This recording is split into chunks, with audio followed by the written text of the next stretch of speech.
Send it back to us. We don't even want the fucking thing. We'll send you back your money. Who does that? Who gives you that kind of guarantee? Don't stop there. How about the tea for the fucking up your testosterone levels? They also have the coconut oil for your coffee. They ain't fucking around. New Mood. I mean, listen, give it a shot, Columbus. Go to hunter.com right now and press in church. CHURCH. You get 10% off your first order. Or you get fucking Alpha Brain One Never Cocksucker. You know what I think? Oh, second but not least, EddieStick.com. These are tremendous. Lee, I hope you have a bunch of these you can slip me, brother. I got a bunch of them. I got some more. Fuck yeah. Eddie Sings, the cigars are tremendous. Tremendous. He sings are tremendous. The best thing about him is 1,200 guaranteed motherfucking bucks, okay? Oh, my dad's ordered like 20. Yes, he did. You know why? Because they're fucking $10 a piece. So you get 5 and $50 right now. Go to EddieStick.com and press in Joey's Church. They get 5 for 50 cheap when you get 5 E6 to get a cigar. Get the 0860. Are you on West Side of Dyer? Number 3, my main motherfucker, NailedItLife.com. Always there for you. Whether you want to dab, blow yourself up, whether you want the goomies or mono, whether you want the best baby cut in the business, that's what they do now. Nailed It Life. Pete, fucking Dave, don't fuck around, so do me a favor. Go to NailedItLife.com.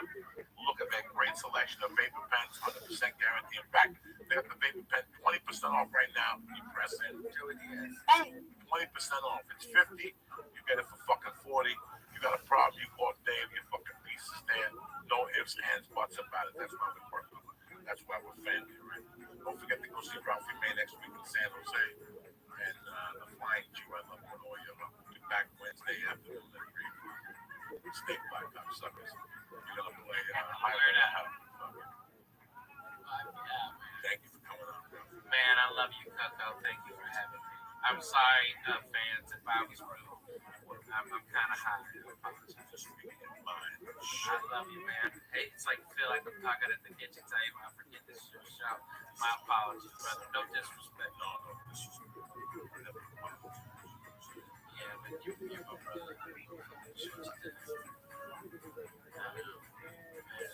How hot is that chick?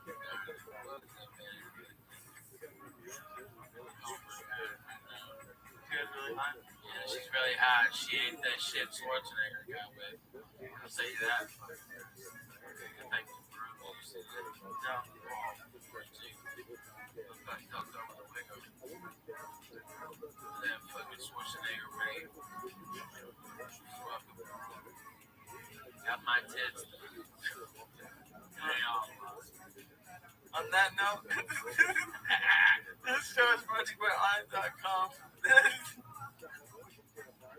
Go to Online.com and use code word church. Get 10% off. Wait, have you seen your website? I'm on RalphieMay.com and follow me, guys, on Twitter. I'm at Ralphie_May. It's really me. I'm sorry if you're mad. Thanks for having me here. You know, you don't know. When we were fucking high and you're living with me, you're like, Ralphie May, you're going to be the fucking deacon of the church. What's happening now? So I feel like it's always good to come back to the church. You know what I'm saying? All right. No, man, I love you. I love that you're back in a Monday night fucking around. All right, that's it. That's how we do it. No editing, just straight up. We love you guys. Read the Bible. All right. Go to Online.com and use code word church to get 10% off all the great optimization. Yeah, Highway to Hell. Yes. What doing it? Go to Online.com, use code word church, 10% off all the great optimization products. Go to HitESync.com, use code word Joey's Church to get 5 Hit E6 for $50. Hit E6 bears hitting longer lasting than and go to NailedItLife.com and use code word Joey Diaz to get 20% off of the year. I know how to get fucked. No, man, you're going to be calm. Break through your nose. It'll be fine. Yeah. You know, I saw that ad for the people on TV. We can up your marketing and do this. That's great. Well, I'll tell you what you got. You got some kid that went to school for marketing. Between that kid and you, because you're living. You You've seen how our numbers went up. What we did, what works, and what different works in some markets. How many times have you called me and said, wow, we had this guy who's a celebrity and he's got no hits and this guy's a fool. He's got 2,000 fucking hits. I wonder what the fuck happened. We learned not to release a podcast on a Friday. Right. That's a dead fucking thing.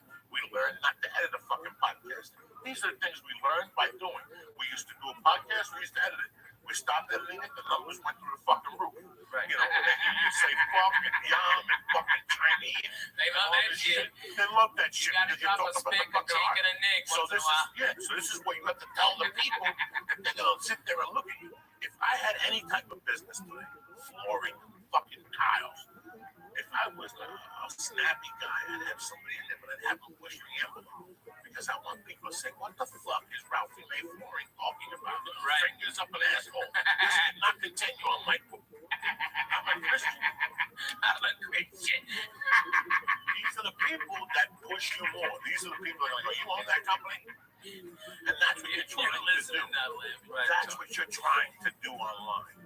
That is the social, whatever. You can go on Facebook and dick around and show people when you had lunch. Who gives a fuck? You know, who gives a fuck unless you're reading? Especially because people follow so many people, you really have to stick out. Yeah, man. Yeah, especially if you have a business. You can say, I mean, you'll get a lot of hits if you like took what you had for lunch and it's like Giner. You know, if it's a nice pussy meat. All right, that'll get a lot of hits. All right, but that's only it, man. If you're taking a picture of your fucking sandwich, go fuck yourself. Why don't you take your workers? I like going to people. You know, when they take my workers, it drives me crazy. I do it for them because I like it. I don't do it for me. I fucking hate that shit. Why? I hate that shit. For me to go to the gym and periscope myself, was like going on the periscope. I do what I do best. And that's smoke brief for 5 minutes. I would fuck it over after 5 minutes. Right or wrong? If you smoke a good weed, you smoke the joint, you had your soda, you had your donut. Is there anything else I can do for you? No. All right. See you later. Bye. Pasadena. I'm putting the Get the fuck out of I'm here. putting the stereo on. I'm getting fucking That's right, man. I'm fucking That's the YouTube and truth. music. I want to say you smoke dope. Look at you, scratch your feet. Yeah, right. Go to your own house, scratch your feet. You sit here and meditate on this fucking ash that you smoke. I'm hearing fucking sirens and shit. That's the point. That's the fucking point of this whole thing is to get away. Around you. I love getting high. I don't trust anyone. My favorite thing in life is to get high. Fucking speakers on. Just go for a fucking walk. You can't do it. Yeah. Just go behind you, shoot in the head. You don't hear explosions. You know, ISIS is running through the park while listening to fucking Prince. Man, fucking speaking of ISIS, I was down in Irvine. Holy shit. That is the most Arabs I've seen since fucking Kuwait. Alright? Holy shit. Dude, these fucking retards, they throw their goddamn carpets out in front of the fucking fountain. It looks like valet parking for Magic Carpets. It's Arabian Nights. Why are you talking? It's Arabian Days. Hey, because they look blow up as fuck out there. That's why. Because those fucking, they're very combustible. That's why. And I've gotten shot at by those cocksuckers, Coco. I've been to Iraq. Not the ones here. I've been to Iraq. Ones here, they're nice people. Hey, I don't know they're nice people, Coco, because I can't fucking tell their difference. They're walking around with that fucking hot team or whatever the fuck that shit is, looking blow uppy like a motherfucker. Man, I'll throw a ham sandwich at them. They'll kill themselves. I'll solve this fucking problem.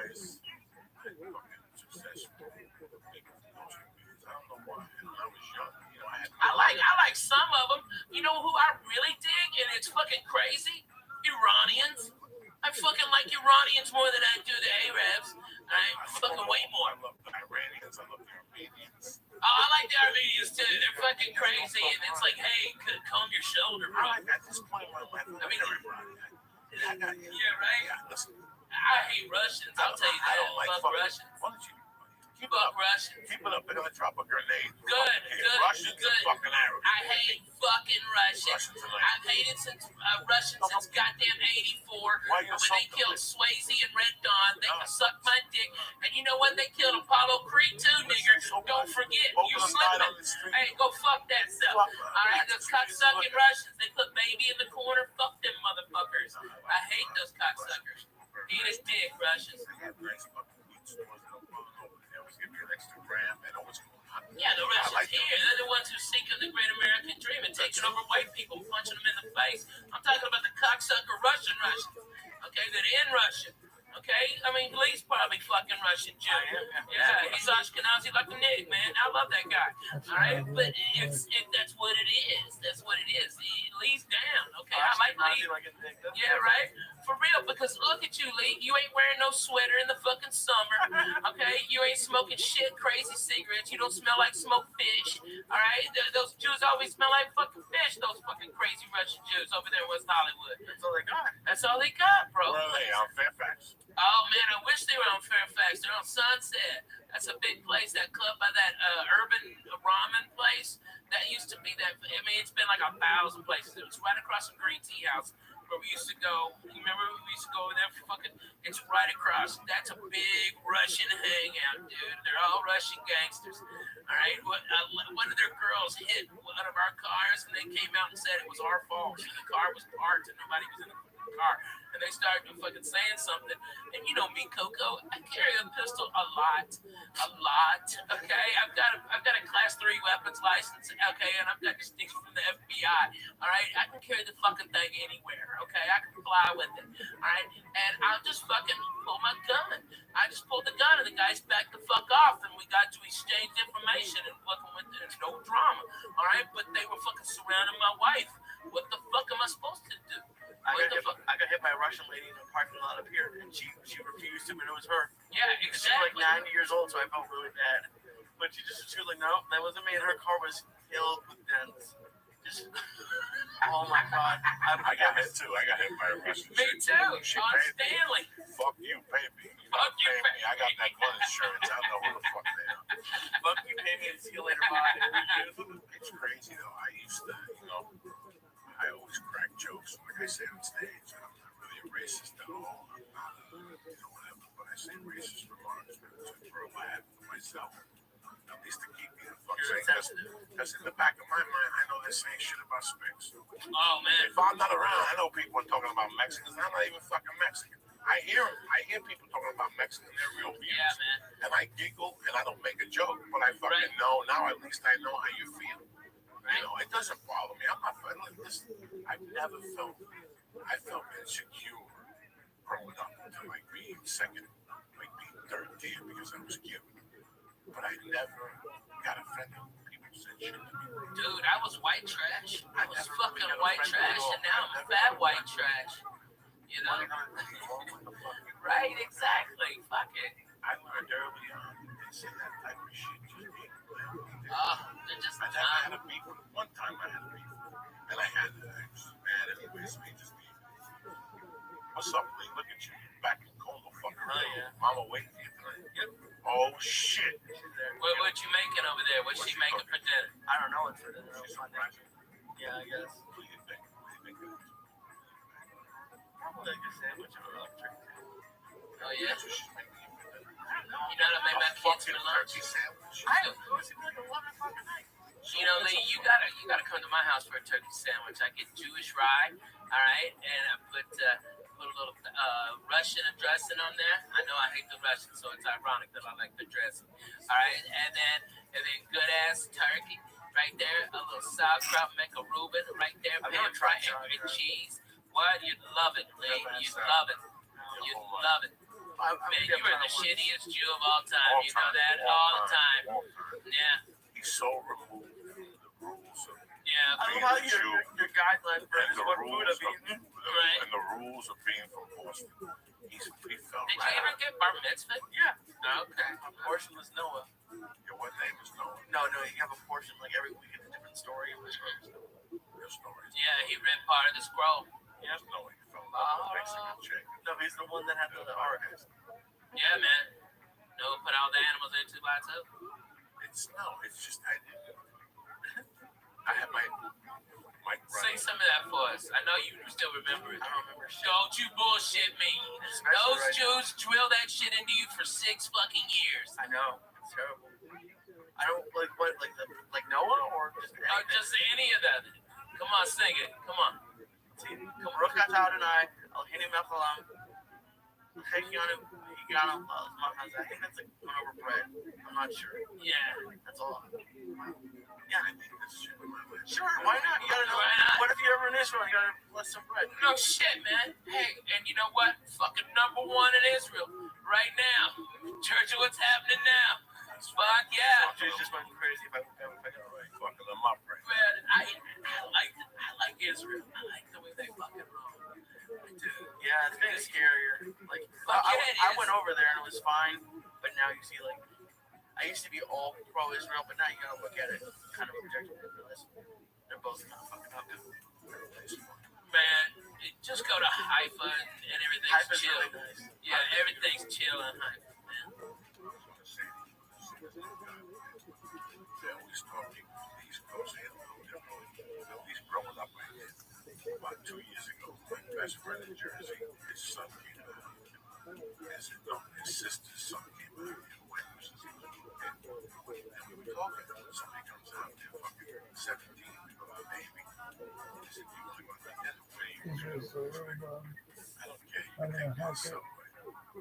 And I said, the projects were on Berman. And he went, Subway? He goes, that's all I eat is Subway or my grandma's spaghetti. I goes, that's what you eat. You see, Joan didn't take it a week ago. Joan didn't take it. What's that? Chance, yeah, drag it in. You get one of them fucking tiki drinks. So I didn't know that. Yeah. It's so good, man. The fucking egg rolls. Oh, man, the spare ribs. But it's so weird. I thought people ate Fried rice. That's what it was. I just thought I ate differently.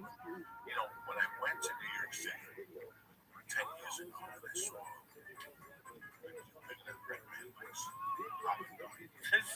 Oh, that's disgusting. 48th Street. In the middle of Times Square. I knew it was over. There was a lack of everything. Whoever rented that building should be fucking shot. 2 times in the head. But that's the way I was in Long Island. The elevator, this one thing coming up. And I almost died. One time I was stuck on Long Island overnight. I just went to the house and tear up. I got it. Chinese night. I just ordered it. I was hungry. Best one. I had it. Long Island has 2 airports. They have that big airport, which is Kennedy. Yeah, JFK. And then they have that little Out there, the Southwest flies in there. yeah, Bro, that's a it's long, Iceland, right? it's Iceland. That's a long flight. I took that flight on a cheap one. Some Howard Stern when you need to show it. You never drink gas. We're supposed to go to Howard Stern.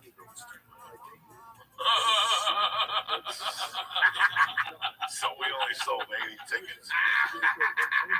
And I got a big song and dance at the end of the fucking show. It was Oh, about how we didn't sell enough, we can't pay you. Man, there's always those motherfuckers. Usually it's a black guy.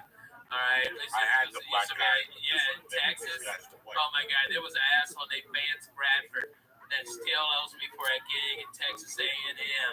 Okay, from fucking '94, Jack. Okay, yeah, that's the manager, and he still owes me $500 for that.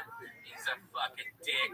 All right, and you know I'm rich. I don't even. $500 is dinner with us. Okay, You remember all right. all those fucking But I remember the guys that fucking fucked me when I needed it, Judy man. Brown, $25 for an MC spot in Vail, Colorado, no hotel. I had to call from Lakewood Price and Plymouth.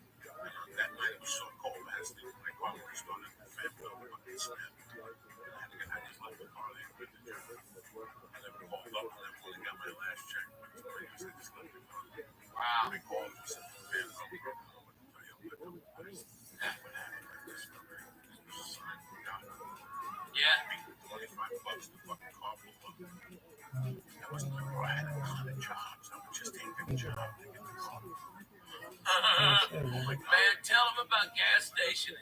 Okay, in North Jersey. It's the best one. When I went back to Colorado in '93, I lived in Colorado from October That was colder. '93. I went back to I lived with my cousin Al Fellow in Nevada for about 3 months. Basically, all he did was give me advances to go to places to get a job. You know, walking in a dealership with a tsunami going around your fucking First time I did that was Toyota. It was fucking Snap. Hey, it's not me in the web. It's me and the fucking 200, 300 milligrams I have. Oh, please. Please. Fucking, what'd you go to the wife's sleep last night? Oh, mole day. Yeah. First time ever. Oh, wow. I know so many people who go on a mole diet, right? I know so many motherfuckers that include mole in their diet. She didn't put chocolate in it. No, you don't need chocolate. Fucking mole. Yes, you do. That's the half. Isn't that what mole is? No, that's just one part of Mexico's mole. Right. They don't. Her mom and her don't like chocolate, so we just have to. Good. It's just chicken. What's in the sauce? It's fucking amazing. It's a little bit of Jesus. But yeah, but it wasn't. I'm getting used to spicy. No, it's not spicy at all. You wait me depending on I didn't, but now I do. It's just flavorful. That's what, all these white people are afraid of Mexican spice.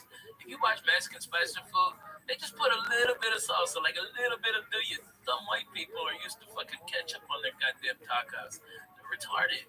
I was in Washington, and my fucking buddy goes, let's go to Taco Time. Okay, it's a shit chain up there. And the fucking lady said, do you want mild salsa or ketchup on your tacos?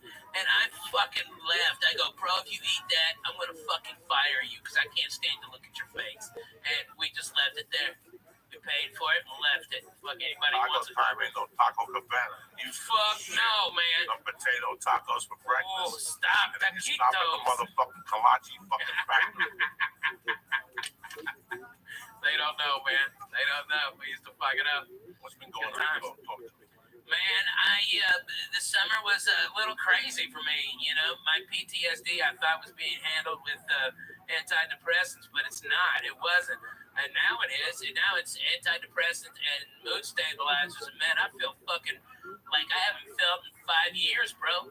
I don't hurt. I am up at 7, throwing sidekicks for Jesus. I'm fucking the wife real good. I'm putting her legs up. I'm hugging my babies. I'm playing with my babies more. I'm more focused on it. And it's like, man, you were absolutely right. I didn't like the fucking truth being told to me, but man, it was the goddamn truth, Coco. When you broke it down, hey, pal, you've been slipping a little bit. You were fucking right. You were goddamn right. And I didn't know how bad it was until I fucking went to the goddamn doctor describing all my shit, and he goes, you're under-medicated for your PTSD. You are way the fuck under-medicated. And now, man, I feel like I haven't felt in years, man. Like the whole world isn't closing in on me. Like LA is not bothering me as much. Traffic doesn't bother me. Fucking nothing bothers me no more, man. I am fucking great with life. It is fantastic to not be pissed off, except for when deadly needed. You know what I mean? It's nice. It's hard. Nice. You're always one of the worst people to get those two from because, in the back of your head, you know he's right. Oh, and that's the fucking worst. And he's not right about it. Like, I'm not saying you're right about everything because no one's right about everything. But when we've had a couple of those talks, and during it, you hate him. And it's just brutal. You hate. I think it's just anybody who you hate. It's so. Like the most. 9 out of 10 men are mad at their dads because they confront them. But they're not doing that. You hate some people. Growing up, I hated my stepdad because he would break my shit. He would break whatever move I made. He was 2 steps ahead of me. You always don't like the people. I grew up around people, and in all those years, I would fuck them. At the end of the night, when I was coming down to go, they said, listen, we had a great time. So they came and told me, they know that this guy here brought him to the house. He told me to bring this up, and they put him really my husband, sleep on the couch.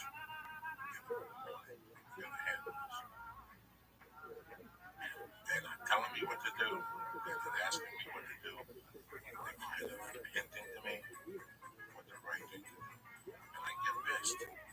One of the worst conversations I ever had was with Matt. He came up to me at the time. He said, Rafi, 95. Ready to kill my ex-wife. I'm living in the basement. I have no food in the refrigerator. I'm sustaining just a little longer. Pay my rent and pay child support. I'm lifting weights. I'm doing the right thing. I'm fucking broke for you. Damn, I would cancel all the time. This guy came up to me.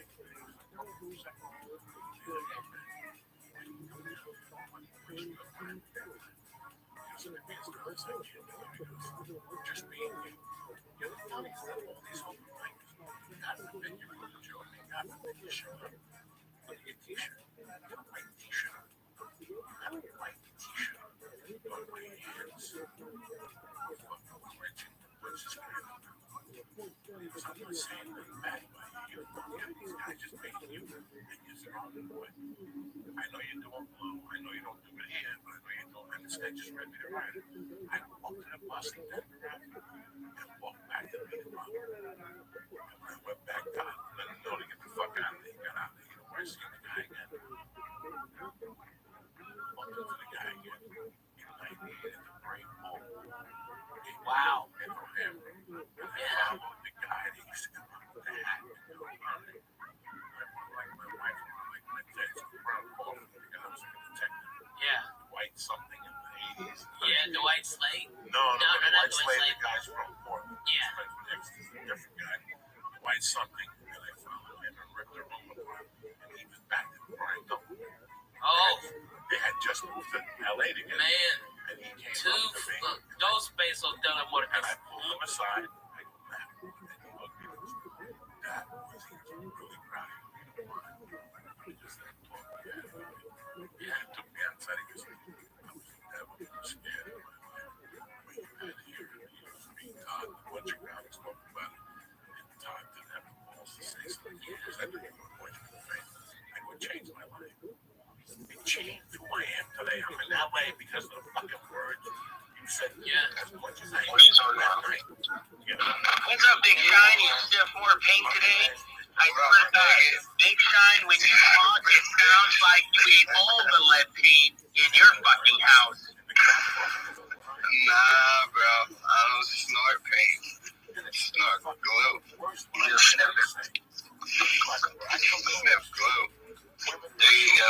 What's wrong with the... That's it. Yeah. Women and children make a mistake. Men can't make mistakes. We don't have... I don't have time to make a mistake. I do not have time to do anything. We've got to hand the keys to the gas. Yeah. You and I have been handed the keys to the gas. Without a doubt. I haven't had a job in 25 years. That's right. I've never had to answer to somebody. After I went to prison, I didn't like a man kicking my bed. I haven't had to answer to somebody. I haven't had to answer to somebody since I was 15. But for a job, to make a living, and somehow it came together. Even in your fucking apartment. Yeah. It always came together. As long as you were out every night. Right. You were writing every night. You fucking hustle. Right every day. Work every night. Is it scary when you see like how close it is? Like, so I just did that seminar, and now I'm trying to start doing more of them. And I wasn't even really scared before the first, but now that I'm like, oh, I can see I really enjoy doing it. And now that I can see, not that it's gonna be easy, but I can see that but it's possible. Like after you guys do shows, and you see that it's possible, and you know that there's a ton of work to put in. Like at least for me, it got scarier. I'll tell you what your market needs right now. And this guy's a genius at getting business money. But I think right now what they're doing, fuck these little meetings. I think they're gonna start a podcast. They're gonna start a podcast. They know how to do it. Okay. I think you're people, it's like computer people. Yeah. Tech people. People who really are uncomfortable. They don't know this world. And they want to learn from A to Z. Comics know this world. They have friends that are doing this right now. Every comic is doing this right now. Okay. You're going after pennies. You go after dollars. It's just gonna take you a little work. But when you strike one of those companies, you're gonna hit. Oh, you mean go after companies? Okay. Go after fucking AT&T. How come AT&T doesn't have a podcast? Yeah, that's crazy. Talking about their services, what's going on with phones, technology, and like answering people's problems and shit. Yeah, they love that's it. where the dough is right now. That's your that's who's at home right now. There's a board meeting going. We're losing 22% because we're not computer. Savvy. Yeah. What is going on? Tell us Man, about this. look at fucking Amazon. Amazon today is getting slammed by fucking shit work conditions for people. I mean, they're keeping people working in fucking warehouses over 110 degrees with no breaks. They time everything. They need some fucking counter that shit. I mean, I don't want to buy Amazon now. I mean, but if they would have a podcast that could explain it and tell me, hey, the air conditioning broke. You know, maybe I don't know the full context. Maybe the full context is not being reported. You know, know, those fucking news agencies is always a fucking by the way. I'd like to hear the other guy's fucking side of this shit, right? And that's exactly what they need. Lee. I mean, you can fucking kill that shit, dude.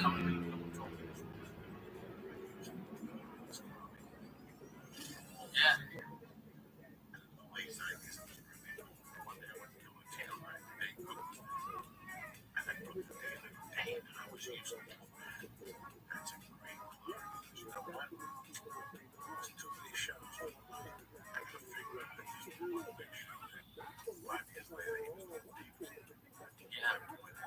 Yeah.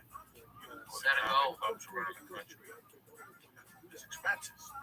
How expensive is being in It's fucking the biggest expenses. Yeah. So there's a lot of expenses for the price you enjoy.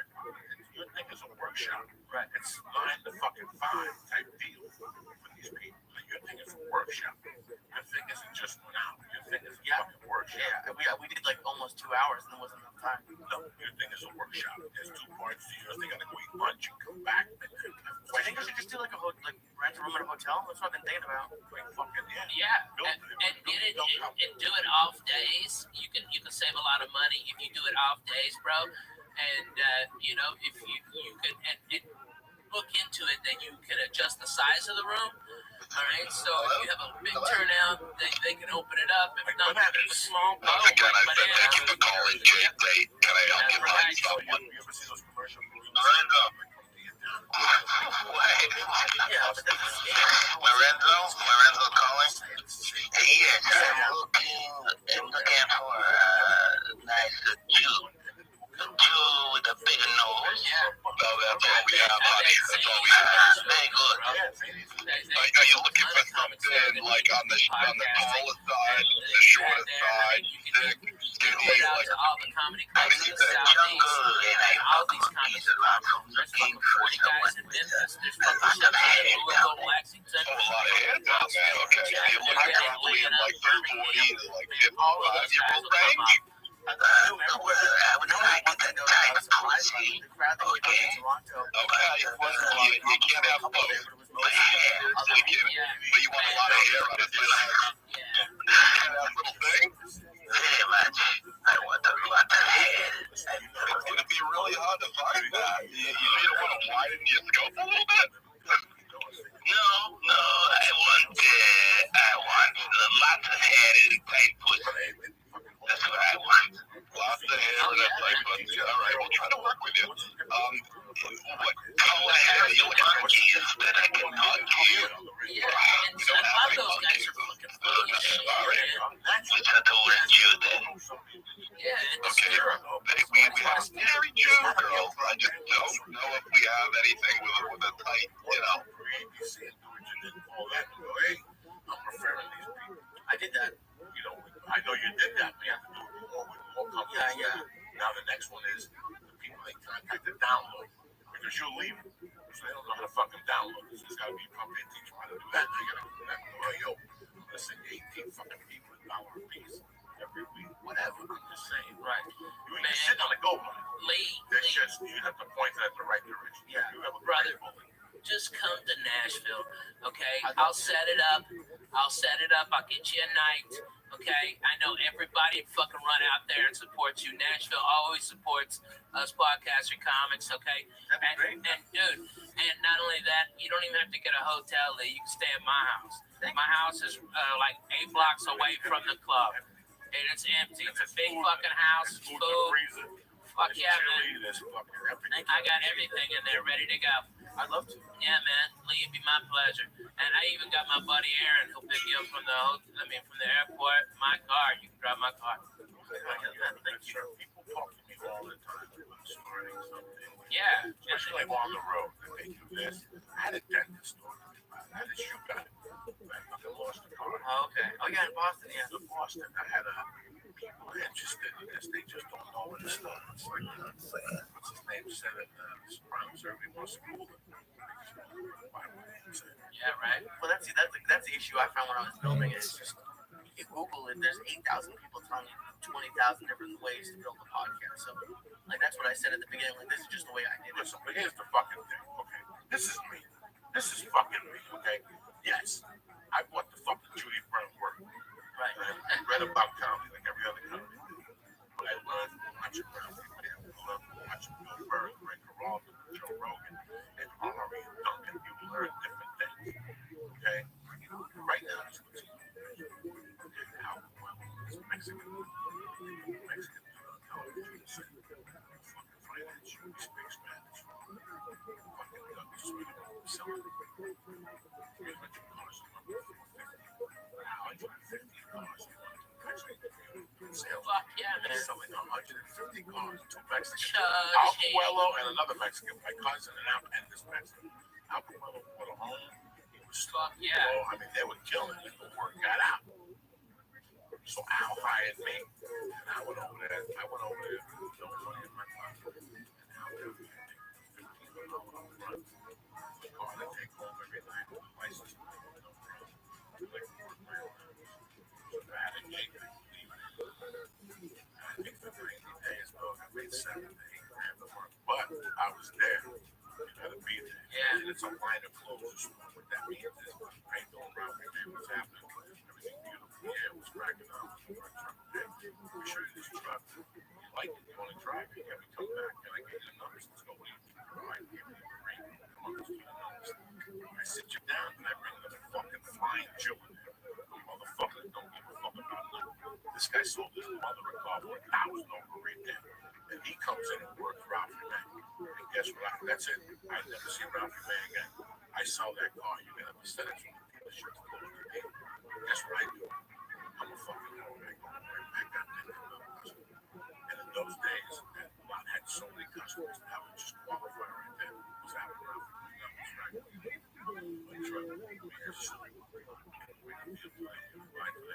Wow, I don't know. Listen. Okay, because I don't know shit. Either Ron or Roy. You'll buy a truck because I'll fucking go in there and fight with you. I'll get that truck down to bare bones. Come sit down. Drive, come back, push it. That's fine. So you throw 8 motherfuckers to the grave. 6 of them are going to buy. 2 of them are going to be back ready. It's just numbers. You just got to talk to them. You got to grab people in those days. You got to hide behind cars and shit. You think I'm kidding? You got to stand by the door and put your hand on the car. Were you having it or no? No, I was ashamed. You had to drive in and put your hand on the door and walk them to a parking spot, greet them, and then take them and fucking jam them in the air.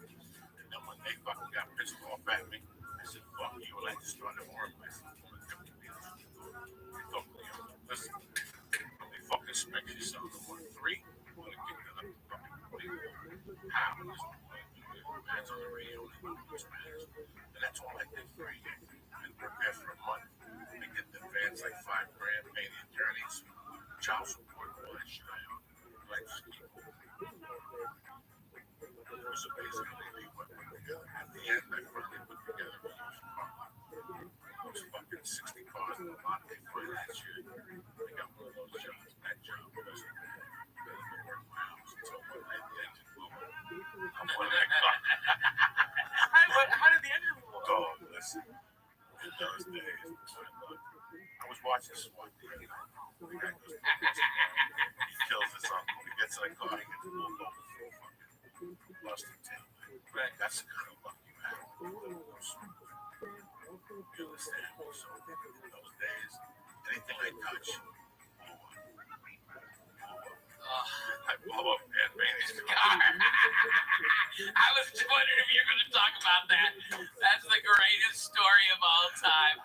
Oh my God. She was a dumb broad who was all in love with Josh Wolf. All right, and to get closer to Josh, this big ass girl, she could only get like $500 for a piece of shit car. She got a new car, and so she just gave it to Coco. Oh, she gave it to Josh. Oh, she gave it to Josh. Josh gave it to Coco. Okay, so I think over like a bag of weed. Okay, he got a car. All right, so Coco lost. He was dating the tooth, and he fucking got pissed off at her. Tell him the whole story. I'm going to. The car had air conditioning. They had power windows. It was a Nissan Cruise. but the brakes were a little low. Yeah. What happened was she gave me the car with only a month and a half on the tags. So I used to sleep with this motherfucker at night. Yeah. I would storm coke, go in that car, open the sun, I put a blanket over there, jerk off into a socket, roll over, listen to air conditioning, then I wake Ralphie up at 9. Go get his phone. Yeah. So once the And brakes shower. expired, You always shower. or at You the shower comedy 2 store. times a day. Oh, at the You comedy shower store. 2 or 3 times a day. At the too. comedy store, I would shower at 9 when it opened, and then I go back about 7:30 before anybody would go down there because I didn't want Jeff to catch me naked. Right. Give me a shot. Piano thing. That's a D minor. That is crazy. So they kept me once the tags expired. There were these black chicks with a donut haircut, a donut do. Yeah. I go to never forget that one. And what she would do is she would look at that phone, pay so much. Yeah. And she was calling me, giving it to me.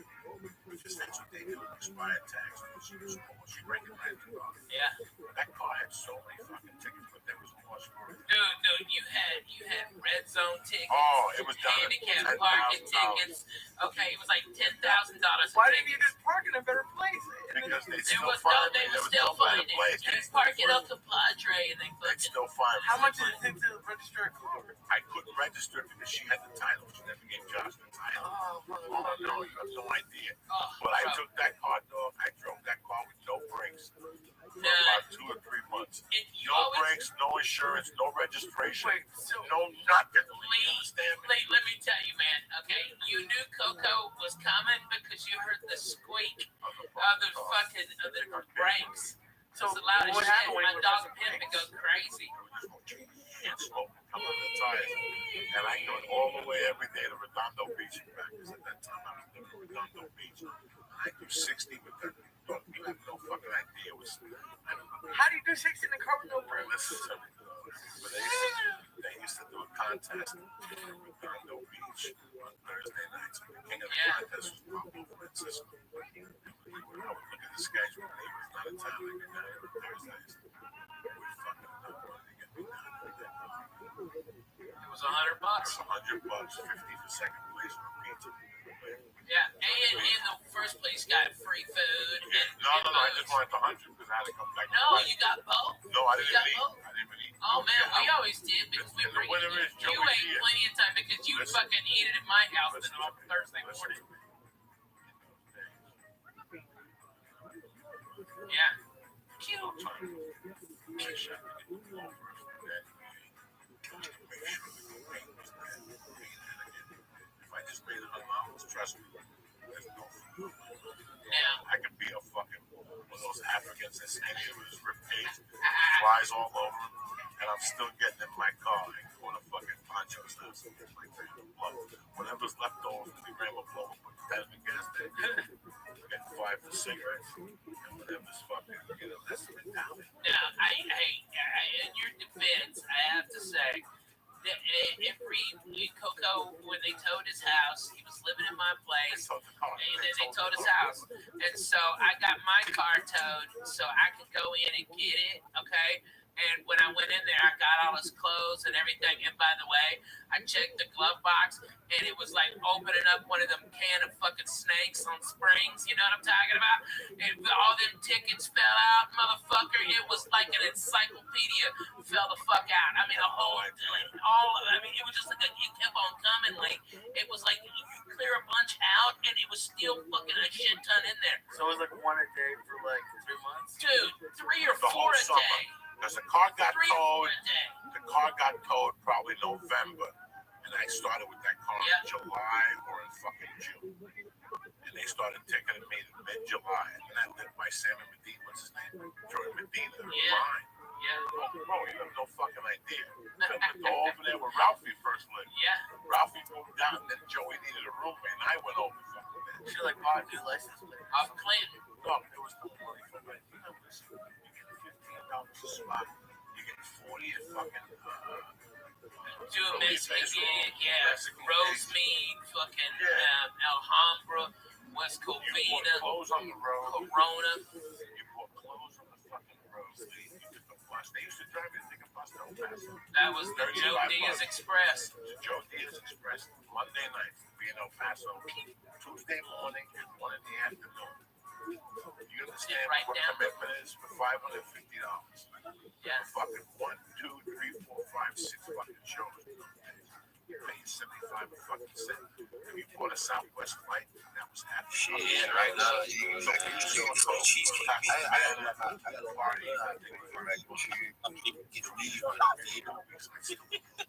Yo, Chris is a hypocrite. He claimed to go to the gym, but he make his son as fat. Dude, this nigga.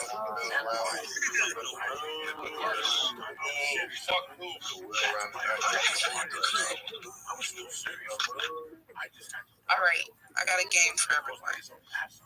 I'm gonna choose a person, so everybody put your hands up. You have to choose one person in the space to start Twitter beef with. I'm gonna go with Rondo and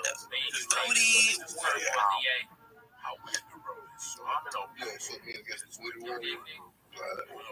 You're beefing nuts. You're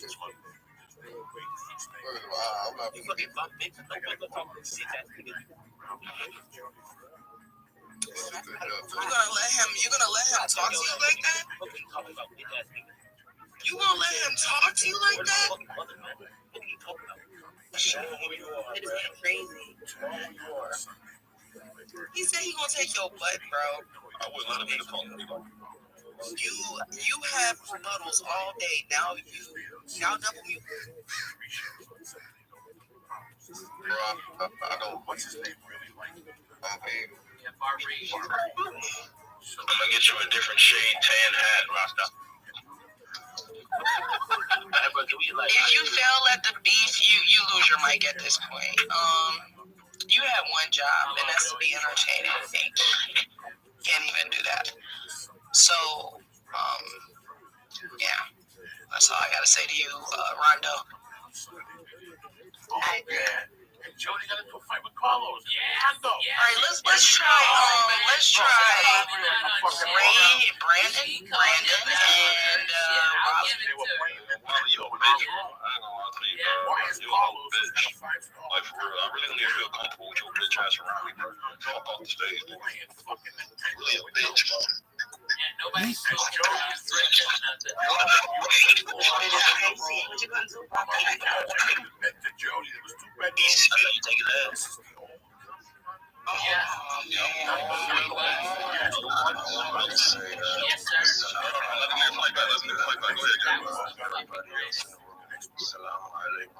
Everybody's having oh shit. we went to a Mexican place and fried. Oh man, I'm on the back.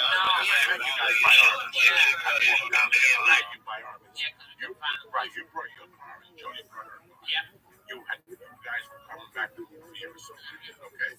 So, what we're gonna do, let's go to fucking movies. Have payback was the movie thing. Man, and Lucy Lou had us all boned up. We were all horny looking at Lucy Lou karate chopping niggas. It was awesome. I love that shit. This is 1998. It's 2003. Just to show you guys the comedy journey of Pro Comics. One little movie theater. It's got to be maybe 16 people. It's 1 o'clock midday. Whatever the fuck we do. I really fun. Oh. Oh shit. And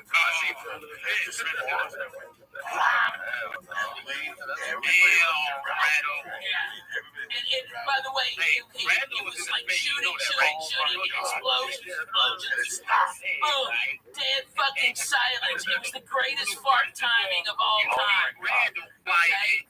Everybody's looking at me, okay? And then Coco goes, God damn it, Ralphie, mate! Jesus Christ! The fucking Christ, Ralphie, mate! He's yelling it, and everybody's looking at me. I didn't say it was trying to go into Canada. And we went to the movies to get a Russian. I ain't trying to get over there. Hit that ball guy's head. We threw peanut M&Ms at this motherfucker because his head looked like a peanut M&M all oblong. Alright, and we just see the movie, and every now and then you see just the big ass M&M fly the fuck up in the air. So they bounced off the light. Right? And he was like looking back, like, who done it? Oh my God. And we believe in there.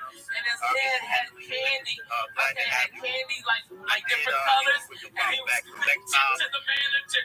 Help, somebody. This is a scam to these teenagers. So it's fucking M&M's hit me in the Here's the whole goddamn story, guys. We're walking out. We forgot all about that. We threw a peanut on Hash Monday. It's always Hash Monday. It's always fucking Hash Monday. And this, of course, is direct from ISIS to the one-eyed Jew. I love it. This fucking other shit. The crystals of death. Look at this. It won't even fucking fall No. off the side. Look at that. Jesus. It's like mixed opium and hash shit. Fucking Straight from gorilla Bin Laden's biscuits. asshole right Oh, there. This is the shit. Well, what's happening, Lisa? You up in Toronto? Yeah, I had a great weekend. Telling people how to do a podcast. You're like a regular fucking Simon Busted. Who's that? Some fucking superhero from the 70s. It was great. I went to the underground the night before after Steve shows, and I met Puff Mama, who knew you from before.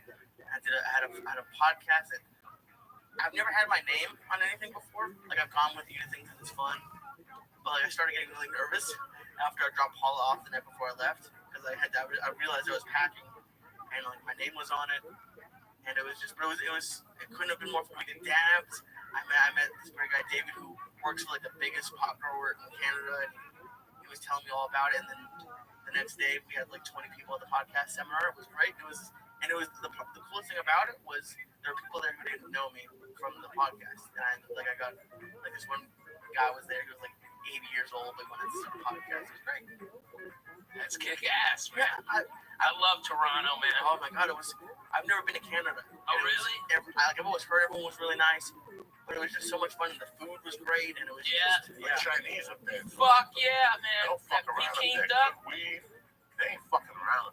They got birds in the fucking windows, man. They were shooting everything up. Yeah, that was good because you go one street and it's New York. You turn another street, it's fucking Chicago. You go in one place, it's goddamn Philadelphia. I mean, it's fucking the greatest town to shoot in, and the people are amazing, man. You know, they don't. I think the dollar got weaker against the Canadian dollar. But not anymore. Now it's like 130 American wow. for every dollar Canadian. So maybe more stuff will go I on. remember being up there at the Comedy Club Forest. Yeah, Underwood. Yeah. No, Hollywood. Yeah. Comedywood. Comedywood. It was 2 weeks for 1200. Yeah. A week the headline. Brutal. And you lived over the bar, but then the second week you went to the other club and you lived in a house with his crazy brother. We're just here to facilitate hustle. Yeah. If you want us to come, it's only too serious, guys. We like lighthearted hustle. She was We sucking will dick sort with it out. herself. If someone owes you money, we will feel it. 15 Canadian. Had to keep the door locked. That's in US. Man of it, But so I have remember a being on that discussion. block. If somebody has chicken, the last chicken, the chicken pot, let us know, and we may sort it out. If you're mad, yeah, George Wynn. but just remember, this is success. You can be the 2590 that you only do. Yeah. But as for everyone, I'm going to jump in the hashtag. Don't sit here and say, and just enjoy the gossip. You must follow the community. Please remember that this room is recorded. However, we are going to record it. So say what you want to say. There's room, and the beer there is so fucking good. You know, when last time I played Thank you so that, much. I was I at the hope you don't mind. downtown I'm just room. going to Mitch quickly Hedberg was put at the myself on uptown the room, terms and and then we conditions. flipped. Because So of we me went too, from I'm Steels down way the fuck down there in downtown, and that's when Mitch met his wife. It was a crazy fucking time, man. It was a That's what blast. Mitch and that crazy baby doll were arrested. Yeah, I forgot about that. I mean, shit, I ain't heard that. Shit. Yeah, we could do it. Okay, that club was at the money. Right. At the money. I like, You know what I think? I think the fucking I think he got pressure from the Russian mafia.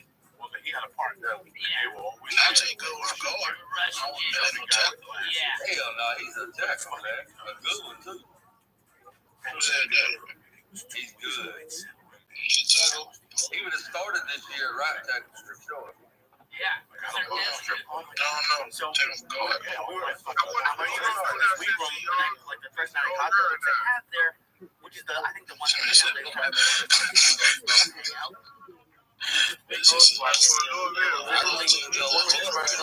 Possibly the hottest girl I've ever seen. And right down the street, it was called a grass rail. Yes, sorry. Yeah, man. You were on Bloor Street. Yeah, you were on Bloor Street. I would just like to point something out. I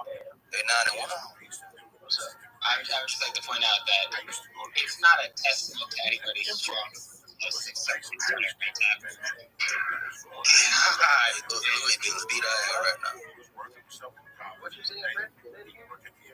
I said, for talking about Keontae Goodwin, whoever said he needs a starter right now at right tackle, that ain't saying much. I can toss a lineup out there and give a shit. Y'all want these guys get the quarterback killed for real. Y'all want that lineman from a pen, whatever. You pen? You pen? I'm like, great. You check out the field? How do I add? Look at the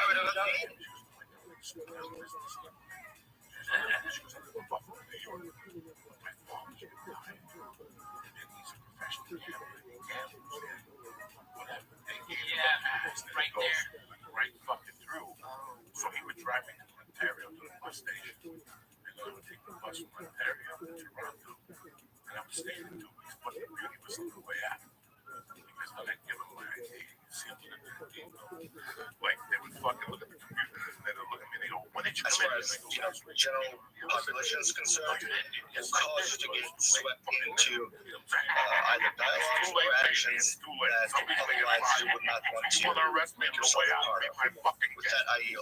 I saw you and your fucking partner. Yeah, Jake, you're not wrong. Go ahead, Chris. Hey, Kat.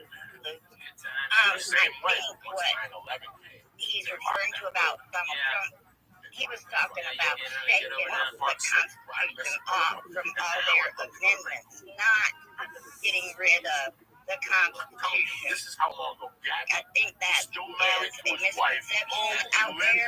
That is not what I'm saying. Yeah, Martel, because him and Keith was not Martel. Thank you. This has to be 2000, so it's Phil, it's a great point, right, on misconceptions of people. I'll even give you one on the Republican side that still today I think some people in this very room will push back against me on, is that people completely misunderstood the debate answer that Donald Trump gave and turned it into Donald Trump promised to jail Hillary. That didn't happen. If you actually listened, the conversation that was ongoing was Hillary Clinton said it's a good thing that Donald Trump is not in charge of the law in this country. And Donald Trump's response was, because you'd be in jail. So it wasn't saying, I'm going to throw her in jail. It wasn't even saying, I promise to do anything about anything. It was a response to her ludicrous statement. And people on our side of the aisle created a very powerful chant, a very powerful meme of lock her up, lock her up. But Donald Trump himself never said, I promise I'm throwing Hillary Clinton in jail. Those words never came out of his mouth. But yet people on both sides of the aisle still believe that to be true to this day. Both sides, the right and the left. Sit down, relax, we're gonna drive up, let's go. This is 2 o'clock bus, right? That was it. That's not nice. This is what this is the people I've met through fucking time. Like, this is what you have to write your book. Like, those little stories of people. That's exactly what I'm talking about. Road stories are the ones that say, I have a feeling that I just remember right now, shit like this. because of Dr. Kerry. Maybe I don't know. All we need is you drinking all my orange juice. 1440. This is fucking awesome, man. It's like we used to do. Right there, looking out the goddamn window. Oh, man, it was Texas Beach, Bloody Mary mix we bring out from Houston, and it was deadly. Deadly. It was so good, so spicy. And then we put pickled green beans in it, and shrimp, and lots of horseradish. Fuck yeah. And sometimes I'd fry up a whole piece of bacon and shove that motherfucker in there. That's how you do it, lady. Put the Jew in your back pocket. I'm going to bring you back to life. That's what we did. We get fucked up on that.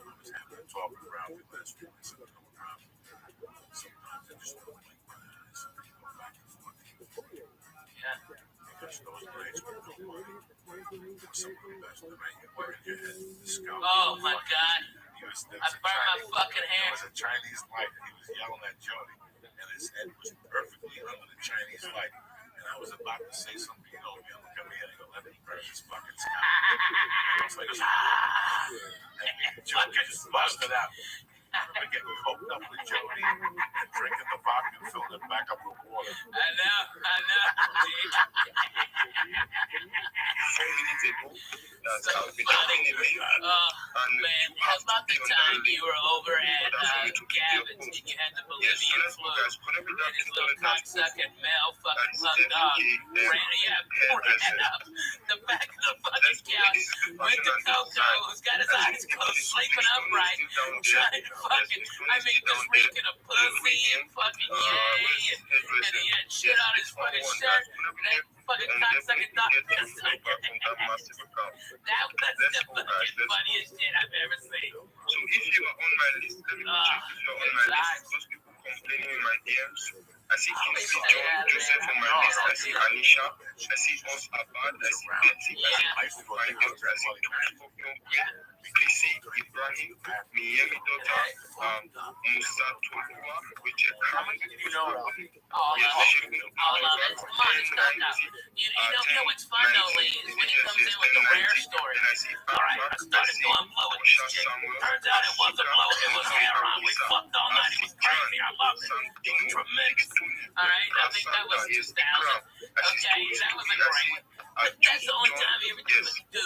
Thanksgiving was fucking epic. That Thanksgiving. With FKM. So please, you are in the list. Just Oh be my God, patient. motherfucker, you did it. He ate an ounce of mushrooms, Lee. An ounce, not a fucking eighth. A goddamn ounce. He ate like a pig. He fucking smoked the best reefer. That's what you used to have a jar on the Fuck table. yeah, big ass jar. Pound jar on the Pound table. jar. Let's do this. And let me tell you what, I've never seen anybody been able to do that many drugs and stand. Coco not only stood, he went down to the fucking OR, got a big old fucking rock and 8-ball, alright, did that shit, and from what I heard, blew the fucking Comedy Store away. I hadn't done the coke yet. I got the coke and took it home. I did the mushrooms and went to the store. It was fucking lit, and nobody showed up. So like, you gotta go up next. I was fucking lit on these mushrooms. I went up there, and I just looked straight ahead, and the lights were turning purple. That's all I kept seeing was purple. Right? And I heard you got a standing ovation. Oh my God. People were calling me There from was the like 19 store. people. There was like 19 people. Yeah, and you stood them. That's way more impressive than 500 people. If you're a comic and you're hearing this, you understand. To get a standing ovation from 19 fucking people is more amazing than getting it for 25,000 people. That's easy. Anybody can fucking do that. All right? These people were there on Thanksgiving night. Fucking Diaz blew them away. Fucking tremendous. What a night that was. Maryland was all fucked up. We had a blast. We all ate. It was a great time. I was telling my wife that it's, we had a friend there called today and said there was something. I was eating with my wife. You know what? I don't want to seem like, what's that word when you're not, whatever, empathetic. You're not empathetic, but life moves on. If I drank with you in a park 20 years and when you die, I'm very sad. What are you going to do? Stop my world? And it's just, I think about Maryland a lot. It pisses me off when people talk shit. But I was telling my wife today, I see this girl all the time. It was Maryland's friend. I see her all the time. All the time I see her, she comes up and says, she goes inside and says, All the time, man. I light a candle for Maryland on Mondays. I have a candle for Maryland. I say a She's prayer a bitch, man. I changed the water for her. It's weird how for years she used to call me a bitch when they told us to do me a favor. Stop fucking bitching. Go out there and rock. Always bitching about what you're not getting. It's not about what you're not getting. It's focus on what you're getting. The bitches giving you 3 spots.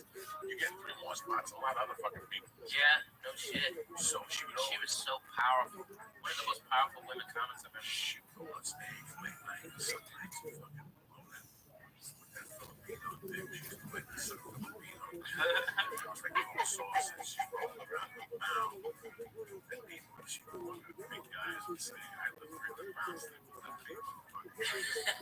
Dumb shit. Just make you laugh late night.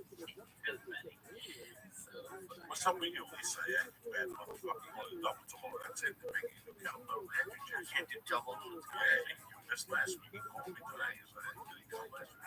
Yeah. Yes. But you've lost a lot of weight since I saw you last. Almost 100 kettlebells, jiu-jitsu. He's been stuck at 98 because I'm like this motherfucker. All I know is the peanut bounced off his head like 3 feet. How many times did you throw M&M's at him? Oh, like 15. Oh, man. It was a whole package. Until it Like went. when they would give 2 M&Ms, it was a promotion. So it was 2 of those bags of M&Ms. And even though we were high, we're fat fucks, we were like, we don't need a whole nother bag of M&Ms. And Coco goes, yeah, give me those cocksucking M&Ms. Boom. Whipping them during the shit parts of the movie. How old are you at this point? This is 10 years This ago. is 10 years ago. I'm 33. Okay. I'm just high, having a great time. But here's the whole thing. We hit him with the thing. His head looks like an M&M. He's looking around now. He had the weirdest fucking looking head, Oh my man. God. We had to beat him because the light was shiny off his head. Yeah, it was a Now fucking we hit him, chrome. and that's it. We move on with our lives. We watch the movie. Yeah. To a higher. 2 hours later, we're walking around this movie. Feel like nothing happened. We forgot all about the peanut in his head. And the guy's got the peanut in his head.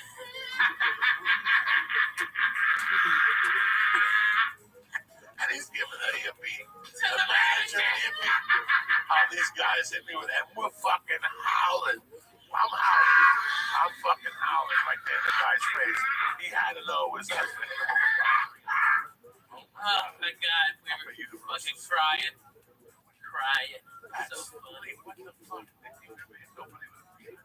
Yeah, but not. I mean, it's hysterical, but I can't imagine you two. When the Like, guy whipping tethered M&M's at this Oh yeah, man, we hit him good too. He was like, "How?" And we were having a contest, like, how far can we bounce the fucking M&M off his head? Yes, I understand. Off his head straight Yeah, up. you know, there's that funny. You're really losing out.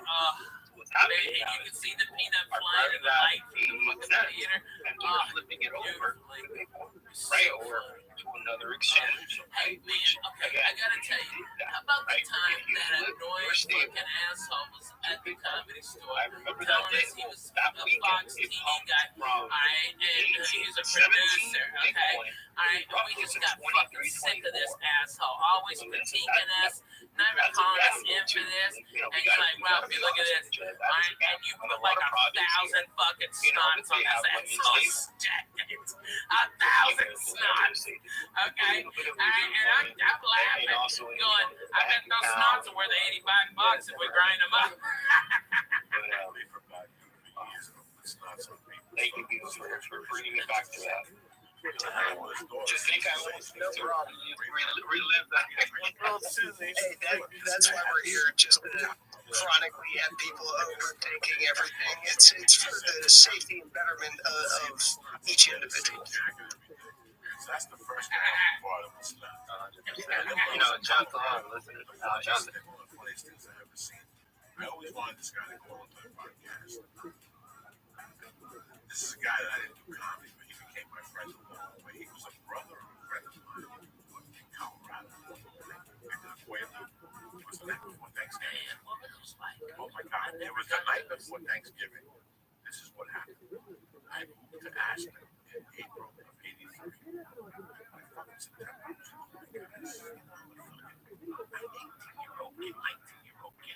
Colorado. I just came to New York, robbing shit. I just robbed a jewelry store. It was doing a reputation and shit. By the way, was that when George was the getaway driver, but he didn't know? No. That was when Timmy. Timmy knew. George was the getaway driver to the gas station. Yeah, and he didn't even know he was. He was all hair on out. I love it. I'm sorry, Ashland, Colorado. You were homesick. I was really fucking homesick. And I was like, yeah, This place was walking in and out of sandwich shop. And then some other place around the way. White turkey, avocado, French dressing. Oh, these are no more ones. See, now why I know these guys think that? Wait, I don't see that I'm going to work. I've been my enemy. Before Prime. I trust Prime. For the while I use my own speech for this your life. I'm not going to know people. Madam, Speech I watch you. wait till me, I want to say. You see, I decide that's not really talks. I don't really reason the comment section says. I don't see how once you up. Next to me is like an eagle from the 68. And he was still big. He looked like Restified over his fucking name. And his wife was good friends with my buddies from Jersey, so I became friends with them. So all of a sudden, I'm in Aston one day in front of the hitching girls. I became friends with them in the hotel. And one day I'm in front of the hotel and the fucking football player pulls up and gives me a ride. And we all start talking. Joey, yeah. So the next time I see this guy, we start talking. Face this wall. So he gives me some fucking blow. And now we become friends. Every time I go in there, get a package. One day he came down right there. Like I had all those designer clothes in the 80s. This guy was the guy. He had a hotel. One day he was I was like, what are you on for? I don't pay. Asking, they were 10. And they were for 6 for 50. So I said, give me fucking 6 of them. What mistake that was. I went to my own apartment. They were having a party where I lived. My roommate was having a party where I fucking lived. And I went over there. There was a cake. There was a vodka. And I popped those and everyone's biscuits. And next thing you know, I woke up the next morning. I kept hearing an accent. I'm telling you, Ohio State ain't shit. The Tigers is the only way to go. You're all a bunch of motherfucking horses. I get to see you on North Carolina. White people, oh, just a redneck, hoping Taylor looked for breakfast and shit. Sit down and argue. I'm not the point of the story. Is what I'm telling you about Carl. No, I want to hear about Quaaludes, man. I want to hit the call in. Oh yeah, what happened with them? About 5, 6 minutes. I ate one of those fucking gorilla biscuits. Wait, did you wake up in like North Carolina? I woke up in Aspen. There's no Mets Village with them. Oh, okay. Man, was it good? Was it a good ride, those things? I mean, No, fuck yeah, I know. Oh my god. Quaaludes hit. Quaaludes were huge in the cocaine bird Studio 50. Right? The line and the lube, right? It was the Quaalude, the Tuminal, and something else. It was something else in those days. But the Quaalude was the roar and the lemon. They were both separate cookies. I still remember the stick that being on Third Street from my friend leading to Darrow's house. This guy, Richie Scribetti, I was 16. You want to go tonight? That meant you want to go. You got a big car, fucking ate a little. It was tremendous. In those days, you ate a little Franklin cocktail. You didn't puke. You just lost your body. You loved everybody. You loved everybody. It was like everybody was your cool bar. They hugged you. Drinks. You ever get Cosby?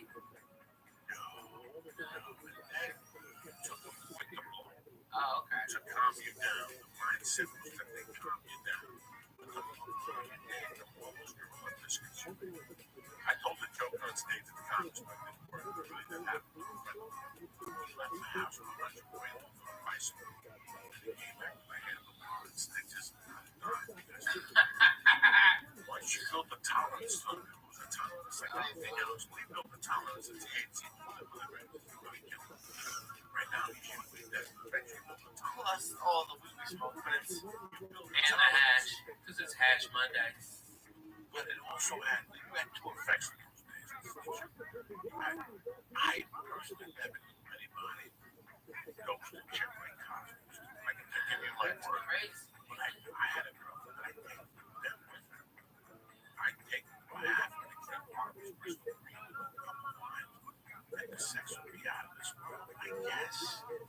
Yes, I've always been bad at men, so. But unless I heard the story, didn't the Cosby girl say like they passed out? So it doesn't sound like quit unless you give them like a ton Listen, of if I give a 140-pound girl a fucking quaalude, once I was getting those days. Yeah. Listen, I was getting quaaludes on the street. But then when I became 18, I was getting some quaaludes on 68th Street from this chick. Leo's got brown hair, and this bitch had purple hair, and she was chubby. And I just bring it down to you this way, man. So, brother, you can look him up and repeat that. He's the real one. He was older than that. He was a tremendous basketball player.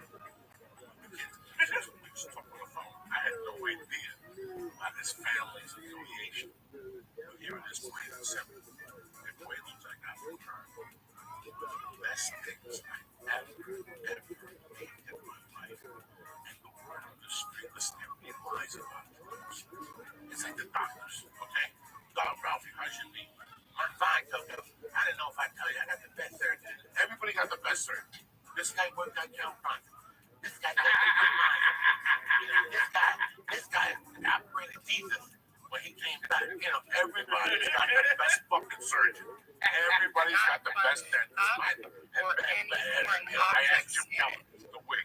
Jim, Except the core has a separate plug in the charger, so there's no possible way of making it work. My dentist is in Nashville, and he's helping a bunch of comedians, brothers of mine, go in there and get dental work. He is fucking the best. He's a black dentist. We call him the unicorn, because I ain't never fucking met a black dentist before him. But he's a bad motherfucker. Every chick in there is a fucking dime. All right. His wife looks like Michelle Obama.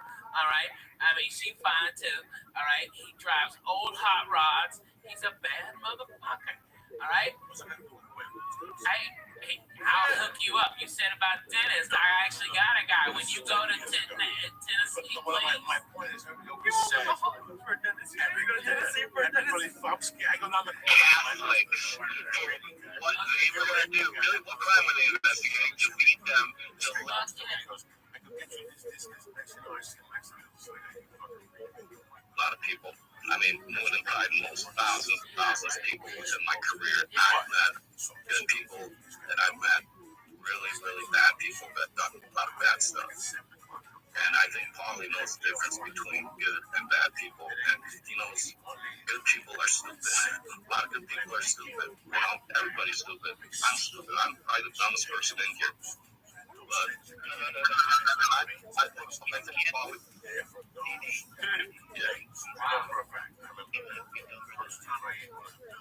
Oh yeah, I might take that. I think the first one, I'm way dumber than you. All right, I'll take number two. How about that? Besides being the dumbest person in this group, I'm gonna go three. I don't think Paulie is gonna let people that have good hearts or people, not scammers, take an L. That's his whole purpose. Everybody take a dub. That's it. To change the space. And people that are taking NLs are people that during the launch were trying to exploit the contract on the igers and like interact with it directly or something like that. Even people that swap on Uniswap were able to claim their coins for the same price that was available on the mining website of the 0x.gallows.com at that time. But people that were trying to exploit the contract or like beat the game, use some sniping bots and all that, these are the people that were able in some way or rejected from participating. None.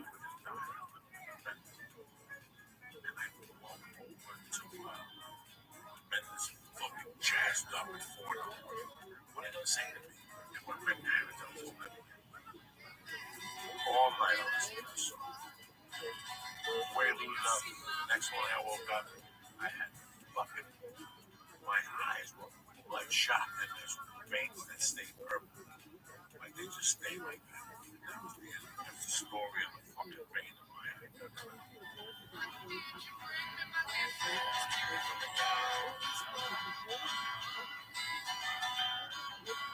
Shit. At this time tomorrow, 12 hours, I'll be fainting. I got a physical and the finger up the ass tomorrow, the chest x-ray, and everything. I gotta clean my ears. What's gonna make you faint? The finger? Before we would need, I think, about 40 transactions at most. Less than 40, like around 35 transactions for the a machine that can run with it. For when they were in 4 college, billion cycles, I was going there in high school. I was having 4 gigabytes of RAM, 4 gigabytes of memory. I mean, used would sell by 10 o'clock. Yeah. But that would be used that fucking case. Essentially, But it was all day. It was all day. Busy all day. The school got so pissed that they told people that you weren't allowed to leave the school for lunchtime. Why? Because they wanted the cafeteria to make money. So, And I thought you would halfway. you have to understand, all the food distribution in North Jersey is handled by a lot of people you don't want no fucking problems with. You know what I mean? All right, so people stay and eat the goddamn food. All right, they got contracts on the They would suspend So you would suspend us, but Mr. Hatch would go, fuck that, go in the back. I'm not going to let him go in the back. Awesome. I love it. But if I say, hey guys, that means run out the back door. So for a year, until they moved that law, we would sit in the back hatchways until we could fucking thing. While the school teachers were in front of the We've done various bridge designs, especially with Bitcoin for a few years now. Man, there was no goddamn good place in my shit town. I got no good stories. You know, we had fried bologna sandwiches. Like, oh my God, you hear that? Like your grandma rolling over. Like just flipping right in the ground. My God, when I went back in '93, I stayed with my buddy in Sea Caucus named Mike Ronnie. And down the block from his house was a fucking deli that I'll put it up against any deli ever. But their fucking claim to fame was they had peppers stuffed with mozzarella sauce. Oh my God, with mozzarella cheese and a little sauce, and I'd go in there in the morning. What, just the green peppers? Just a fucking like a pepper, and it's a spicy pepper. It was like that peppercini, so right? you had to get 3 of them and a sandwich, so you could eat the pepper while you're eating the fucking sandwich. That type of old school deli. There's different types of delis, but that was right. What the fuck, 3 fat guys now talking about food for? Because we're all stoned. No, it sounds great. But it's crazy what today signifies in the Catholic religion and a lot of other religions also. Well, I mean, our good friend George, God rest his mama's soul. She's passed this year, and you know it's hard, man. My Uncle Jim passed this year. It's hard. You know, you see people at the end of their life. That cancer is a miserable thing, man. I mean, it is a horrible way to pass. You know. Yeah, I'd rather get slammed into a sign on the 5 and break that bitch. I'd say, God forbid, but hey, I'd rather take that than that stuff. You know what I mean? So it was just fun going to church. It really was. I went by myself, no pressure. My wife, I didn't walk from there. I just wanted to go because we did that church over, St. Bartholomew. They redid it over. So I just went in there at 7:15. I tell you what, man, it just brought back a lot of fucking memories. Like, that's what happens in church for me now. When I go to church, I look at the 12 stations of the cross, and it's like a fucking acid trip, man. Yeah. I just go back into sections. And I remember I was thinking about my godfather. One of the worst things I ever did in my life was fuck my godfather over.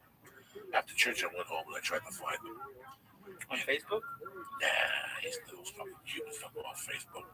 He loses the keys. And one of the really, when I was a kid, my God, it's amazing what has happened. Did you see Mad Max? Yes. Okay. The question that fucked me in that movie is who killed the world? Oh, yeah, man. I keep asking, who killed the world? You know what, man? They've killed the fucking world already. The world is half dead and we don't even know. No, it's more than half dead. Trick-or-treating this week. I saw trick-or-treat now. There's no kids on the daytime. I mean, these are great areas for trick-or-treat. I didn't get one. At night, I saw kids, but they're confined. The parents put the fear of God into these kids. Yeah. You know, Friday night, I went to this trunk-or-treat. You know what, man? Did Mercy have a great time? Fuck yeah, she had a great time. You know, did I have a great time? Fuck yeah, watching her and watching the kids and watching my wife. I dressed up. I put fangs in my mouth, and she kept saying, "No, thank you, Daddy." Which means take the fucking fangs out of your mouth. No, thank you, Daddy. And she would keep tugging my cape. No, thank you, Daddy. It was the cutest fucking thing. I went in there and I had a great time. We got that 5:30. The dinner they made us was, not bad. It was a cheeseburger with macaroni salad. It was a barbecue. I enjoyed it. And then I watched her play ball with other kids, and I could tell that we're halfway there. We're okay. We got an okay kid. The ball hit her in the face 3 times. She didn't cry. Some little boy dressed up as Captain America got hit once. He wouldn't stop crying. But when the kids left to eat, she didn't want to eat. So she stayed with me. She goes, "Daddy, come in." And I started playing ball with her. So when kids came over to play, she was like, "Da, da, da, da, da, da, da. It's me and him now." And she was going fucking nuts. That was the only problem we had all night. Everything was great. But back to Trunk or Treat. It's like cars get together. It's like a beautiful car show. And they back up and they open their trunks and they hand kids and they sit in front of the trunks with disguises. And I tell you what. Is it like a lowrider club or hot rods and stuff like that? No. It was just all these fucking Studio City people. Oh, yeah. Whatever they are. I don't know what was. I didn't talk to one. I talked to maybe 2 parents and the principal. Man, I've done that same thing with Mexican car clubs, bro. They are the nicest. That they had a whole goat cooking. Okay, I mean it was the real deal. Old ladies was making tortillas. Okay, they was handing out good candies and stuff like that, having a blast. They had a band, a salsa band. It was on, man. I'm telling you. For kids. This was for fucking kids. Yeah, that's what it was for kids too. Yeah. There's no fucking salsa band when there's kids. This is telling fucking you, white kids. White kids now. This is white kids. There's no salsa band. There's no Beatles. They're barely walking around. You want to hear about white people? So these motherfuckers, I mean, the most interesting thing in the world was I looked at my wife at one point. I go, "What the fuck is this?" I know. Like, I almost have a nervous breakdown. Like, what the fuck is this? This is like Puerto Rican shit. But I go, this is what we have now. The parents scare the kids. And, let's get together. Let's put them all together. When I was a kid, one parent went out, everybody held hands, and you fucking knocked on doors, and you yelled. And, Saturday night, I didn't see people till 8 o'clock at night. How much pot do I smoke on my balcony at night, people? A lot. Tons. I'm standing out there, and I was scared to smoke, and my kids are going to walk up on me. After 30 minutes, nobody said nothing. Every once in a while, I'd see 3 kids and a parent. But the 80, 90 kids, I used to run with 80 fucking kids on Thanksgiving. Yeah. You ran 80 deep on Thanksgiving. And you keep bundles running of into 20 people. Yeah, bundles of 20. I didn't see that. And it's just, and I know, they found needles and every year. Some fucking dummy in Pittsburgh sticks hypodermic needles and fucking chocolate and all this shit. Man, that's why I tell all my kids, hey, Daddy has to inspect all of your candy. I need to bite out all of this shit. That's what I did on Saturday night. Friday night, though, I got so high at the Trunk or Treat. I went home, and she came home with a bag of candy, and I kept sitting there, and it started talking to me like cocaine, like 11:30. Yeah, right. And you have one Reese's. Oh, you're fucked. Then you're fucked. Reese's will fucking put you over the limit. Dude, if you start with the little ones, the bullshit That's what I started with. Oh, then I ate 3 of those. I took 3 cups. Getting cups out everywhere. Then I went back and got the whole cup. Oh, I went back and got the Swedish fish. All those. Swedish fish. That's my world. That's my world since I've been fucking 5. Since I came from Cuba, I discovered Swedish fish. The red ones or the multicolored ones? Listen, the red ones. They only come in one color, Swedish fish. That's it. The ones at 7-Eleven in the bag. That's the only one I eat. All those imitations, skinny worms and shit, shove those up your mother's ass. I don't eat none of that shit. I'm a fucking Swedish fucking fish fan since day one. When I was a kid, I'd buy them by the box. And I'd get a brown bag and I'd stick my hand and put them in my pocket. That's how there was some when I was. Put them in your pocket? In a bag, in a brown bag. You get there's a big tray of them. No, I bought the box from the wholesaler. Oh, really? In Holy the 6th shit. grade, I used to know where to buy the box. Wow. There was a fucking wholesaler for candy when I was a kid. I'm telling you, and I would go down there. I wouldn't tell nobody. I wouldn't tell nobody. I go down there and I get a box of Swedish fish and I get a box of a thing called devil gum. What's that? Devil gum. Way before fucking these other gum thieves thought about Big Red. See, Big Red, who makes Big Red? Wrigley. Wrigley. See, Wrigley, they bumped devil gum. When I was a kid, devil gum was cinnamon, but it was hot. Like if you ate 3 slices, Your asshole was gonna be on fire, though. That's what Mexicans give their kids when they're in daycare. Dude, we had atomic fireballs. That's all we had. Right, no, atomic fireballs. But you also swallowed gum, Joey. You're not supposed to swallow the gum. That's why your asshole's on fire. My asshole's not on fire because of that. I'm telling you, I've been swallowing gum since day one, so my body knows how to process it now. I just spit out little fucking gum. See, if you start swallowing gum when you ate, then you're fucked up. I've been swallowing gum since day one. Can some doctor please email Joey Diaz? And do what? What's he gonna say to me? I've seen to learn how to. Listen, I have pulled the gum out of my asshole. I have pulled little pieces of gum sometimes that don't get processed. Yeah, out of the hairs. Oh, God. Or sometimes you're gonna pull the shit out of it and you can hear the gum going. It's like getting. You can hear that gum? It's like getting. Let me tell you what. Hey, have Joey, when he gets one of them good ass zits above his asshole, to come and pop it like 1.5 feet away from you so you hear it. Okay, he did that in my fucking apartment after he drank all my goddamn orange juice. All right, he drank a whole fucking thing of orange juice in 10 minutes. And then proceeded to pop a zit on his asshole? Yes, no, not on his asshole, in the crack right above it. So to get any pressure behind it, he had to take those big ass fingers in his, go one knuckle deep. I know all the stories. I was there, Nick. Back in the day, I ain't ashamed to say, I used to travel by bus to a lot of gigs. Greyhound was my sponsor for a long time. The Joey Express. The Joey Express. I would get on that fucking downtown bus to El Paso. And I'd drop you off and pick you up. The longest bus ride I did was New York City to Dallas. That was the longest because I had nothing going on. I'm going to go all the way to Kennedy and drop 200. When I'll be right here and I can pay the express for $48. I looked at just to get to Boston. It's like only like 2.5 days for like $100. So I would, if I'm just saying if I had to. Man, I travel by bus because I own one. Get a king size bed. Don't do that. I could never sit up. I could never sit like that.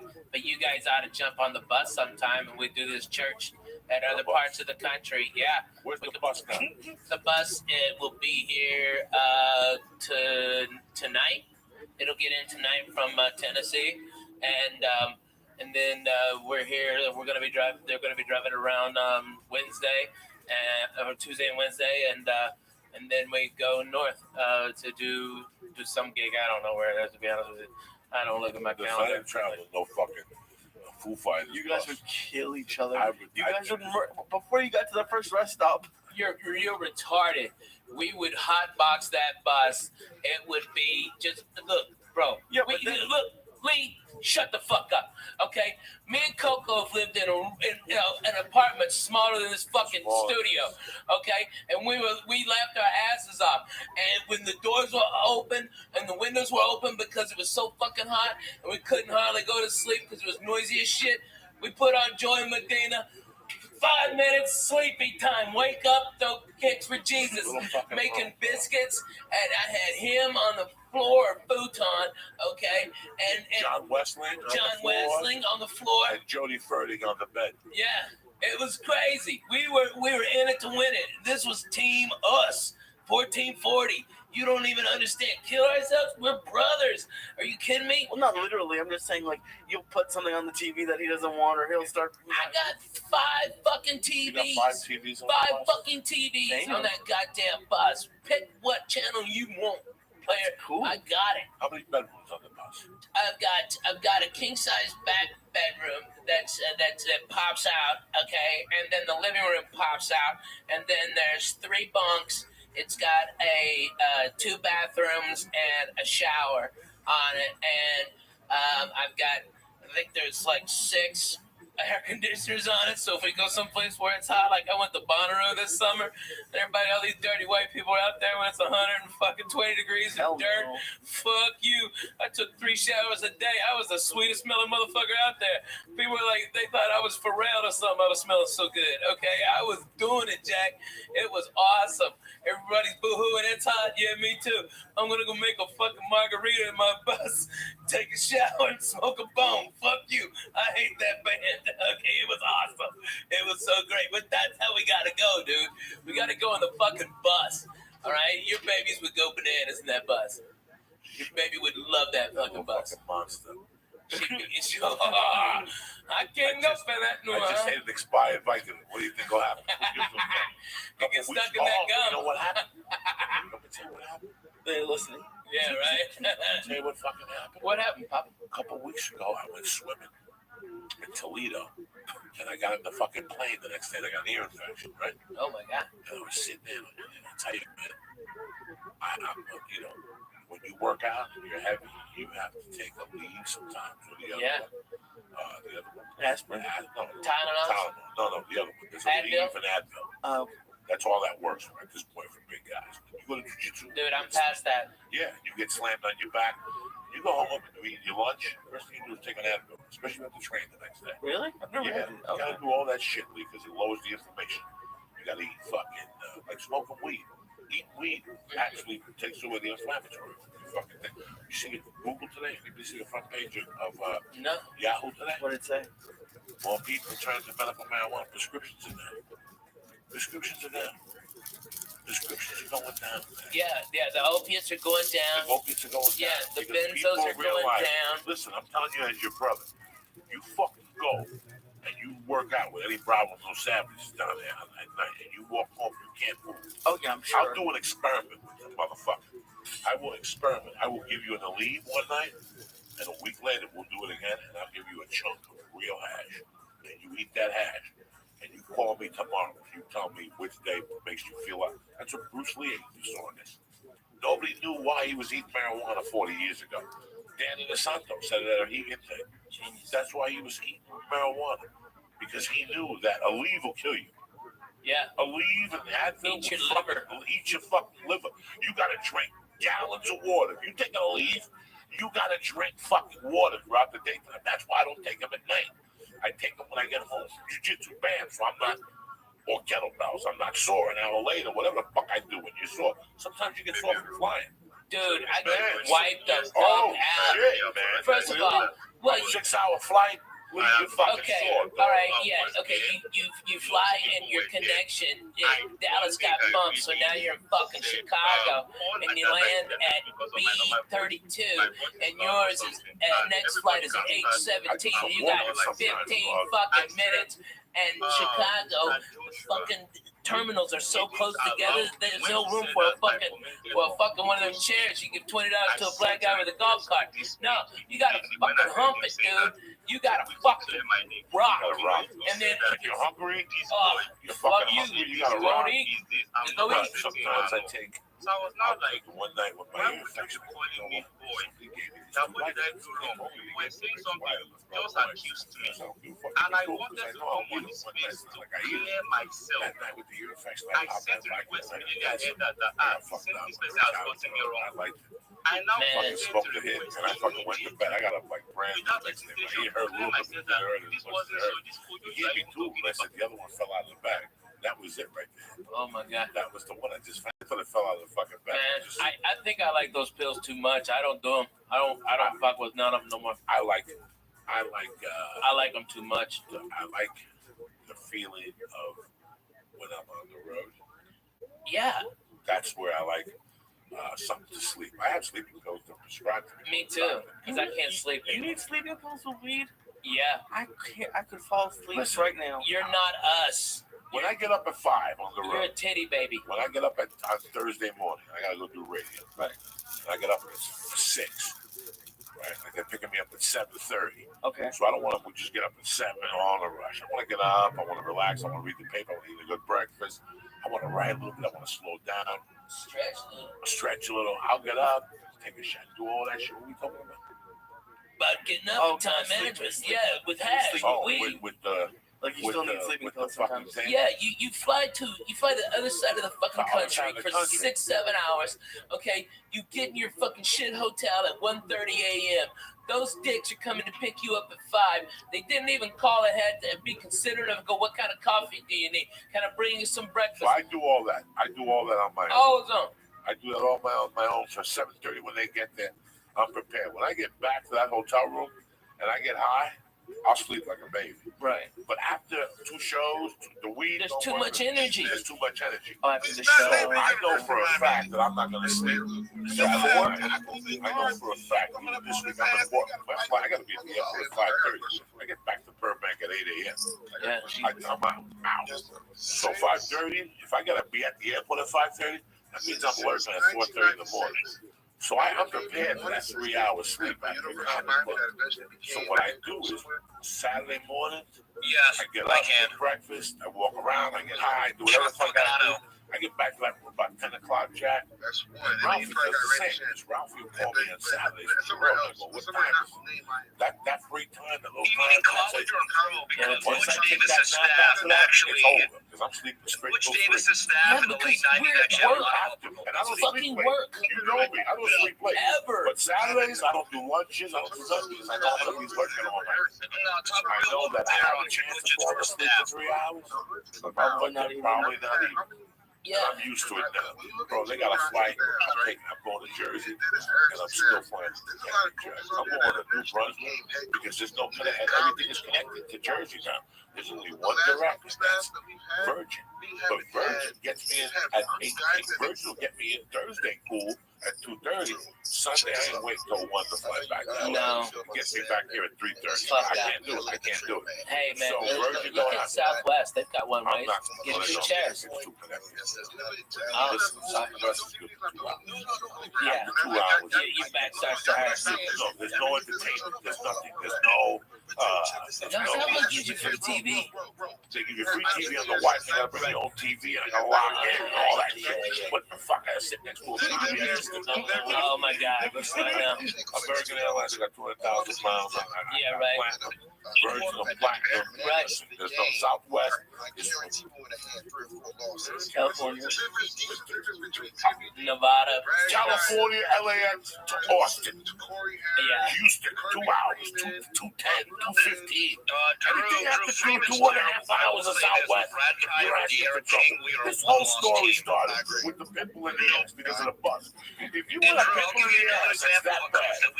Fly fucking Southwest. So what happened was, I got back on a Monday night from fucking El Paso. I was sitting on a bus for 12 hours. I must have fell asleep sideways. I was about 370 at the time. And the grease of the fat in my ass built the pimple up. 3 or 4 inches from my asshole headed like north of my asshole is right here. On the cheek, on the inside, I've got a pimple that stuck out an inch. And it was developing. Like it started with an inch. How did you find it so quickly? How did I find it? I couldn't sit. Every time I went to sit, I'm like, wow, something hurts. And then he pulled the hair out. So I took a fucking mirror, and I took, this was the days when I was in my apartment? I think it's in my apartment. And I had to look at my ass and bend over. Guys, it was a whitehead on my ass. Oh my God. That was throbbing. It hurt so much. And I couldn't take it when I'm sitting there talking to Ralphie. And I remember that he was telling me a story about something. And I'm sitting there, I finally opened my pants in the front. I had no underwear on. No, you didn't even take your pants off. That's when you had the ball pants. I stuck my hand through a hole like a fucking yoga position. I had to get to a yoga position, Lee, and I had to squeeze the pimple, but I had to turn the skin down. So it would go pop. And Lee, you can hear it go pop. And it was just a yellow ball of pus. I had to go back in. And I had with my fingernails, I had to take the fucking, took a piece of skin out. Like, take them out of this? Yeah. They grow hair from sitting twisted on a problem. If you sit down all day, you will have pimples on your ass dramatically. All those fat people that walk around and work in offices, look at their ass from time to time. Oh my God, it's like strippers. Some reason strippers always got a big white head. If you look at a stripper's ass when she's dancing close, look up close, you always see a little white head on their cheek. I'm just teasing, just a joke. Lee's going in. It's like, really, it's just for the experience. I didn't know you had to pull stuff out of them. Well, when it's an ingrown hair like that, yeah. On your ass, G. Yeah, and it was a long hair too. I saw it. Made me vomit a little bit in my mouth. Totally gross. Terrible. I know. People think that comedy, when you sell those buses for that long, and now, it's You fly so much. These organizations don't say they contact these organizations. Southwest, I love them. I'm not saying that they're a bad airline. Not at all. Southwest is big, fast, Burbank. I think Southwest, or whatever that thing is, the level. I love Southwest. I used to hate the way they board, but they board much quicker. Dude, so much quicker. So much better. It works so much better. Get the fuck on. Fuck you, get on. Fuck you, get on. 8:15, 8:30, you get a seat down, you sit there, you give people dirty looks as they walk by. I had to do the math because I forgot to check in one time and I was like B30 or something, B20. But I did it out of like 96 aisle and window seats. So as long as you're in the first 96, you're cool. You did the math? I got nervous, dude. Man, you are such, that's the Jewish thing you've ever said to me. And I'm a chubby guy. I've had a million years. Dude, you got the flag of Israel right there. Right. And that is the Jewish thing you've ever said. That you counted all the fucking windows aisles. Really? Oh my God. Dude, here's what I do. Because I'm fat. I gotta buy 2 seats, right? And I don't mind. That's no big deal. Here's how cool fucking Southwest is, though. If that plane ain't full, they give me one of those seats back for free. And so the next time, so I fly, when I live in Nashville, 2-hour flight, I'm in Boston. 2-hour flight, I'm in Chicago. 2-hour flight, I'm in Miami. 85% of my work is within 2-hour flight. So I go over there Southwest. This is how good they are in Nashville. Holy shit. I got there 10 minutes before the plane was supposed to take off, and they go, Rabbi, we've already got you checked in. The plane is now having mechanical problems, and as soon as you get on, it'll be fixed. Okay? And they this is before the TSA bypass on that bullshit. They were like, just pat him down, get him on the plane. And they wheeled me from one of them go-karts, because this is how much Southwest loves me. They got me to that plane. As soon as I stepped on, hey, the problem solved. Yay, everybody clapped. I had my 2 seats right there waiting for me like a doctor. And those guys love me. They come out. They're the best. Burbank is cool. Southwest Burbank are nice cool. People. Real That's nice Orlando people. Casino's daughter. Oh, yeah? She works there. She's the front desk manager. So sometimes I get there. What are you? Whatever. If I know she's there, you got clapped. Yeah. One time she took me into the Southwest thing and I was eating food. Sandwiches from the fucking lunchroom. They had a party. I'm in the party. She goes, you got delayed, so you might as well come with me. And I went into the thing, and they had little sandwiches cut up with potato chips. And people from Southwest were back there eating. And she put me right in there. She goes, I'm going to get you. They're really nice. I didn't say they were a bad thing. No, but it's not that comfortable. It's not that comfortable. Here's the thing. It's not that comfortable if the plane is packed. And we're a fat fucking right. Okay, my shoulder goes. Me too. Oh my God. I get shoulder pain on Southwest. I made a mistake. Papers, because you're always looking the same. Right. And flying is something that if you're looking the same, you're going to have an uncomfortable journey. Prepare for it. Go on their website. Look at the options. United has a thing where they give you a bigger seat and they give you security clearance. Yeah. For $75, it's worth every dime. Because I'm walking in the first class line. Right. That's worth $75. And then there's economy.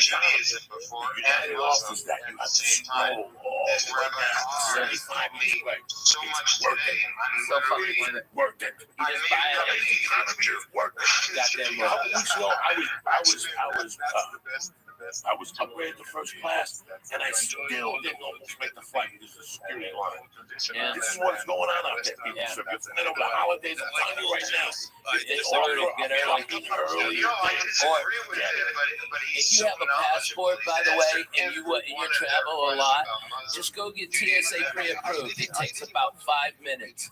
Okay, which utterly scared the living shit out of me. That I just show up with my passport and my ID, and they asked me like 6 questions, like, do you love America? Of course. Are you allied with any of the terrorist group against the country? And I go, not only do I fucking hate them fucking cocksucking dirty sons of bitches, okay, they shot at me. Fuck you. All right, I hate Russians. I'm bona fide, Jack. Fuck that. And they go, have a nice day, Mr. May. I had to raise my hand, sign a piece of paper. Boom, had it there. And all you do is go up there. You don't have to take anything off. No, I know. No shoes, no fucking stuff. Yeah. Email me and I showed my Is it wife. true that you have to give them like access to your social media, or is that? No, that's bullshit. What are you talking about? I hear stuff. I don't know. That's bullshit. But you know what? You know what though? It would be smart. And let me tell you, every business I'm doing it. I put on the bus a tower, a mobile cell phone tower, Wi-Fi rather, like the largest one you can get on in a mobile unit. And so it's free Wi-Fi at all my shows. All right, but what happens to log in is I get all your information. So next time I'm in the area, I can hit you up and go, hey, I'm here. All right, and that's how I do it. I provide. It costs me a lot of money to do it, but at least I get something in exchange, and they get free internet. You know what I mean? Right. That's cool. It's really cool, and that's what you got to do for people. But businesses all around are doing that. But you know what they do? It's not like on Southwest, you give them your email, and if you got like an iPad or something, you can watch real TV, and they've got movies on there too. And you can flip channels, and it's real time, and that's for free instead of like, what is it, Boeing or something like that? That's like fucking $22. Goddamn, and it's shit. You can't work Twitters or nothing. But that's garbage. That's way too fucking much. I mean, like a month. So Southwest gives you free Wi-Fi. Yeah. But it's what you want to watch. I don't get it. So you just have to. But they don't want to pay for screens. So you could bring out your tablet and log and just log in. You just hit accept, and then they have like a whole bunch of TV stations. Yeah, but you can get all your Wi-Fi, everything on there, everything. Especially if you're A-list, you get everything. You get all of it for free. I do not fly JetBlue. I'm too wide in the ass, and I don't live in a hub of it. But I do live in a hub. Nashville's a hub for Southwest. And, you know, they've got 3 directs. I took American here, first class like a doctor. I was out of there at 6:15 on Saturday, on Halloween. That was the first one in there, on there. You got a nice flight today. Dude, it's a fantastic flight, man. They add one during the winter. Yeah. There's a problem. Like in the winter, you have to look. They add an extra one on the way back. Because usually you have to leave early and they have one at night. Yeah, they get nervous about Dallas and Chicago, so they add extra direct to Nashville because Nashville's such a great hub that you can get all to the south and right there from there. Like that's like their emergency one. Like when Dallas has an ice storm and Chicago's fucked up, they add extra flights to other key cities just so like to Miami so they can bring people up to the East Coast. It's crazy, but that's what they do. They're smart, you know. They do it like they do, baby. They do it like they do. Lee. A lot of people don't fly. They get. Dick Syed. I'm gonna tell you what the best flight. I'm gonna tell you what the best ticket is in the business. What's that? Virgin Main Cabin Select. Fucking A, man. I tell you what, Virgin first class is bomb, dude. But I'm talking about the Main Cabin Select. Oh yeah. The one behind. It's People can't fantastic. afford first class. Oh my God, it's first class. It's first class. It's first class. It's first class. Like it's first class, It's for, first class. for half the price. It's Half first the class, price. half the price. Best seat in the business. And then, without a doubt, you've got more leg space actually than you are to have in first class. I've been more comfortable in Main Cabin Select than I am in first class. You know why? Because they have a desk. I can put a notebook down. I could actually fucking type something. And you can I stretch got gorilla hands. bro. You can stretch the You can fuck stretch out. back. It's got more space than first class does. You have to hit a button. They bring you free food, Yeah. free booze. Everything's on the house. So it's still first class, only not in first class. And you still stand on the first class line. That fucking Brit. And if you want to fly first class, you call 12 hours before the flight. Yeah, if it ain't It's full up. 149. Yeah, Boom, boom. they bump you. And So that, you that's to always go have to across the fucking country. That's going across the The country. only problem is that, like, all right, I want to go to fucking Austin from LAX. Right. No. You got to go to San Francisco first. Yeah. That's the problem that I foresee. Chicago, Mhm. I'd love to take Virgin to Chicago, but you know what? I don't want to get to LAX at 9. Yeah, that's hard. LAX at 9 is rough. That's a rough flight. You know what? American will get me anywhere at 5 a.m. if I call them and ask. That's one thing about American. That's true. That's one thing about American Airlines. That's They why. have flights all That the is time. why I fucking fly American. They are Because 24 9 out of hours 10, they got a vampire flight. They are got a 24 hours. They got a 5 a.m. to Chicago. That means you have to be at LAX at 4 a.m. What type of human being are you that you're lurking at 4 a.m. without drugs? You, Yeah. me. You know, it would be more effective, like if they ran, like Southwest is almost a 24-hour a day airline, and especially with all its international flights now.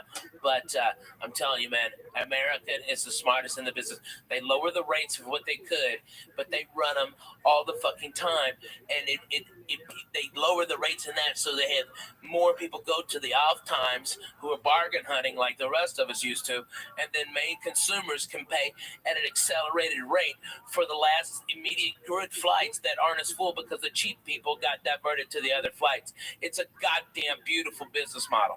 That's how you fucking make money. But it's amazing how much these companies treat the customers like crap.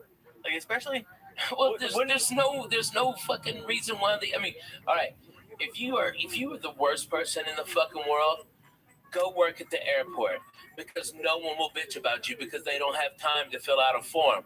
They don't have time to fucking talk to your manager. They just don't. They got a plane to catch, so they go, "Oh, that guy was a dick," and they watch your next plane. You can, it's free. It's awesome. If you're an asshole, go work at the airport. About a year ago, I made a really bad mistake. This is the type of person I am because I know it's a corporation, I know it's a company, and I know. Was it you and I that were having? No, I was having a chat today with somebody about agents, and I said, "Listen, I know people who are shit agents, but the agents are killing. Yeah, doesn't matter. Just because he's, I was looking at her. Here's the funniest thing ever. On IMDb, they've got a rating for agencies and managements and all that shit. CAA is obviously number 1. William Morris is number 2. Innovative is like 8. And then the agent top was like 200. It's like 300. And it's a fucking nightmare. There's some management companies I looked at, and here's what's fucked up. You look at Jeff Susser's management. Yeah. They're 4,300. A regular person would look at that and go, I wouldn't even talk to that management company. Yeah. But what do you mean 4,000? That's how much they cost. That's how, that's the rating. That was the rating. That was as far down the list. But they've got 3 clients. They've got 3 millionaires. Millionaires. So it doesn't matter. It doesn't fucking matter. It doesn't matter. You understand me? So it's all bullshit. What are the rankings based on? I guess the client's earnings. And the client's earnings. And so, I'm with William Morris, and I think worldwide they're number 1, but here in America, CAA is, especially in LA. All right, but William Morris is badass. Who gives a fat baby's dick? If they're at that level, unless they're worthless or fucking strung out on something. I mean, there's been a lot that have risen and fallen because of what they're snorting, what they're drinking, what they're fucking expensive. But man, right now it's more just you got one client, and you're that guy's manager, and that fucking guy is Kevin Hart. Your rating would be, that you only have one client and you're so far down. But Kevin will work hard and make a ton of money. But what if he takes 2 years off, just to relax and build up a new act, That's when your rating drops to 5,000 like assessments. But how much TV does Stephen, Joe, and Kevin do anymore? No more. Is JoJo? He's still throwing people around at UFCs, right? Right. But that's theatrical. Some guy called me and they said, he would be such a fucking amazing nobody's talking hero. about behind all this drama. They're all fighting about who should It's so amazing. With Joe Rogan, with a fucking skull and tats and crazy shit, driving a hot rod through the fucking desert for hot bitches. What the fuck? I'm all for that. That fucking nice ass Corvette of his fucked up. Oh god damn it! Run to it. He could throw it. He could change a light bulb with a kick. If you put a show on TV, wouldn't you want it to be executive producer? I go, he probably would do it if I asked him, but it's the last thing on his mind. It's the last, and if you understood his life, he does the easiest path of resistance. You know, we were talking about work ethic a couple of weeks ago. You know, he got that job at the UFC as a volunteer. He called the guy and said, I'll fly myself out. I just want to do something with my time. You guys have an idea what the UFC pays him? What he's become on that channel? He's like the voice of that shit.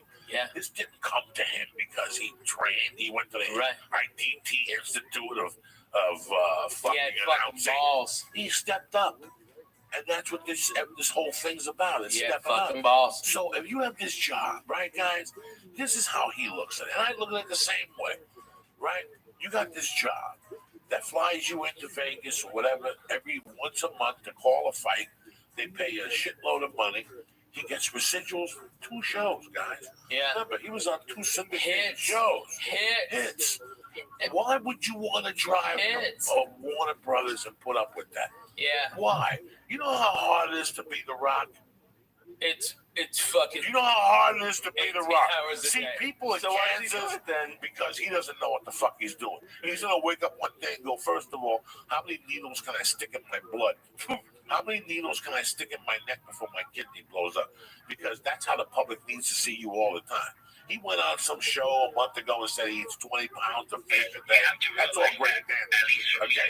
But you gotta stick needles in your body to be that fucking big. Hey, me and you going to some sushi spots. We got him on that one. Yeah, we got him on that. So, you know how hard it is? You have to train. Right now, Joe Rogan has a family. He's He living doesn't it, man. want to come down there. Why would you want He is such a guys, genius. I was telling somebody the other day, what do I want? What do I want? Well, I want the Joey Diaz show. Not 20 million years. I'm 52. I did blow for 30 fucking years. I you know, I'm surprised I didn't foam the mouth with so much bad pussy I ate, like the Kardashian black guy. Oh, yeah. His name? Lamar Odom. Odom. Let me tell you. I would foam at the mouth. Those bitches are the fucking kiss of death, For 20 dude. years, I'm overweight. You gotta look at your fucking weight. You gotta look at your life and go, how long am I gonna fucking last? So do I really want to drive to Paramount every day and put up with this folklore producer and director on their creative thoughts for a show for 5 more fucking years and my glory to stick away from my kids? The kids are fine. He's fine. The UFC pays him great money. He goes on the road When he wants to. with the UFC, so it's all in house. Oh, yeah.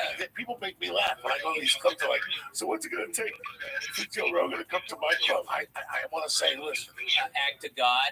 he comes in for one fucking night. You know, I remember in '98 being at the Laugh Factory one night. When I tell the story constantly, as whether people like him or dislike him or he's not funny or funny. Dane Cook one night walked out of the Laugh Factory in '99, and he came over and said hello to me. And I looked at him and I go, "How was the last stop last week?" He goes, "That's a fucking great club, man." Yeah, that was And he 92. goes, "But No, I mean 2000, 2001. He goes, 2000. "But the only problem is it's a lot of work." Yeah. Wednesday through Sunday, and I looked at him, and I didn't think about what he was saying, but I got it. Dude, and that guy had a ton of money, and we had $2 to our name, and we would have loved it. But no, he goes, I just want to go to places. That's it. Just one show. That's it. One show. He put that out there. He put a plan together. He changed comedy with that move. With that move, and I saw it happening. I remember saying, "Who started it?" Dane is the one who started it. You know, everybody before, from Mitch Hedberg, everybody, Wednesday through Sunday, maybe stay until Tuesday. The drugs are good. Everybody, Dougie Stanhope, everybody did it. Fucking Dane Cook was the first one that broke the fucking model. The clubs had the control the whole time because there wasn't after comedy died after the 80s and the 90s were fucking dead. There were no headliners that were selling tickets. Okay, so when comedy started to come back up, the clubs, there was less clubs, and so these comics, so they could fucking keep the money down. But now the dumb fucks, they got greedy like they always do when they fucking start making money. money. They start putting all these comedy clubs everywhere, and then they go, oh, I got no fucking headliners. And then that's when we got the power, and it was fucking Dane Cook that showed the way. You can say, go fuck your Wednesday and eat a dick on Sunday. I'm doing... No, you know what?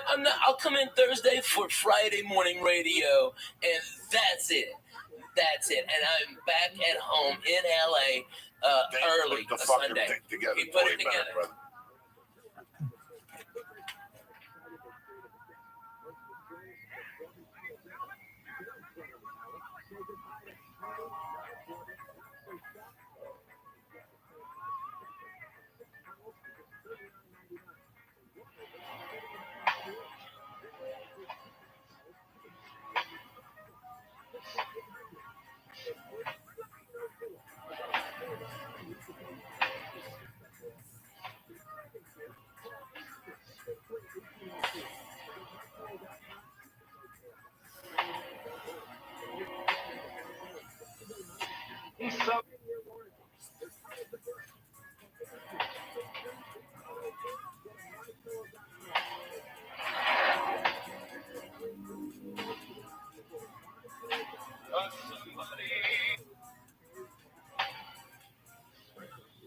What do you think you're dealing with, Lisa?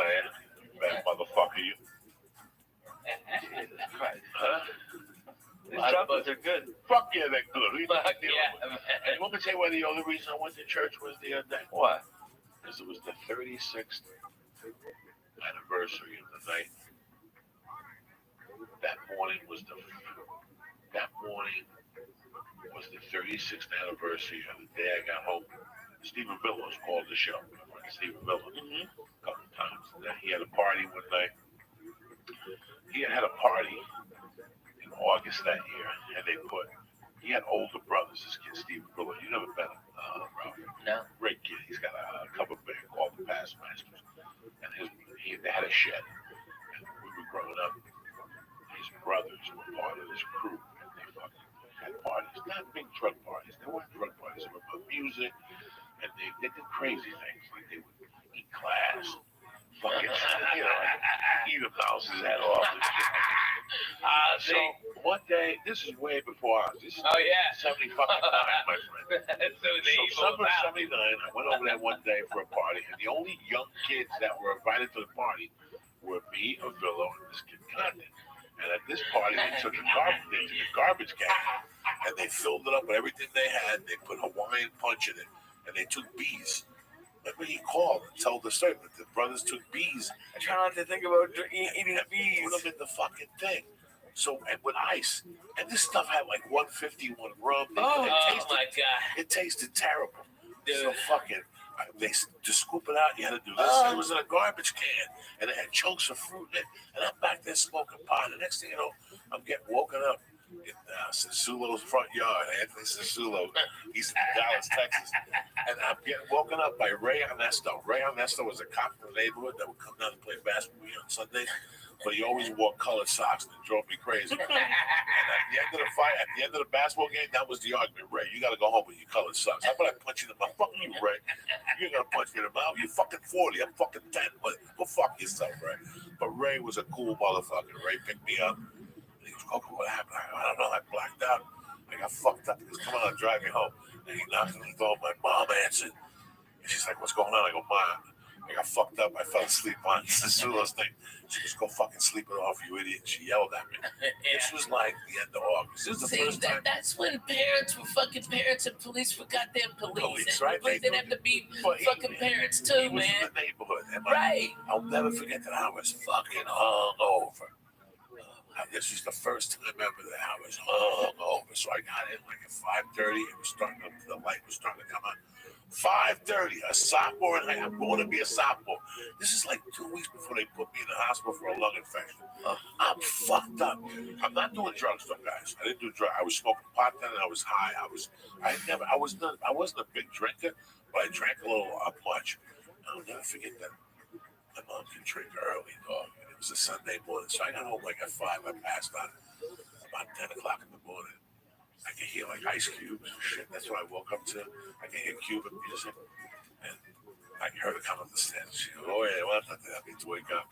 I made breakfast or lunch, and she had like a glass. In those days, towards the end, she used to drink a Bloody Mary with a Heineken in it. Shit, right? Who the fuck makes a Bloody Mary with a Heineken in it? Walking around your house? And she was such a spick. Like, she was such a spick. She wouldn't even cut the celery. She'd just fucking break it, put it in a drink, and eat it while she was talking to me. And, but you have to appreciate this. You can't write this. You can't write this. You know you're supposed to cut the lettuce off the celery? Yeah. She was such a spick, she just ate it, right? Fuck She just yeah. ate it. Fuck it. She would Eat dip that it. She shit. loved tomato juice, that V8. Oh, fuck That's yeah. what she lived I off of. still love that, dude. I drink that like twice a week, 3 So times she a week. wouldn't put Tabasco in her Bloody Mary. She Oh, I put got- Frank's red sauce. Oh, not me. So Fuck. anyway, she Rock looks at Center, me, Texas dog. Pete. I'm fucking, I got a headache that's pounding. And she goes, oye, tengo sin agua. I cook for you. And she goes, she looked at me for like 5 minutes. She took a piece of the celery and she goes, now you know what I feel like in the morning. And she fucking walked out, dog. And that was like a prolific thing in my world. Like, I never thought about it again. Okay, so it's August of fucking... You got the best story. It's August of fucking whatever. But she said it very pate patois. Like, now you know what I feel like in the morning, okay? This is how you want to live your life. She just walked out of the room. Okay. Stone cold. So, That's for real. now this is the end of August. Now it's September, October, November. I love you, bro. I get invited to a Halloween party. It's a Saturday night. Fucking crazy. But you finger banging chicks yet? 3 days before this fucking party, a girl pulls me aside. That's beautiful. She goes, hey, what do you think of this girl? I go, why do you ask? She goes, she wants to get together with you. You want her number? I go, sure. But she had just broken up with a kid. And even in 1979, I went up to the kid like a man. The kid was a tough kid. I went up to him and I said, can I talk to you for a second? He already knew. I go, you're not with her anymore. Do you mind? And he goes, you know what? I like you. But I do mind. I'm still in love with her. Just give it some air. Okay, fuck you. I just, but that's how deep I was in 79, guys. At 15, I already knew there's boundaries. You gotta be a man. You gotta be respectful. And then Halloween night, we all dressed up like ghosts. We took a hit of acid, went to the Gamio's garage, and it was tremendous. It was tremendous. And at 11 o'clock, I went to fucking meet her, and some girl came and said, she's not coming. You have to go get her. And I was like, what? And the girl was hot. And on the way walked, in fact, Timmy Holloway is her cousin. He's listening to this podcast. Robin Thompson. It was me and her. Robin Thompson started walking. Her boyfriend, Glenn Zemnick, who was a man already. Me and Robin were 15. Her boyfriend was a man. That's how hot this bitch was. He was a fucking man. This bitch didn't even date high school kids. He got out of the car and thought we were leaving together. Started yelling at her, but I stuck up for him. He was like, I'll deal with you some other time. And he, was very nice to me that night. All this shit went down. I forgot the whole thing. I forgot to call home. That was the rule of the house. You gotta fucking call home. So Saturday night was this night. It was a Halloween party. But it was in those days, in that year, if you look at 1979 map, Halloween was on a weekend. Me and Ghetto Boys are trick or treating. No, Halloween was like on a Wednesday. So, but the party was Saturday. Yeah. So it was like maybe, or Halloween was like Monday, and this party was on a Saturday. So it was like October 28th. You like trick or treat like 3 times. So what happened was I stayed there, and all of a sudden I realized it's 3 a.m. Then I call home, and my mom answers. She goes, "What the fuck?" And I go, "Listen, I'm up here, but there's no buses." It was a trick, but but what was the date on the fucking Saturday night, Lee? The 3rd. No, the Saturday before that. 27th. The 27th, because she died on the 8th, Lee. So she died that Wednesday after that, not after the Halloween, 10 days after the Halloween. So it was a week and a half. She died a week and a half later. So she gave me the speech on a Sunday night, and she died November 8th. So look at it. You follow me? Yeah. See how the cop. Wow. So that Sunday, she goes, I'm on the couch. What are you going to do? And I go, I don't know. She goes, we'll take a taxi home. I go, I'm not going to take a taxi home. I got other buddies with me. We're all going to walk home together.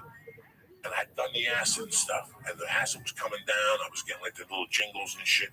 So something happened. Somebody took a ride downtown. But by this time, we were talking. It's 5 a.m. I'm not going to call her back. She was already sleeping. And I'll never forget that my friends dropped me off. I had a ghost costume on.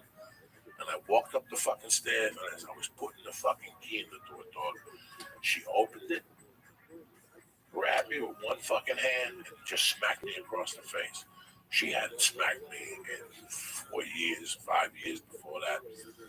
I was a big boy, you know, and that just wasn't her MO, you know, to hit me. She would say, "I'm gonna fucking kill you." 2 years before that, she did light me on fire with a bounty roll. She told me how to call my Balzano's backyard. So, but she was pissed.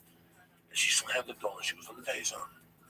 She goes, "Someday you're gonna be fucking married. You're gonna have a fucking wife, and you better fucking call her every hour on the hour. That's the deal in this house. You can stay out all fucking night. I don't give a fuck what you do, drinking with your stupid buddy." She went off, but she goes, "All I want," and I'm standing there going, "You just smacked me in the fucking face hard." Like it was a hard smack to the face. Like it was still stinking. And she's like, you know, "You fucking idiot. You know, what the fuck is wrong with you staying out till 7 in the morning? Get upstairs to your room. I don't even want to look at you." And I was pissed. I'm like, I might even move out. Like, that's it. I might even move the fuck out of this bitch. Fuck this place. Fuck this place. Fuck you. No wonder your husband left you and the other one died. Fuck you. So Wow. Holy shit, that was fucking real as it gets. That's real. My father died at 37. Dude. And then one who was a killer left her because he hit him in the head with a fucking saint. A fucking Catholic saint or something. Which one?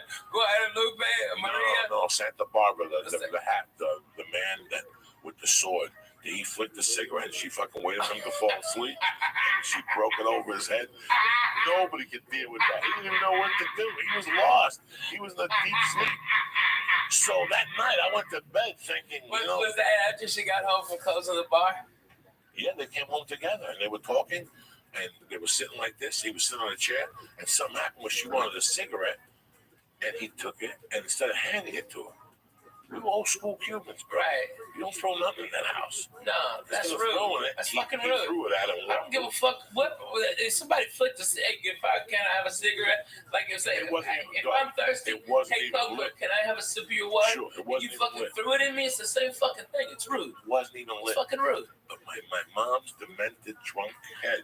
It was a disrespect thing. So she waited for him to go to bed. She hit him in the head. And he fucking left the next day. But so I'm walking up the stairs thinking, I'm walking up the stairs. Oh yeah. I'm walking up the stairs thinking, you know what? I ain't tolerating this shit no more. You know, I'm 15 and a half.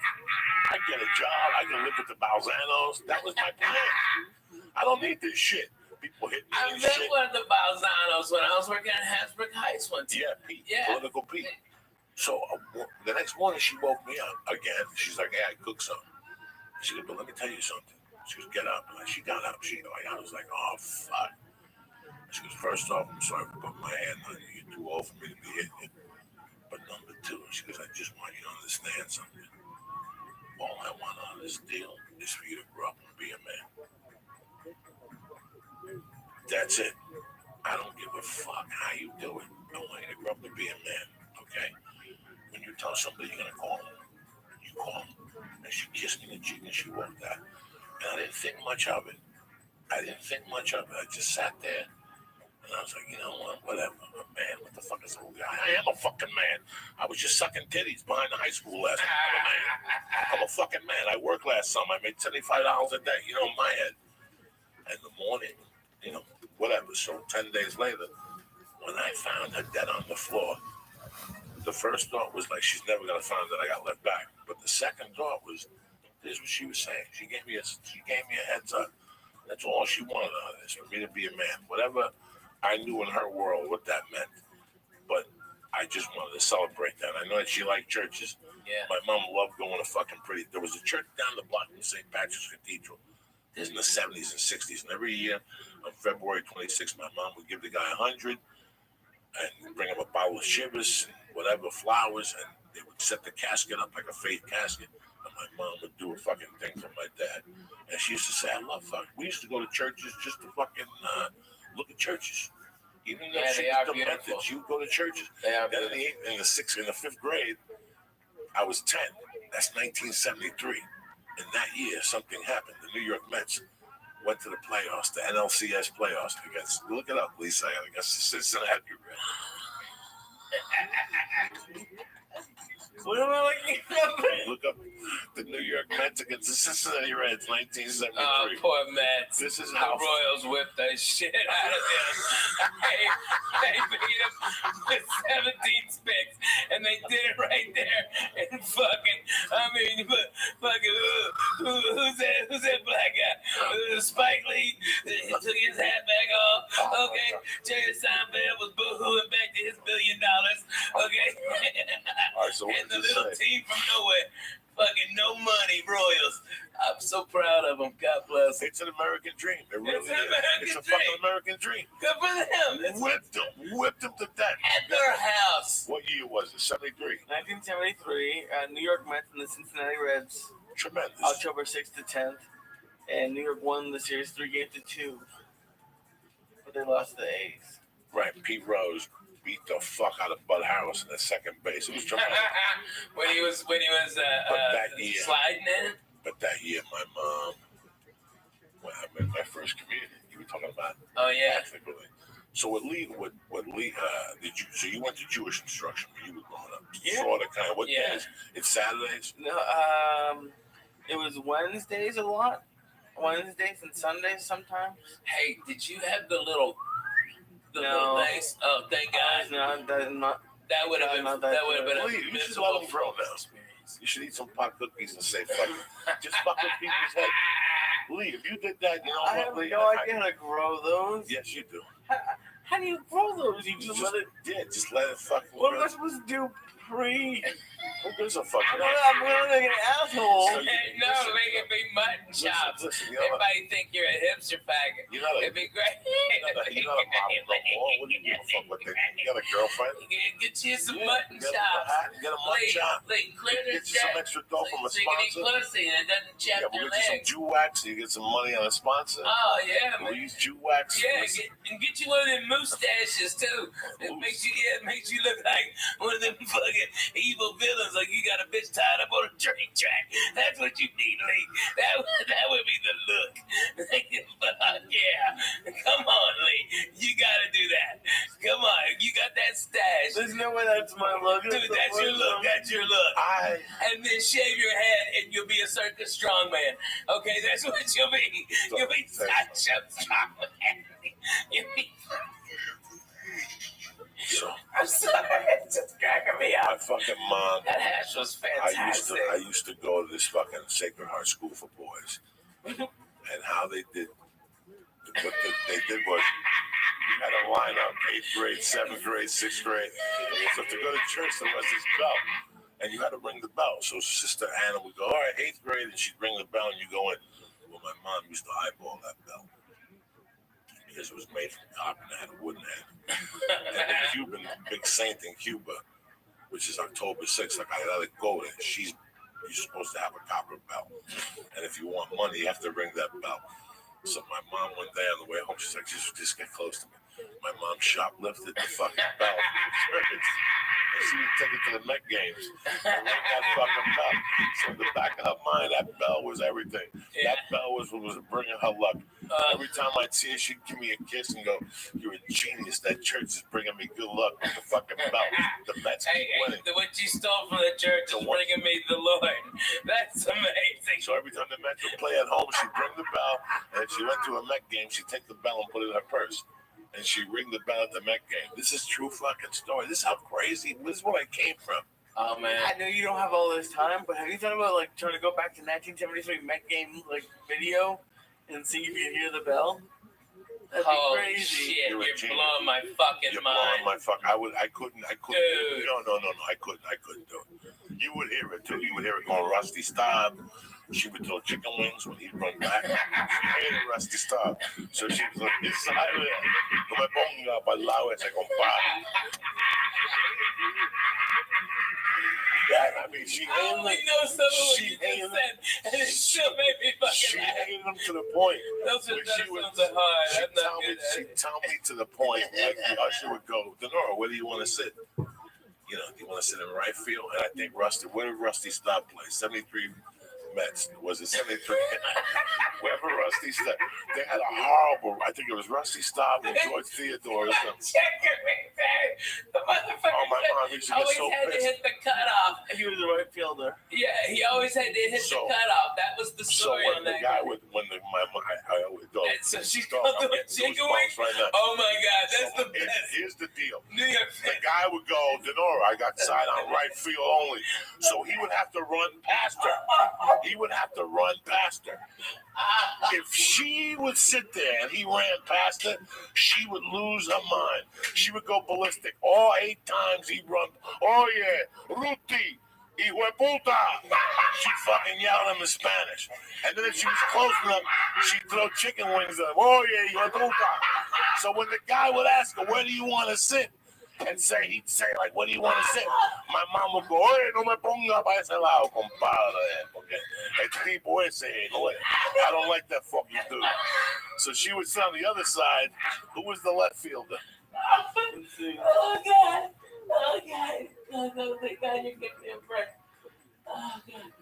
Plus, they had Wayne Garrett on third, so she was in love with Wayne Garrett. If Wayne Garrett took his dick out, my mom would jump the fence and suck his dick, and Tom Steve at the same time. Okay. Your mom's got hard. Give me the team. By the way, this Friday I'll be at the Club Nokia here in Los Angeles. If you're a church member, please come in. I'd love you. I'd love to see you live. I'm going to do about 2 hours and blow your fucking minds. Come on, baby. What's the team? Who was the left fielder then, and who was the fucking third baseman? All right. You want the left fielder or Cleon Jones? Cleon Jones, and who was the third baseman? Wayne Garrett. Yep. Bad motherfucker dog. He reminds me of David Wright, the hot corner, they used to call it. And my mother loved Wayne Garrett, so she could tolerate Cleon. And my mother used to call Cleon Jones La Cleon. Vamos para el lado de la Cleon, compadre. Vamos a hablar con el negro. Because he was black, so my mom would clap. And Wayne Garrett, she liked Wayne Garrett. But if you put her on the other side, she'd be tormented the whole game with Rusty Staub. She'd turn and look at me and said, I don't want to look at this motherfucker. I got to sit there and look at this motherfucker. So, why did you like him? What did he did an error. She lost like $10,000 one time because he dropped the ball, and that was it. That's it. My mother's world. Or was it because I heard? No, he did something stupid. He couldn't throw it to first base. He had to hit the cutoff. I don't know what he did to my mother. My mom just didn't like him. So my mom, if she sat on the right side, not only would she ring the bell for the Mets, but then she put voodoo on Rusty Staub with the same thing. So that year, bro, listen to me.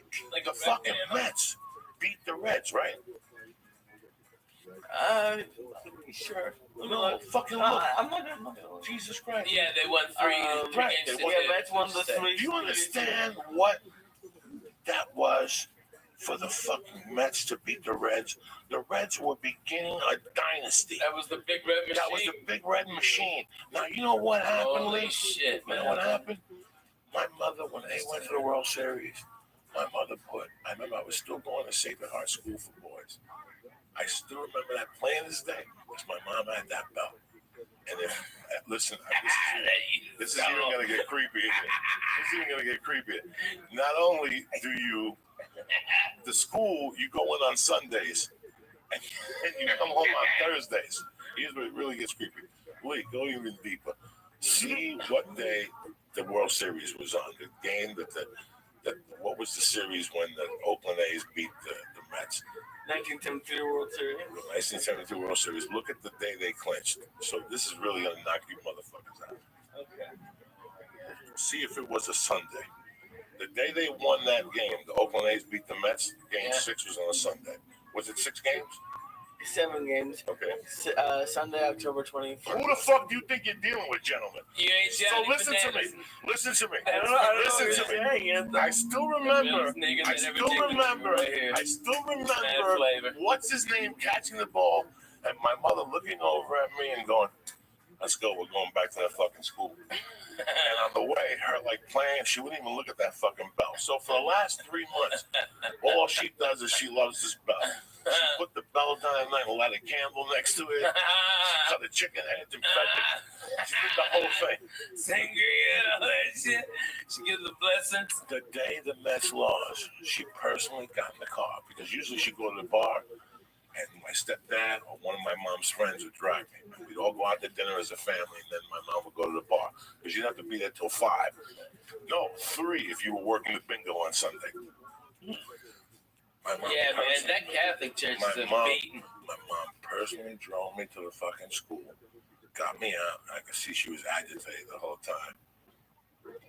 In the middle of the agitation, she gave me a hug. And she goes, do me a favor. Get this fucking kiss of death bell away from me, right? I go, I ain't touching that fucking thing. They've been looking for that bell for 3 months. They've been doing searches with dogs for that fucking bell. Oh my God. And I go, you put the fucking bell back. You robbed it. Here we are in front of the church. The nuns are 10 How feet. old are you? 10. I'm fucking 10. And my mom's telling me, go put this. I don't ever want to see that fucking bell again. I don't want to see that. I don't want to see that bell. And I don't want to see Rusty stop. As long as I live, I swear to God, I don't know what I hit. My mom used to get superstitious against certain things. Okay, so now the bell had carried her throughout the whole baseball. Not only that, the bell helped the Mets beat the Cincinnati Reds, which at that time were royalty. Yeah. Okay? Now, because they lost in Game 6 or in Game 7, the bell was bad luck. She didn't want it to fucking out. Take this fucking bell out of here. Like I said, she personally drove. How much you think she lost on that bet? Because you know she bet the shit out of the Mets. 50,000. Jesus. I'd hate that motherfucker too. My mother... I'd burn that bell. My mother had a gambling problem. What women today think with those slot machines. That my ain't mom nothing. made you look like a fucking... My mom was a bet in baseball. All sports? No, just baseball. Baseball and horses. And that the horses will kill you. It's every day. You can't do anything every day in life. She lost everything because of her baseball bet. Everything. And her teams were betting baseball for the Red Sox. At that time, which they were hot then. Those were one of them. So this whole last week was really more. You know, I watched the fucking Met games. I watched them. Did I cheer for them? I gotta tell you something. I was cheering for them up to when they went to Shea Stadium the first night. And when I saw them singing "Ring Me a Song," "You're a Shadow Man," whatever that Billy Joel thing, that was it for me. I was disgusted. I have never been that. That's not the New York I left. They were all hugging each other. And they were singing, "Sing me a song, you're a piano man." And Billy Joel was in the top acting like a jerk. That stuff drives me crazy, dog. That's a baseball field. You're supposed to go and throw things, and ring bells, and yell obscenities and shit. They've created it into something else. That's what pissed me off, by the way. That's why I got so mad.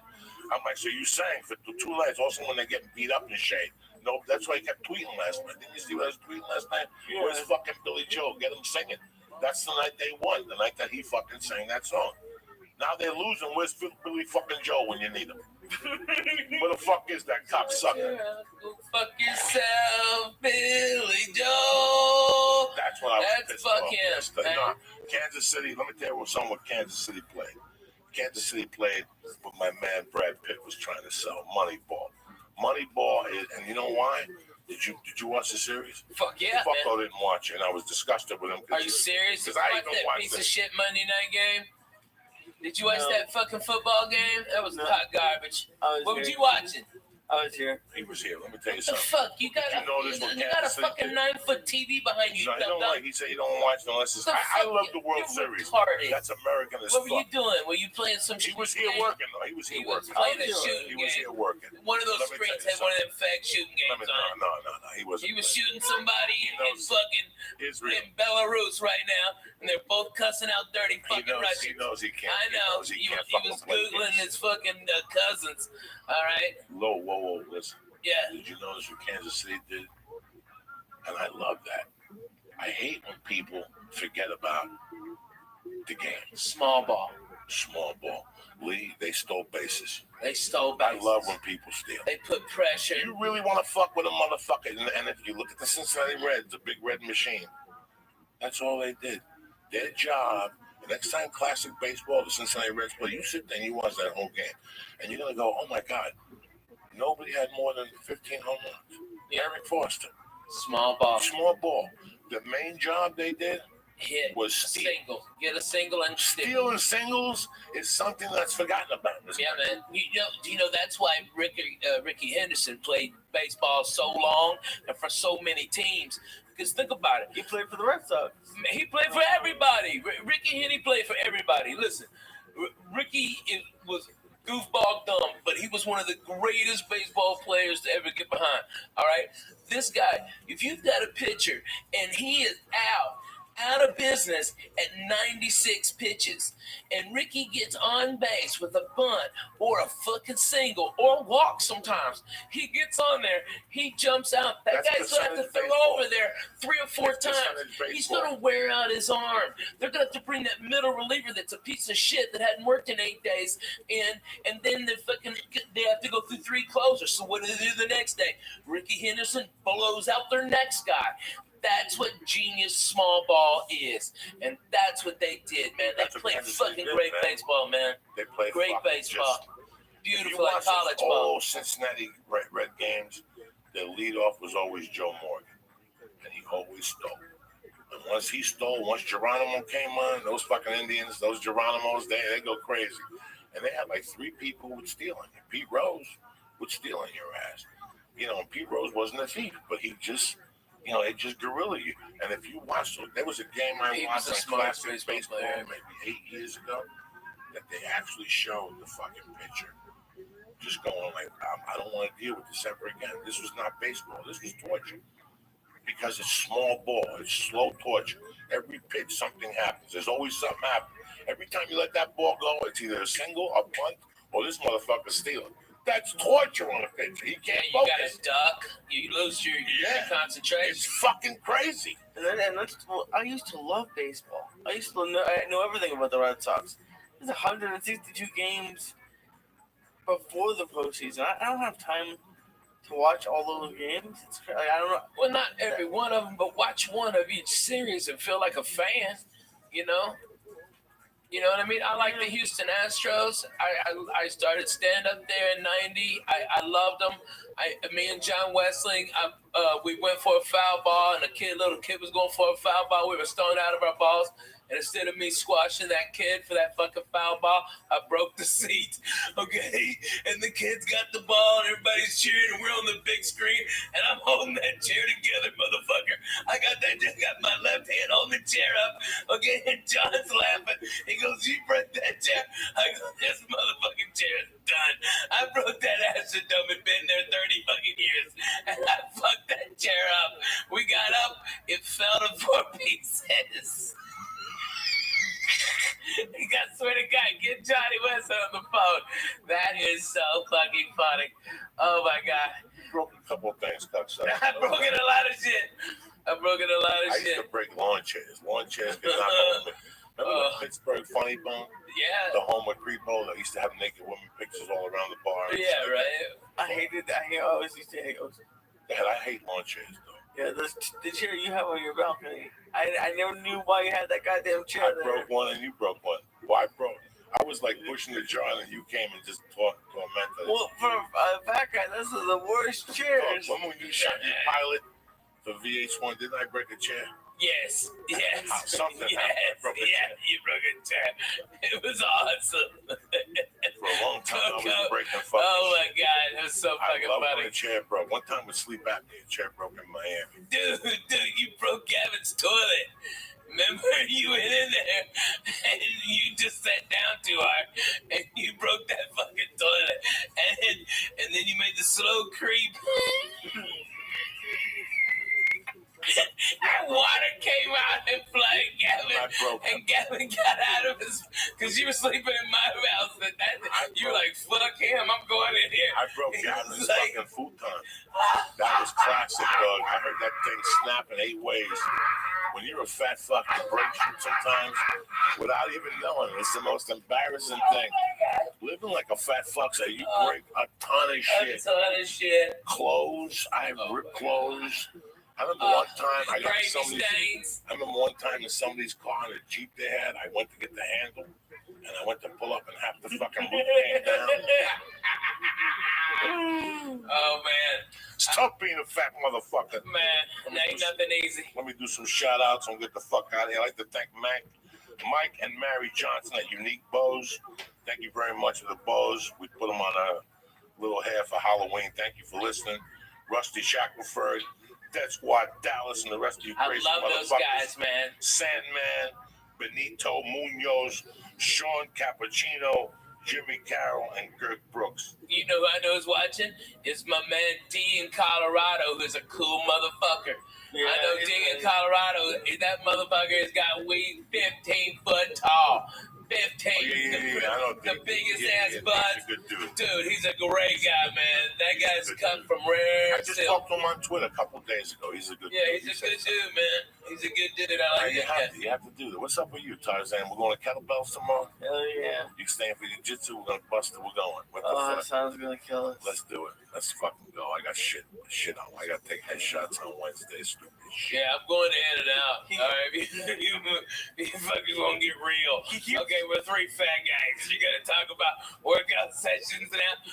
We've been talking about fucking breaking beds. That's why. I just thought about it. I buy better beds, motherfucker. That's what I did. Fuck it. Fuck breaking them. Buy the best. Bro, he wants me to flip over my back. I can't do it. I've never in my life been able to do it. He's like, "Oh, just do it." I'm like, "Yeah, what's never gonna happen?" It's a fucking go there and you do the best you can. Don't worry about doing nothing. Oh, you can't do something. Oh my God. Do something. No, I know. I'm just easy. Okay. I can't believe I can join this conversation, but I can actually and be relevant. Holy shit. Okay, I've been trying to limber up and like, because traveling so much, it hurts. And so my doctor, as part of, I broke my wrist, has said, you know, as part of my physical therapy, go to yoga, okay? So I'm having this one-on-one with this yoga instructor, okay? I'm going down, and I got my legs spread as far as I can, and the fucking yoga mat split in the middle. And my balls hit the fucking floor, and I almost passed the fuck out. My fucking thighs have been killing me for 3 weeks. Dude, I swear to God, I did the full splits like I was trying to block a goal. It was the worst. Oh, you ripped it. Oh my God, dude. I think I ripped my groin muscles. All this shit. I ripped that yoga mat right down the fucking middle, Coco. You're the first person I have said that to, because it's so embarrassing. But those fuckers will rip if you get fucking 450 splitting it. Oh, Jack, I busted my ass. It took me so long to be able to get up. I didn't even know what to do. The instructor just pushed me back on my back. And it eased up. And oh my God. One of the worst things that ever happened was when I drowned at the YMCA that time. That's the title of your book. That's the title of your book. Oh my God. As a fat guy, I was never more embarrassed in my fucking life, man. I've done some fucked up shit as a fat guy. And I don't, you get embarrassed about being fat. You can't fat shame. But the time I almost drowned at the Wiley fucked me up. I didn't say nothing for like 2 months. I didn't say nothing. I just snorted coke and tried to hide it and shit. That was embarrassing. I was just starting to lose weight. Things were going great for me. I lost like 8 pounds. I was still snorting blow. I was doing big blow. And I fucking got up one morning and Terry went to work and I overslept. And I said, fuck it, I gotta swim.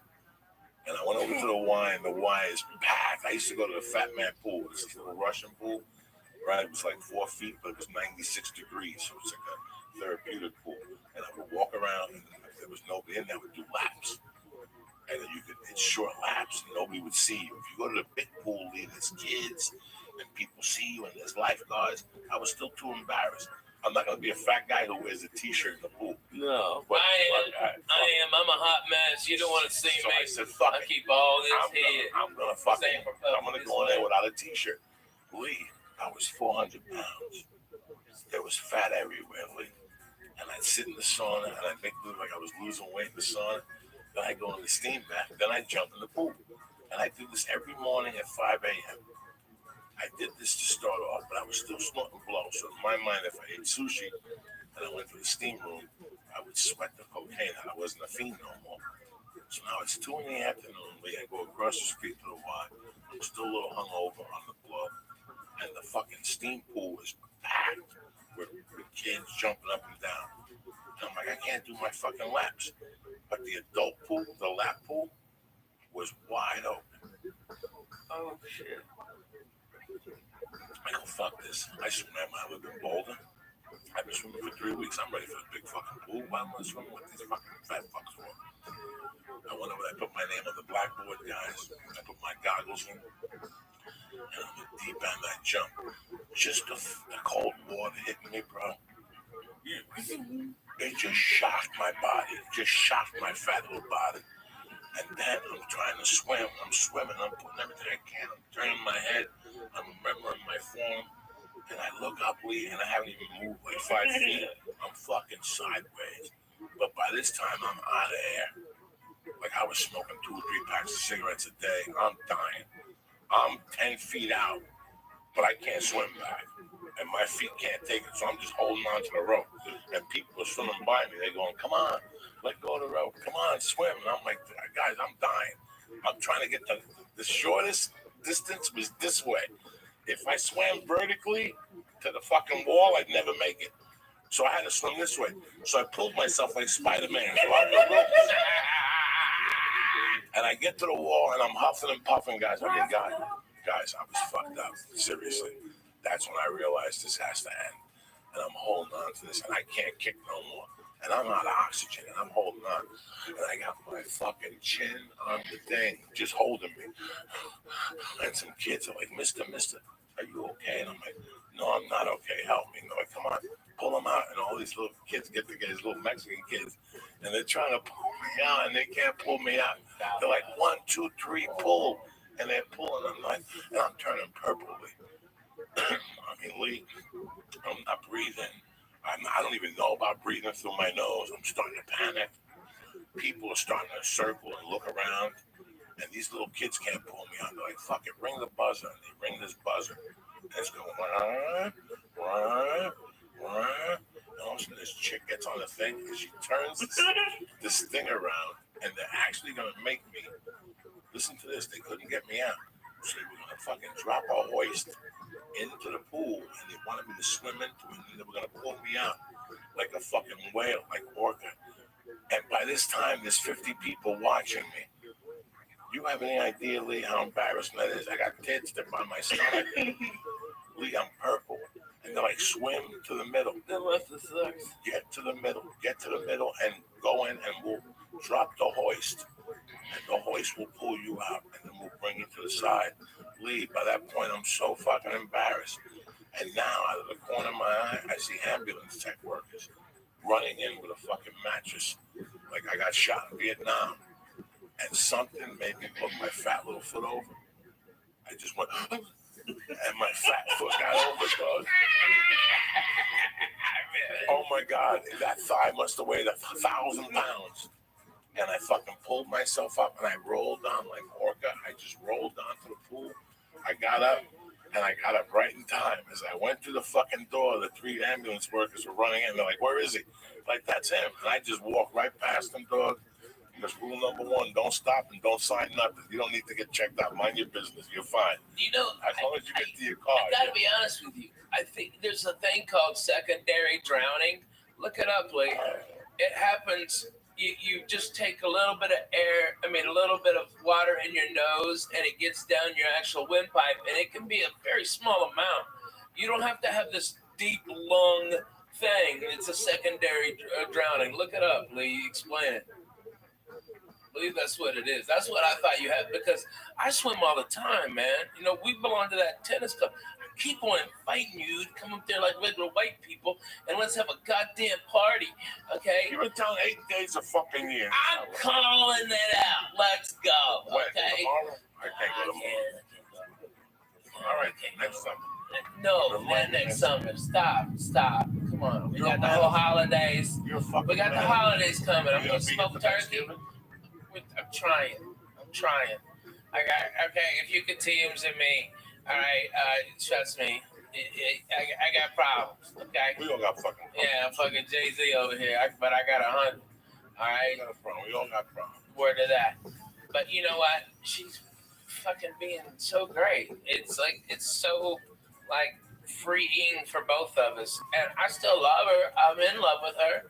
I love my babies, and that's why this wasn't an acid trip night. You know what I mean? It could have been, but it just simply wasn't. I got real shit to do tomorrow. I've got two beautiful babies that love their daddy, and I've been getting so much bullshit, about me and the wife filing for divorce. Truth was, she was just responding. They only check LA records.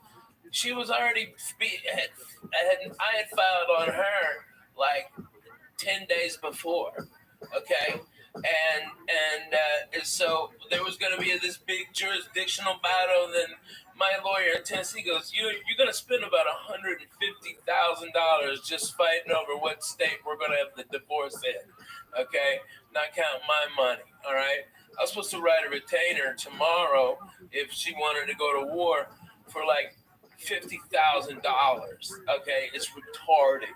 All right. And we're just being cool. It's like, my babies, I always want them supported. My wife will never want for anything. She'll have the house that she designed, okay? She can be free and I'm a miserable person to fucking live with. Not that I'm a fat piece of shit, it's I'm work all the fucking time. Always. And I've got babies that have to be in school. But since this shit broke on the internet, man, they had people taking pictures of my kids, man. It's like, motherfucker, I'm the guy. You know what I mean? It's like I'm the guy behind the microphone. Those are my babies. And they're just being fucking dicks. I couldn't even go hardly trick-or-treating with them. The people all fucking up in my business who I never even knew. I wanted to slap so many motherfuckers. I couldn't take it. I just sat down. Because everybody knows my fucking business, but they also know my babies, and they go, yeah, their parents, and everybody up there is either swinging, fucking divorced, fucking somebody else, or doing coke. There ain't no innocent ones over there, but they're throwing stones. But man, they're coming at me. Let me ask you a question. Yeah. You told me a story that was fucking hysterical. I didn't understand it. Because you're a funny fucking dude. Whatever's going on in your life right now, Ralphie, with your children, the people in the church, we love you. I know. We got your back. We want you to know one thing. Divorce ain't easy. There's two ways you can do this. You want to do this with shotguns and Jews? No. Or you want to do this with, and that's the way you got to do it. Because exactly. you have a career. Yeah. And you want peace of mind. You want peace of mind. I'm in love with her. Listen, man, sometimes people try. I'm thinking about this Rosalind one. I didn't know. I don't know anything. Guys, I don't know anything. I just found out that these people broke up and she's dating a new dude. Who? When does this happen? How does this happen? The singer from No Doubt. Stefani? Yeah, she's dating the judge from fucking the show or something. He broke up with his wife and she broke up with her husband after 14 fucking years. And they had like a thing today, like these two Blake Shelton guy? Yeah. Listen, man, people in life sometimes don't get. I pray every day that Terry stays in love with me, and I keep it together with her. I pray every day because I know how quick it can go. And the longer you're with a person, the harder it fucking is. And when you have children, it's even fucking harder. So hard. There's two ways to do a divorce. You could either A, go to war, or B, take a fucking few lumps in the head, which you're gonna take anyway. Okay, that's all. You're gonna take anyway. I've taken that my whole life. It ain't no big deal. Either 10 people can hold you down and put a big black dick in your ass, or you could just take a fucking white flag, get naked, put it on your back, turn around, lube your own asshole, and let them do what the fuck you gotta do. Okay? You know what? A dick in the ass hurts both ways, but I tell you what, it hurts more if you clench it up. She didn't do anything wrong. She didn't do nothing wrong. And you know what? She did help me in my career. The truth is, when I got Last Comic Standing, okay, Jay Moore, dickhead, called me on Thursday, go, hey, I need you for an audition. I was in Hawaii working at the Laugh Factory, and he said, come back. I need you here on Saturday. And I looked online, and the cheapest ticket for round trip, because I still had to finish in Hawaii. There's nobody on that fucking island who could have done it, right? And So I had to come back, and the ticket was like $1,100, and that was 2 months rent, man. That's real fucking shit. Like for a maybe, for a big fucking maybe, and I rolled the dice, and I couldn't afford it. Lana had a credit card that her mama gave her for insurance, and she put it all on there, and that's what launched my whole career. So does she get half? Yes, motherfucker, she gets half. Okay? And she should get more than half. She's gonna be drawing a salary from my place. She's gonna be getting alimony like regular white people, because we're Jews. You gotta respect. All right? My babies already have big things set up for them. They'll never want for anything. They'll never have what I went through. And it's like that's what you want. But now they're coming. It's just so irritating. It's like they're just dumb.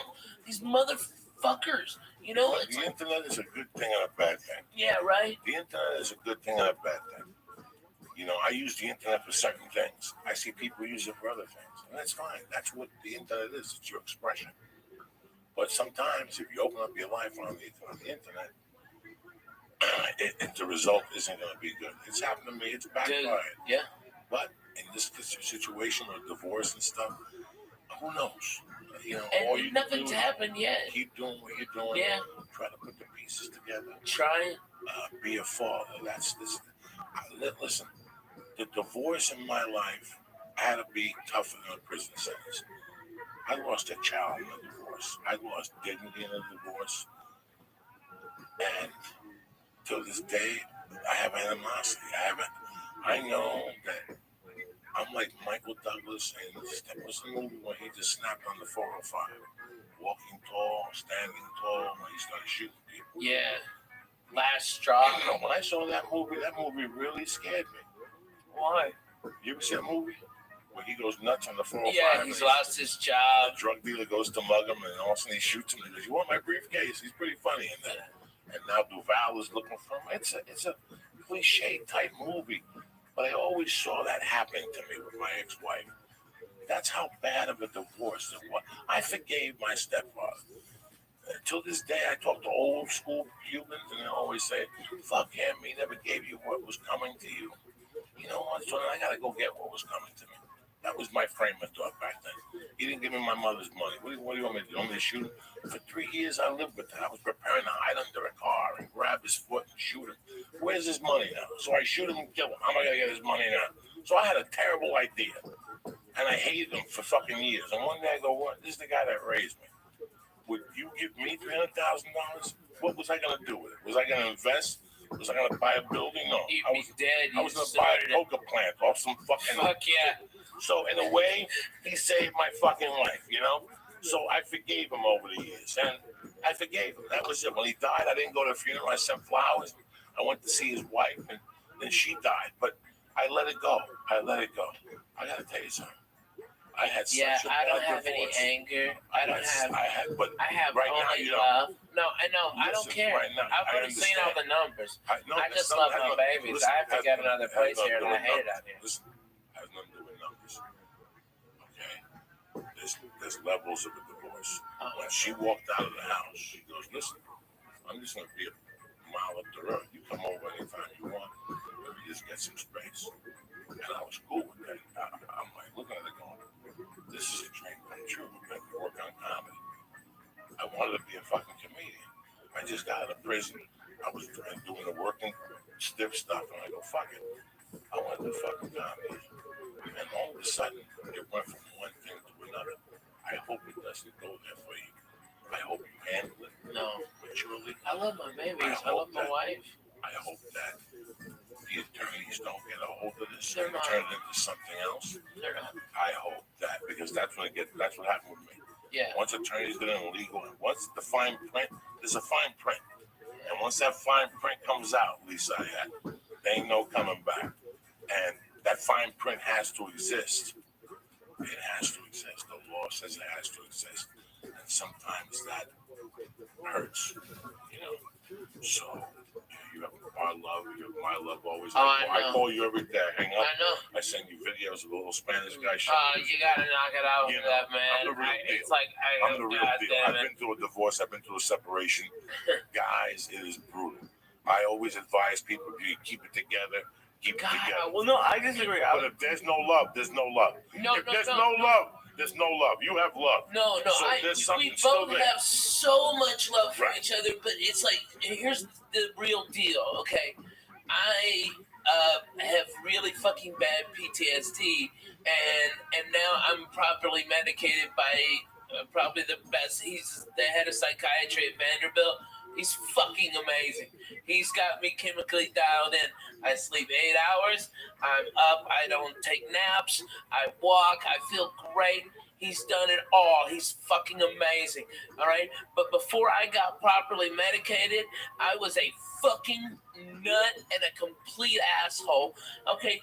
You know what you do after 2 years of denying? With the Elvis class, you started to work me that day. What question did you have over that? No, it's not a question, but it was just my parents got divorced when I was in high school, and I actually had wished they got divorced earlier. Like they said, like we stayed together because of the kids. Even back then, I thought it would be better just to have like You're just a tough dude. This is listen, man. Ralphie, I feel great now. Let's get something. I got a lot of redemption. Let's get something on the air. Last Comic Standing is a great show, and it shows a lot of comics to the country and a lot of vice versa. I don't even know what the fuck I'm saying. When Ralphie was on Last Comic Standing, he was already a brilliant headliner. Ralphie was already headlining, people paying tickets to go see him. I mean, this just accelerated the program where now these kids become somebody. Ralphie May was already somebody. You follow me? Ralphie May was already somebody. It went from one thing to one thing, Ralphie. I judged it. I was there when you were, cooking for us with no money. And also the next thing you know, we're sitting on Wilshire Boulevard with a jar of weed in the living room. People just sticking their hands in, taking weed to go. And you knew it. He didn't give a fuck. Take it. That's what Sean Ralph smoked the fucking whole thing. Yeah. I mean, every time you'd see me, give me $200 to do what you do. It's hard on a person, never mind on a marriage. Yeah. This has been a journey for you. You've learned. Now, I hope that you keep it together. Man, I've got so much more peace in my life. I've got so much less stress and less anxiety. I don't have nightmares every night. Now, you have the PTSD from snowboarding? No, that's hilarious. You see the bottom of the Hey, that was 12K. Shut your mouth, cocksucker. That was a good angle. All right. I broke my fucking ball, but hey, I fucking got 12K out of it. Word to the mother. No, it's when I had bilateral double pneumonia and pulmonary embolism, and I had to stay awake for 9 days because they said if I couldn't help my lungs expand, I would die. And I had the blood clot was so big that because I had pneumonia and I'd broken 2 ribs from coughing, and that's what caused the blood clot to go right. It was right here, and they said that a radiologist was going to come in at 7 a.m. and enter this vein and go into that and find it right there by the lung. And he goes, "You have to be awake. We can't give you any anesthesia, and it's inside you. It fucking hurts in there, man. All right." that they're gonna, you got a 5% chance of living. Okay, if it blows the clot out, okay, you fucking live, and if not, you'll bleed out in your brain. You'll have a stroke. Good luck. Hey, sleep tight. Boom, motherfucker. I was fucked up, Jack. That fucking snap. That snaps your fucking head, dude. And so what I've been doing like a lot of PTSD groups, okay? And they're always like, "What the fuck are you doing here?" And I'm like, "Look here, cocksucker. I'm just as fucked up as you are. And let's get to the real deal. Let's talk about some shit." Oh, like you didn't even know about. I mean, you know how many times I've gone overseas for the fucking military? Like 19. I'm in a 44 forward operating base forces in multiple war zones. Okay, by the way, Afghanistan this time of year is fucking beautiful. All the Taliban's turbans, change colors, limbs. It's like those dirty motherfuckers. They're like reds and yellows. It's beautiful. Okay, but I've been there, and then they start getting real, dude. And those guys get real. It gets real. You know, I mean, it's like, I know it sounds stupid, right? But you're absolutely right. But they did mention podcast. I think one of the times healthcare being upset and laughing. I really feel happy. I know sometimes I come across as a prick. I love giggling. I love laughing. I have a lot of regrets in my life. I did a lot of fucked up things. I'm talking about my godfather before. One of the biggest regrets I have. That's the most reasonable thing to do.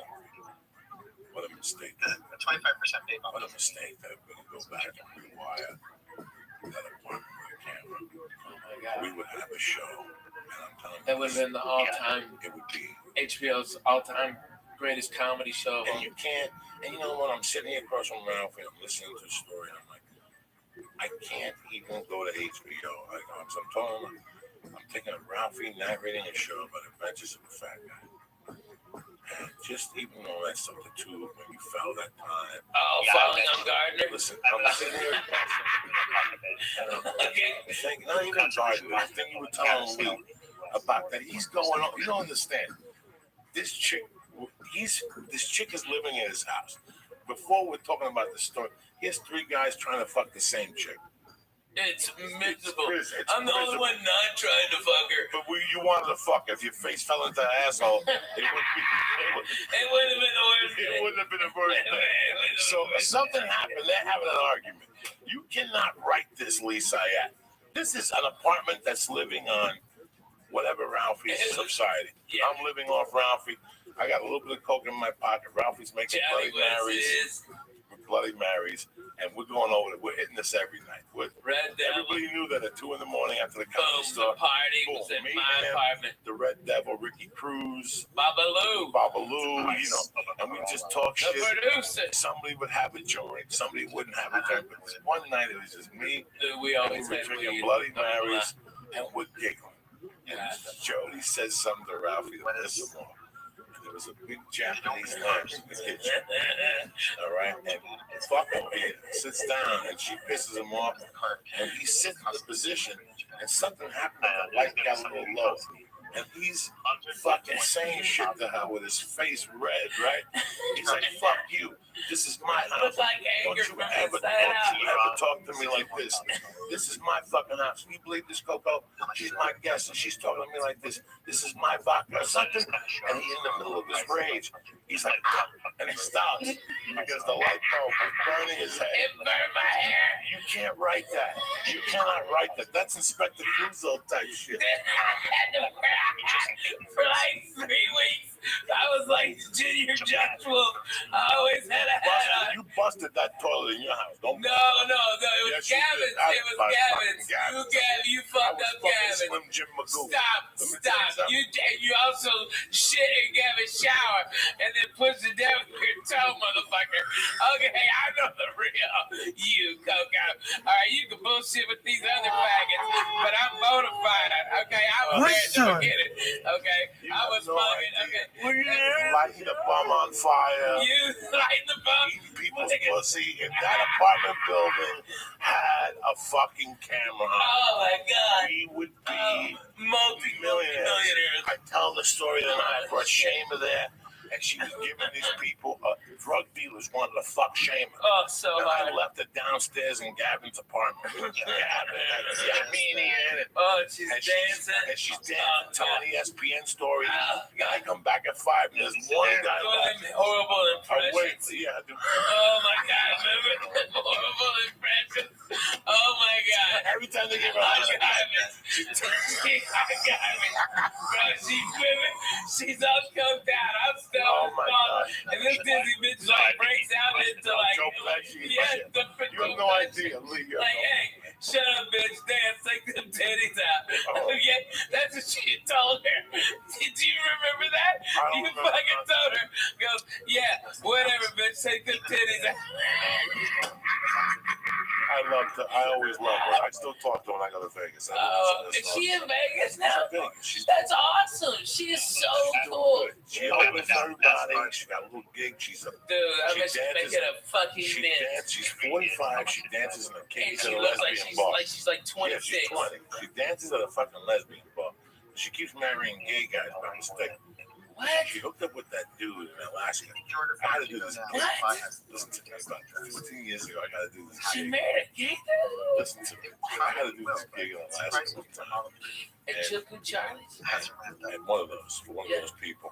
And I canceled. I got like the stupid TV show or something for NBC. Yeah, you will. And I had to cancel. And she went up there and met a go-go dance, like a male dancer, and they fell in love. And she put his name on her little pussy. Oh, and then they moved back to LA, and they were in love. Man, that's he was like unemployed, but he always came up with a little bit of money. And she was dating him for like 2 years. They were in love, and then one day she went in his email, and she saw an email from old dudes that he would go to their house in the afternoon and put like a bikini on. He would dance for old dudes and shit, and he would get like $50 and do meth. So she threw him out and shit. She was heartbroken because she always makes fucked up choices. I've told this story before. God, this is hilarious. Somebody tells me this is the name of the guy that she's got on her pussy. This guy is a go-go dancer for old dudes, and he's smoking meth. So she throws him. Holy shit! She throws him out. I hear about this. About a month later, No.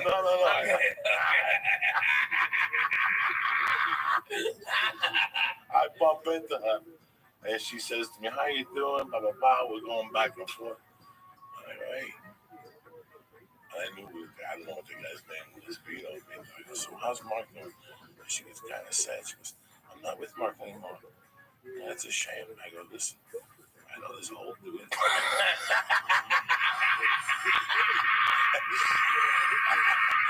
You know what, Shava, you gotta give it up to her. She is a queen of a ball buster. She will give it, but she will fucking take it. I tell you what, she takes it better than a lot of fucking grown men. She's always that boy. She's fucking funny. She came up at the comedy store. She came up at the fucking comedy store. Her mother's a biker. Her mother's Gemma. Did you know that? Her mother's like Gemma. Really? Like she was telling me stories, showing me pictures one time in the house. Her mother's like Gemma. And she's half Arab. I didn't know that. She's Arabian. She's like Iranian. She's beautiful. I tell you, if you look at her, you think that she had plastic surgery, and you're like, but you realize it's just natural. She glows. Her and April Mason used to be real fucking tight. 2 pieces of ass hanging out together. This is 12, 15 years ago. They're going doing these dirty shows all over the place. And they start doing our Forces show. They got a My Face. What was before Twitter and MySpace. They got a MySpace page together. And they would do all these dirty rooms. And they got Penthouse to pay them peanuts. But they had something going on in Vegas. They were really trying. And every time you'd see one, you'd see the other. And one day I see Shane. And I go, what's going on? Where's your buddy? She goes, we don't talk no more. So in the back of my mind, I'm like, wow. It's 2 girls. They went for the same guy. It's some girl shit. About a month later, I find out they're on a trip back from the fucking and Sarah Tiana verified it. They're on a plane on the way back. And the plane says have engine trouble, and they're gonna die. The plane's gonna go down. All of a sudden, they go, we're gonna release the mask. They released the mask, but only one came down. It was Seamus mask. Fucking April Macy took it, held it down, started choking her. That's deep. That's savagery comedy shit right there, Ralphie, man. Oh, man. Are you still on the Netflix tour? Yes, unruly. We've got the West Coast this whole month or the next 2 weeks, and then it's the Lord's Day, it's Thanksgiving. You got to give back to grace. I'm hitting Eugene. I got Santa Cruz, Fresno. Holy shit! Look how high Portland over there. Portland. I don't know what I'm on, but man, this is great, Jack. No. Seattle. Look at the flying Jew. Oh, he is fucking in sumo land. Jesus Christ. Look at you. Oh, my Dude, God. I'm telling you, leave that. Get that mustache. Look Like at them villains. Get that mustache What's all the matter, twisted dog? up. You all right? Look like the fucking Oh, circus oh, strongman. You should have seen your face a couple Oh, minutes hey, ago. all the church members up in Canada. First time I'm coming to Vancouver, man. Come out and Yeah, blow me don't out, see it. man. That's the fucking town. That's a town, Jack. I heard a lot of great things Oh, about shit. They're Vancouver. going to carry you out to the bus. Oh my God! You Oh fucked up. my God! No! That's fucked up, dude. I had to go through Utah. Those cocksuckers. The cops searched me. Those motherfuckers asked me if I did cocaine. I'm like, the fact that I'm this fat and can talk to you proves I cannot do cocaine. I've never done it. Okay? And then the guy asked me if I want some Quaaludes. He wanted my own Quaaludes. And I'm like, what the fuck year is this? 77? Yeah, I'm like, yeah. Can I buy Quaaludes from you? And well, give me 20 fucking grams of Triceratops horn, you dumb fuck. There's nothing there. You know what the official quote was? The one I gave him? Because I was fucked up. You know what I was fucked up on? Cold medicine. I had a sinus infection because I had just come from a goddamn Disney cruise with my kids. Okay, we flew to we were in the Bahamas and I was on that fucking boat. That boat of germs. Okay, and then I flew to Denver. So I was 82 to 12. Okay, fuck me. All right, and I had all this shit in my head, and it was horrible. So I started off with like all the Dayquil stuff. Okay. Like fucking just like Dayquil, Theraflu day, okay, like every Mucinex day, every day shit they had, and I dried up a little bit. I wouldn't have boogers coming out of my head. Okay, all right, this is the real deal. Okay, all right, but I started shaking, I started shaking because I'm all fucked up on all that cold medicine. So okay, Coco, I'm not gonna bullshit you. I got the NyQuil out. I'm trying to smooth this ride out. I'm trying to fucking mellow this train, and then I just take a big old swallow of fucking NyQuil. Okay? It wasn't weed. I played NyQuil roulette and lost. Okay, and you know what my wife goes? She goes, "Why didn't you use the measuring cup?" And I'm like, "What the fuck are you talking about? Measuring cup?" That's that cap on the top of the fucking NyQuil. It's a measuring cup. I've never fucking used that in my goddamn life. I had no idea. Okay, I just drank it enough. I go like 2 shots. Fuck it. Tell me when you broke. Okay. Christ's dollar. Hey, that was your fault. That's good ass fucking drugs you got. Alright? Okay.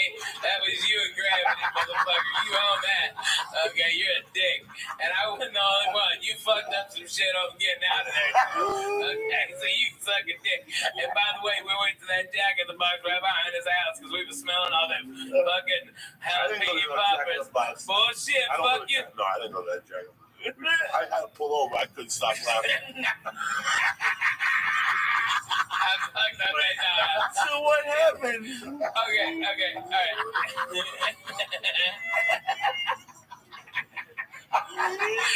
I'll tell you what fucking happened. Denver, listen to this. You get your balls in, motherfucker. All right, nobody want to see them. All right, I've seen them plenty in my life. All right. Well, for Christ's sake. No, man, fuck you. Let me finish this, you cocksucker. All right, because I know you don't believe me, but my wife goes, "That's a measuring cup," and I'm like, "Well, I might be dumb, but you're a dirty bitch. I ain't never seen one in a dishwasher. That's just gross. You leave the same cap. That's disgusting." All right. And so I was just, I fucking hit it. But you know what I quoted them? Because they were just making lines up about me. I was like, last thing I said before I head on stage, I heard was, all I said was, "Yes, Mr. Cosby, I'd love another cocktail." That's all I remember. All right. And that's just, go fuck yourself. You ever get fucked up on NyQuil? Dude, I was so fucked up on NyQuil. We get a bottle of NyQuil, we'll give you a star at that. And we'll smoke the joint. It's all over. Dude, in 92, I played the hip hop comedy style. Steve Harvey's and Michonne McDonald's, all black, and comedy club at a hotel. Okay, and I was sitting back there with these crazy ass, like, I met this guy and he goes, yeah, my name's Willie D. All right, and he's Willie D from the Ghetto Boys. Okay, and then this little ass midget walks over, Bushwick Bill. Okay, and he's gangster. Okay, I mean, Bushwick Bill was no bullshit. He had knives on him and shit. That little motherfucker cut your balls off. That was eye level to him. Okay, no, codeine syrup, codeine, and we listen to fucking slow records that this guy named DJ Screw would do. All right, but we drink that with 7-Up, okay, or Mountain Dew. Boom, they do a Mountain Dew so he wouldn't pass out, so they just drink that syrup. All right, and we was fucked up. How much would you pour in? Because I only, like, every time I get bronchitis, dude, they poured a lot in mine. Okay, they poured a lot, and they shitload, and a lot of them was putting that. What's that? The raspberry liqueur, like Chambord or something. They pour Chambord in it too, so you'd have like grape soda with some Chambord and syrup. Okay, and all those fools were doing that. All of them. It was, and it was like. I didn't even know what hit me, okay, because it didn't taste like Kool-Aid. And I was like, what? And they called me up on stage. And for whatever reason, it was the greatest set of the 4 years I've ever done comedy. And I relaxed. Yeah, but I was, I'd been smoking weed in the back with this little crazy midget passing it because it was so funny to look at a midget when you're on codeine and smoking weed, and like if the midget takes the joint out of your hand, but it looks so much infinitely bigger in his hand than it ever did in yours. It's crazy. Like what? Whoa!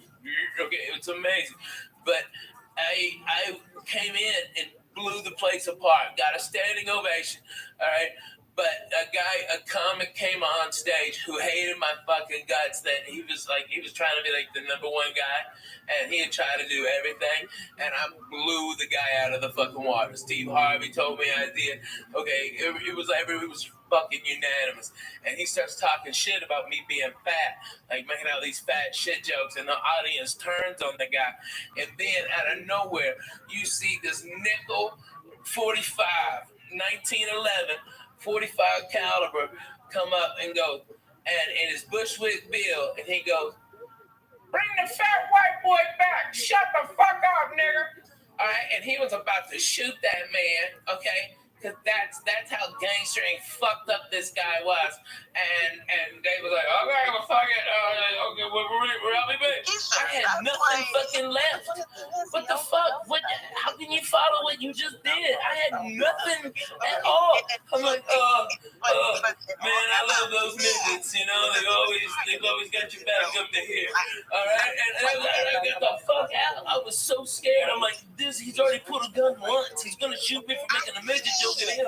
But he loved it because he was all fucked up and falling over and shit. It was crazy, man.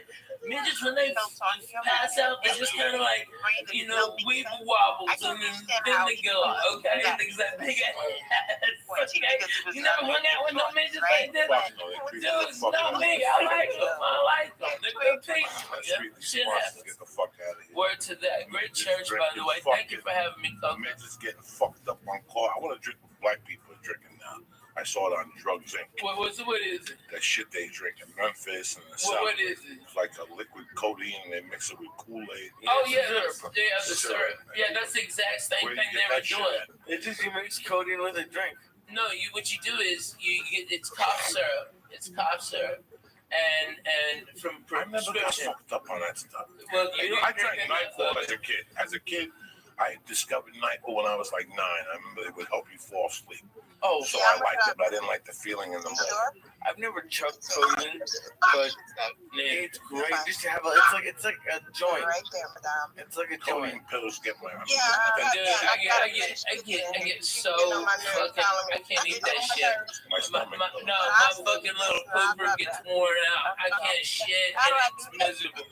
Fuck that. I don't do none of that shit no more, man. Drink some like cold medicine shit. Dude, you don't want Slow to. records. Shit. Oh man, that's what we used to do. Play slow Bring the records. horse in this motherfucker one time. Bring it back.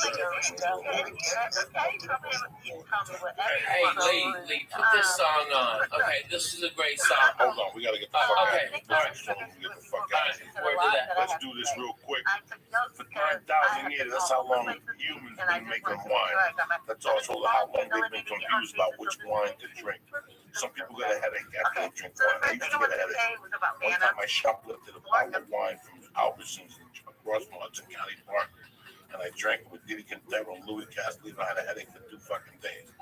But for many of us, it's the shopping part that causes a real headache. You got too many choices. You don't know what to do.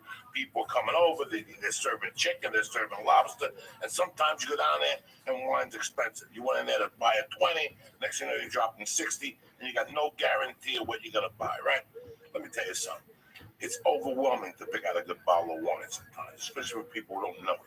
Your own personal experience learning about wine and why haven't you bothered to learn about wine, that type of stuff. This is what we're gonna do. I joined a new wine club. It's called Club W. They changed the whole game. It's easy. You go to clubw.com and you answer 6 questions. The algorithm, Grim, whatever you say, algorithm creates a palette profile just for you. I don't know where the card is right now.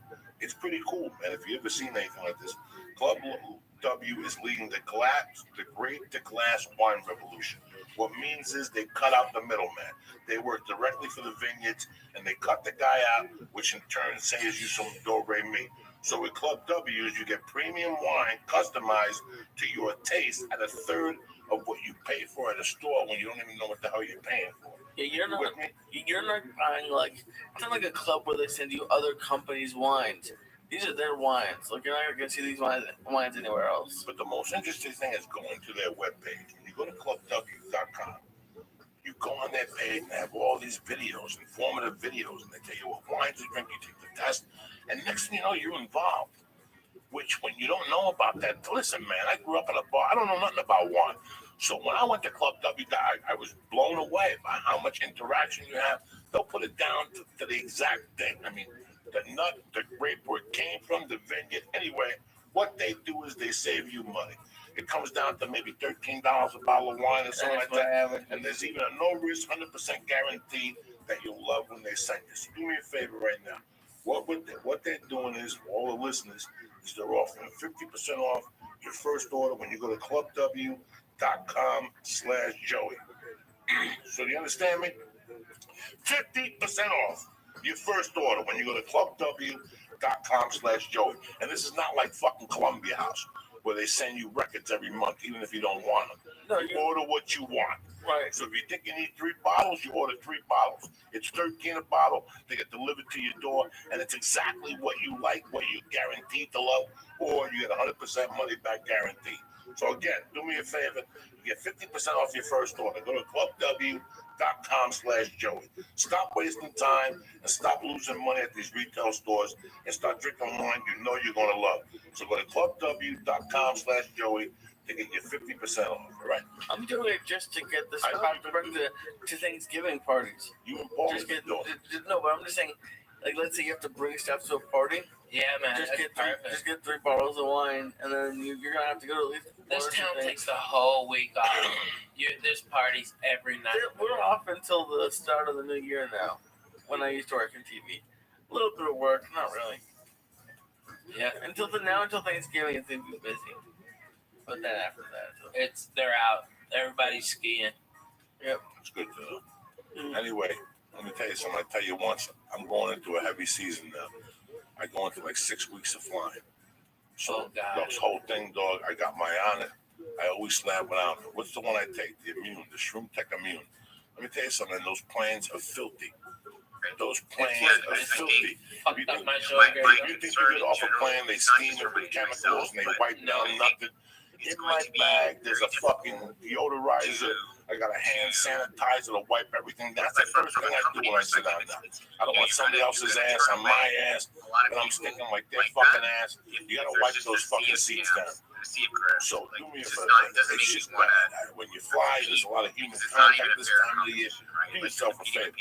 Go to onit.com. Get the shroom Number tech two, I think from a immune. consumer You perspective, boost up your bad. immune system when you have a lot of Because human like contact. people When you're complain flying around, already we're about smoking how dope. the number of scams You hit a vapor pen, you know. You get sick this time of the year, you lose fucking thousands of dollars, especially you, Ralphie, man. I can't afford to fucking get sick. I can't. So I don't take a chance. I up my vitamin C when I fly, and I also take Shroom Tech Immune. But that's not only the only thing fucking on it's got. They got Shroom Tech Sport, which gives you more endurance when you roll, lift weights, walk, whatever the fuck you want to do. Even when you fly, it opens you up. They have strong bone, they have the hemp protein powder, and they got just know that it's with 100% all those money back guarantee. The nootropic, it's off the fucking chart. So do yourself a favor. Go to outlet.com right now and press in church.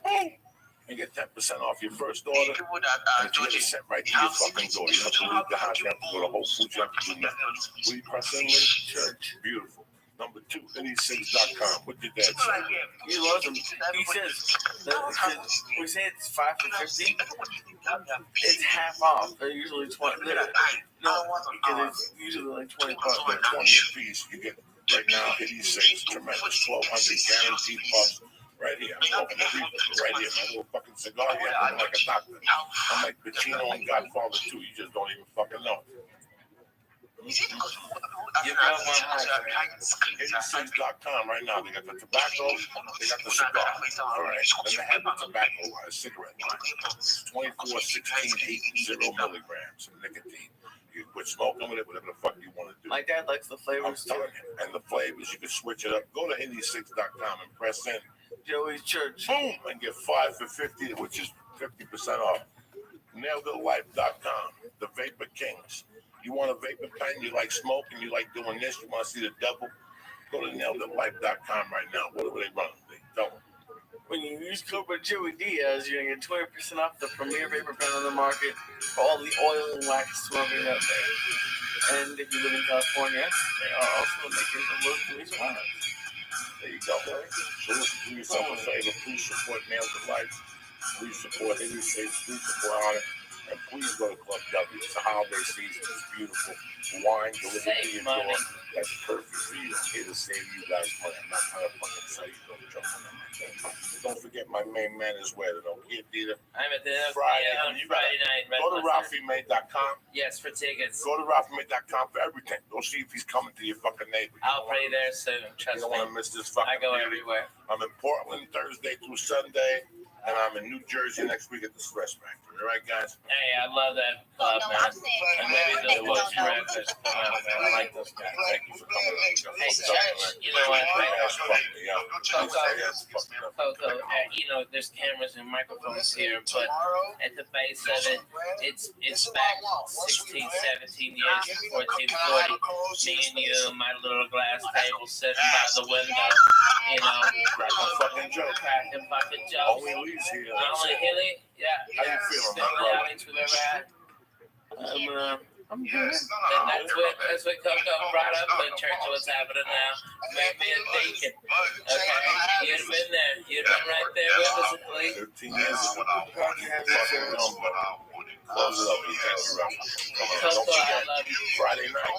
Anything. I love you, Coco. Thank you, sir.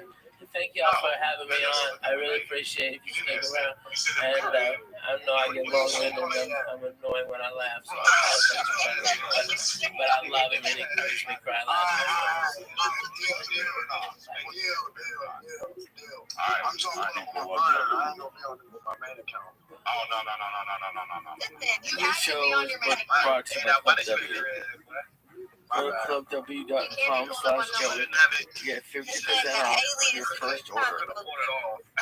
Yeah, that's right. Clubw.com. Clubw.com to get 50% off your first order. Oh, we would do it the whole week. You feel me? You gotta do it the whole week. Oh my God.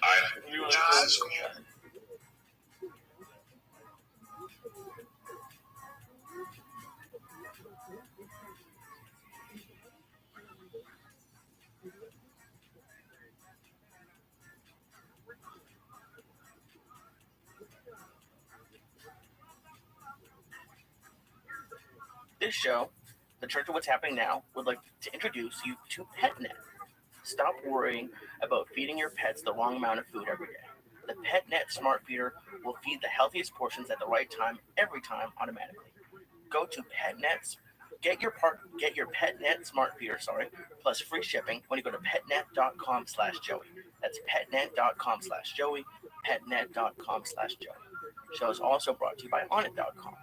Go to Onnit.com and use code word CHURCH to save 10% on all of their optimization products like Alpha Brain, Strongbone, New Mood, ShroomTech Immune, and ShroomTech Support.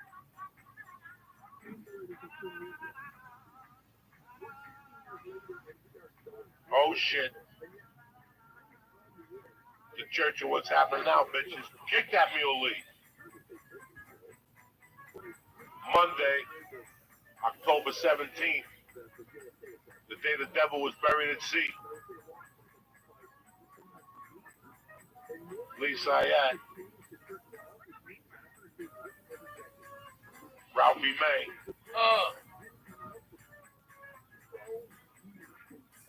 Uncle Joey, little Michael Shankman. Great. At least great somebody that we me and Gray. Oh shit. Break out those fucking bazookas. Uncle Joey's in your living room tonight. Because if you hear some parts of Gray's story, said at least this one should be not What's happening, beautiful people? catch.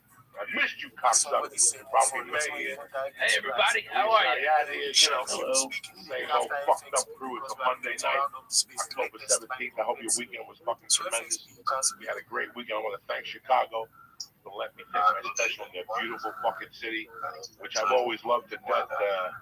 I finally got Lee over there, turned them on to a hot beef fucking combo with sausage, with the fucking green peppers and the onions. Forget about it. That's what fucked me up. It's not like the hot beef with the sausage combo. It's the combo. That's it. Oh my god, they're crazy. I love it. Which one did y'all go to? Bigger Al. Wrong. It was close to the day. It was the World Series. Yeah, right. You don't want to go up there. We didn't want to go all the way down. It was not like fucking around. We were taping. I had to do shit in the afternoon both days.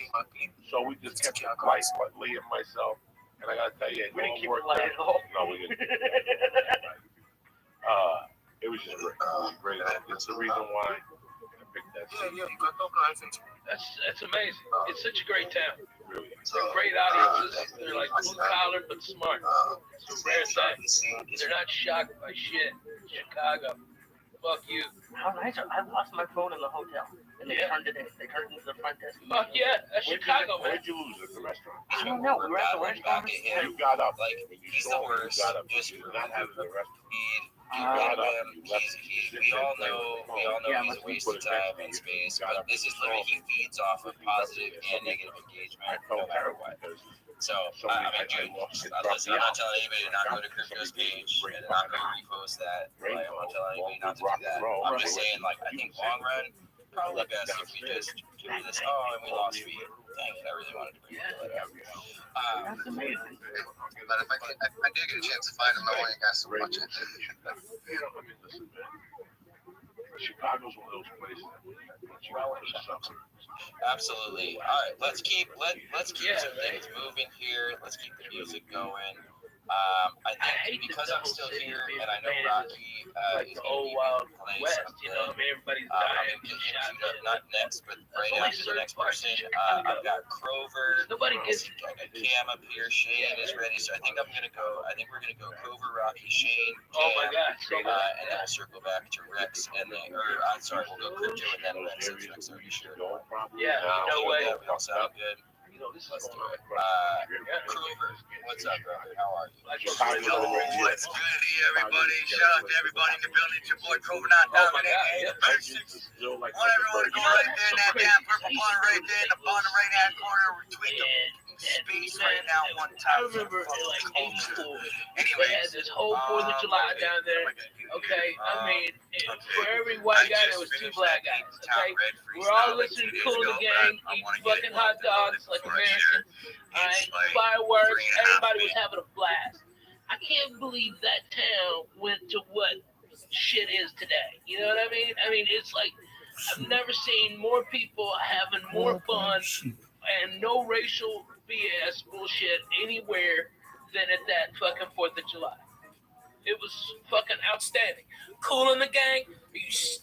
Shit. Now let me ask you this: where were you growing up that you were to St. Louis? Clarksville, Arkansas. That's funny because that was the big city for my wife.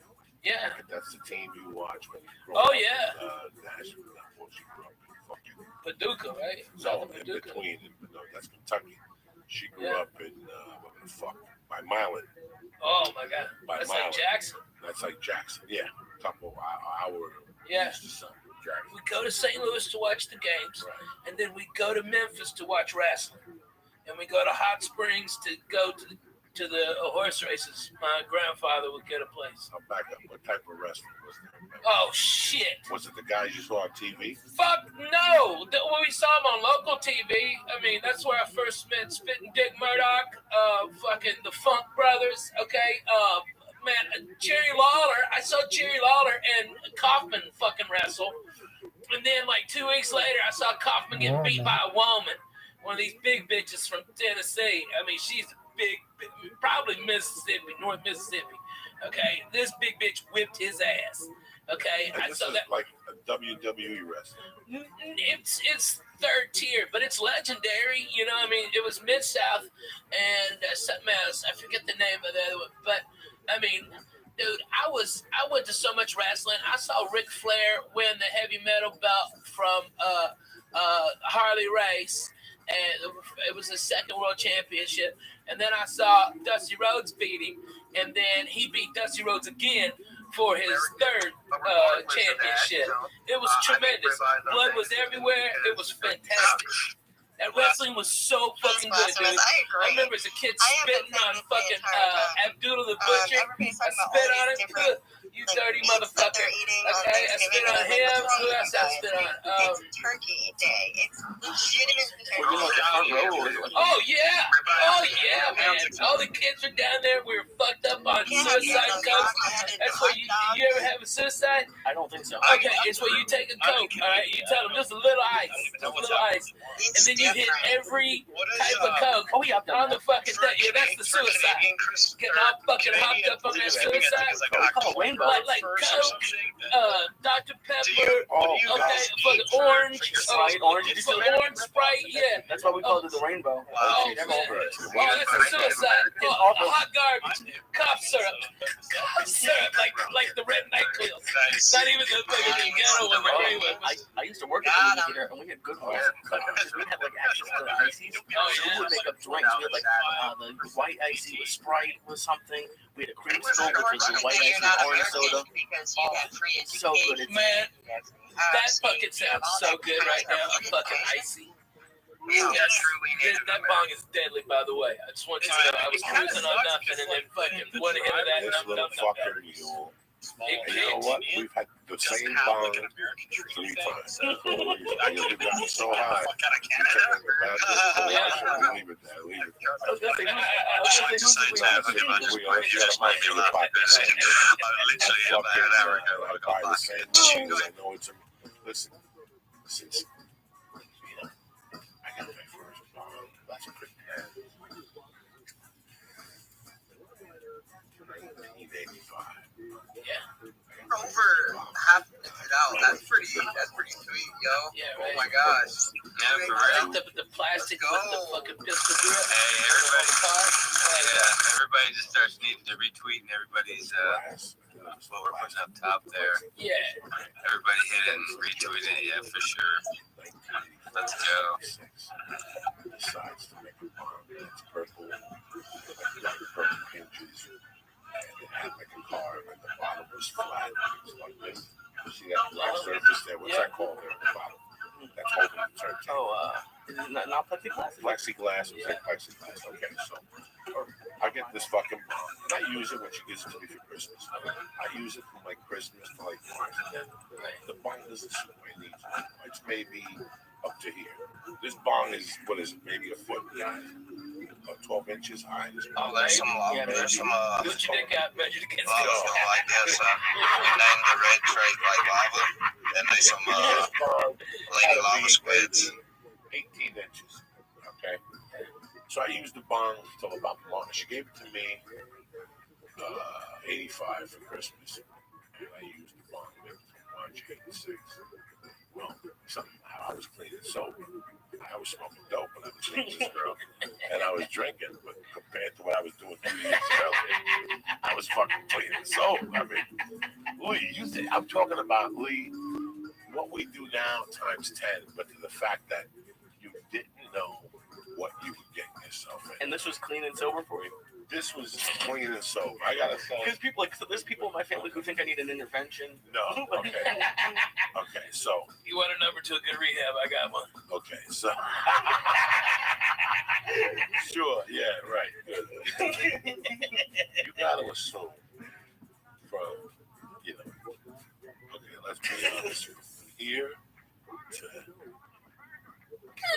Honest engine. Nobody can read what you're fucking writing. I know. I'm just trying to figure that on paper. I don't have the master scoreboard. That's next. Yeah, right. We'll have the scoreboard over here so people can see it. From 80 to 85, it was always something. You know what I'm saying? I'm not package. I'm not embarrassed to say it was because it went from. When did your mama pass? My mom passed November of '79, but. Before that, I was already a scallion. I don't want nobody to think that all this shit. No. Already, I was doing. You were dancing for money at the bar at 6. No. But I had already by that time when she died, I was already doing acid. I sold acid that whole summer. I was making a living off of acid, a living off of microdot acid. I had it down to a science, Ralphie. I had it down to such a science. I had to cut a friend of mine in on it. And then the real money maker was Black Beauties. I would get those are the playlists, right? The ups. Oh, okay. So I would get 1,000 for $45, but I would sell 100 for $35. And then you sold one for $1. Ralphie, wow. So you sold 40 of them, and you already got your money back, and you still had 960 of them to do it. There was you could only a loser could lose money on that. Yeah. And I would sell those to wrestlers. Well, wait, you're doing that now to Adderall. Right. So you get the not getting it for the numbers I was getting. No. Not for those numbers. Walgreens don't get them for those numbers. And these Black Beauties were fucking solid. I wasn't getting these from I was getting these from these two chemists that were kids down in a college in Pennsylvania, East Stroudsburg. And I remember towards the end, I was opening them up and just snorting them, like 2 capsules. Oh. So you figure, I think of Lee a lot. When I go home at night, I think about drug shit. And I think about one particular night when I was selling purple microdot acid. I probably had when you sell it, Lee, you do it. So remember, you build your resistance. Yeah. So I might sell you one, and you might do one and get fucked up. I got 4. And I'd be walking around, and I'd be bumping into people. What's up? You got Computer science, coding, that's sort of separate than the physician's course that you're referring to that gives you an opportunity to come in purely from a standpoint of, I might not have a degree applicable to the field, but I do have some experience, I have some know-how, and more than anything, I have the motivation to want to give it a try. Is that a fair assessment of your answer? Yes, absolutely. And I think roaming the streets of your town with another kid. You bump into people from West. some kind of experience. I think experience to do this job Hoboken was farther away, but the people locally, I joined the politics that I was using in fact at the time. So you can you can demonstrate that this understanding of love for this product. I think that it doesn't really matter about your educational or professional background at this point. So you should be demonstrating the value. And I think that maybe it's essential with it being a fairly new industry that there aren't that many steadfast rules and requirements yet. That might change one day, who knows? But I think it's pretty open, I would say. For example, I've got a good friend who's an English teacher. He works at a writing centre for university. And he loves crypto. He's going to use crypto. And he loves writing. So I suggested to him, well, why don't you, if you want to get into crypto, he does. He likes to write. I think, for example, some technical writing, knowledge-based articles, which every project needs. I think that is an avenue for him, for example. So I suppose my last bit of advice is if you want to show up Well, you know, and it was like kind of experience. That's what I want about fucking Quaaludes. Say, like I went from to this living can I do this? I have going to the bar on a Monday night. Okay, you like it? like tonight. What's tonight? Monday, yeah. Meet me at Sharples. Picking out food. So yeah, don't be scared. Yo, Billy Clay, Ben is dropping gems tonight. This fucking work. You know, in the fucking morning, telling me story to him blow. We can't do blow tonight. My girlfriend is married. You just be leaking all over the place before we leave the house like 8 times. No, what I'm saying is I'm gonna do blow about that. Who the fuck wants to do blow like that? You know, there's actually a lot to unpack here. You mentioned doing tech support, and it actually leads me to my next question, because what I thought of when you mentioned that is, of course, NuFi is a multi-chain wallet. Now, I don't know how many people are familiar with this. There's a lot of conversation around wallets and the ecosystem in general. I'm not sure if people are aware that there is a multi-chain wallet that supports Cardano, and so to get into maybe the challenges that you might run into in tech support on you see my clock? Like, I remember people saying it to me. You see that clock? In 1 hour from now, I'm going to be the fuck out of here. And I would just sit there going, this is when I become De Niro and Casino with Mickey Rickles. Remember when the plane was break? When the plane broke and now they got you, that's me. At that point. That's fucking... God damn it, what's his name? Don Rickles. Yeah. At that point, Lee, that's when you come back and you go, that was Paula. I gotta leave here in 1 hour, Joey, okay? Don't do nothing to me. I ate the half a Quaalude, that's it. No, I'm not gonna have another Ralphie just won't fucking round. That meantime, some skinny fuck with a missing tooth. All right, we're going to coated in butter. Hey, man. You want to buy Grandma Blow for $75? Give me 25 and I'll give you 50 next time. And you're sitting there going, it's Monday fucking night. What else could happen here? And all of a sudden, Fire walks in. This kid Fire, Joe Lucci's cousin. And he walks in. Did he hit a light bulb and set his hair on fire? And all of a sudden, he walks in with thanks, I appreciate it. I'm gonna bow out of this one now. Don't let the listener just because the turkey conversation is gonna be fire. I know it's and as a resident Brit in the room here, it's something that I'm graciously tell me that I cannot participate in as a non-American. So I will respect New York's point of view and I'll drop down, but I really appreciate you giving me the mic. Thanks, Amber. Oh, you're crazy. No worries. Yeah, and you can totally take part in the conversation if you want.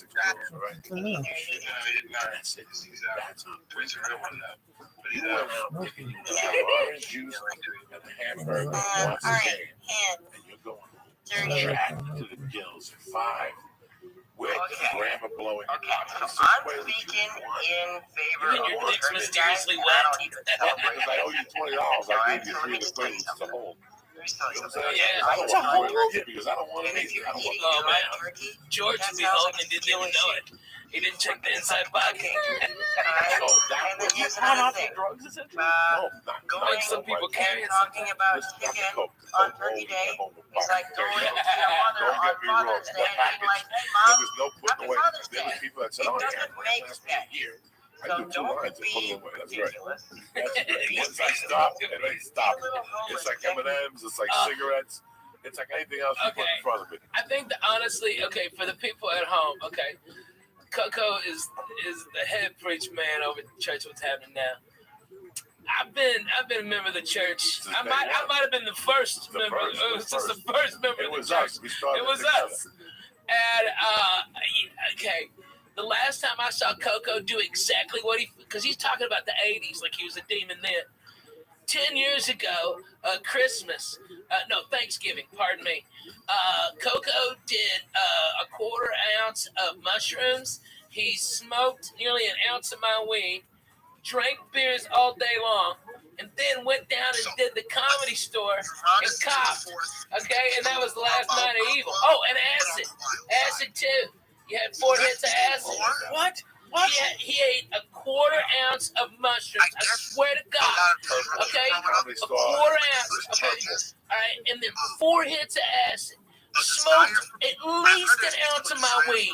Drank all my fucking orange juice. Okay, I had to call the Canyon store twice to come up and bring more orange Talk juice. about those sandwiches, though. Oh, dude. Are they still there? Yeah, yeah. Tell them about the sandwiches you used to buy. Okay, I get them to Uncle set up fucking chicken salad on toast. Nice. Stop. With avocado. Chicken salad, yeah, avocado and tomato. Jesus, Lee. Damn, Lee, that was fucking straight Jew food, but Tell it them was about the amazing. time we went to that place. You took me to that place, and there was ants in your sandwich, and you sent them back, and she still gave you a bill for half the sandwich. Oh yeah. Because she said that there was only ants on the one. Tell me On one side. Tell me Oh my God, where the fuck is that spot? The place next to the Laugh Factory. Oh my God, Not the yeah. last comic. Fuck yeah. Take me there every other. Yeah, Greenblatt's.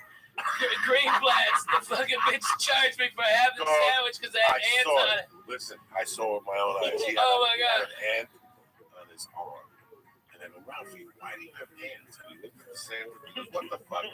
He looked at the sandwich. There was like 3 ants. Yeah. Also, he put the sandwich down. He called the waitress over. He killed like 3 ants because that was in that. She goes, which side was it? Which side was it? She fucking picked it up and came back with the half and the bill and billed me for the whole. It was the most ridiculous fucking thing. They must hire the dumbest fucking people, dude.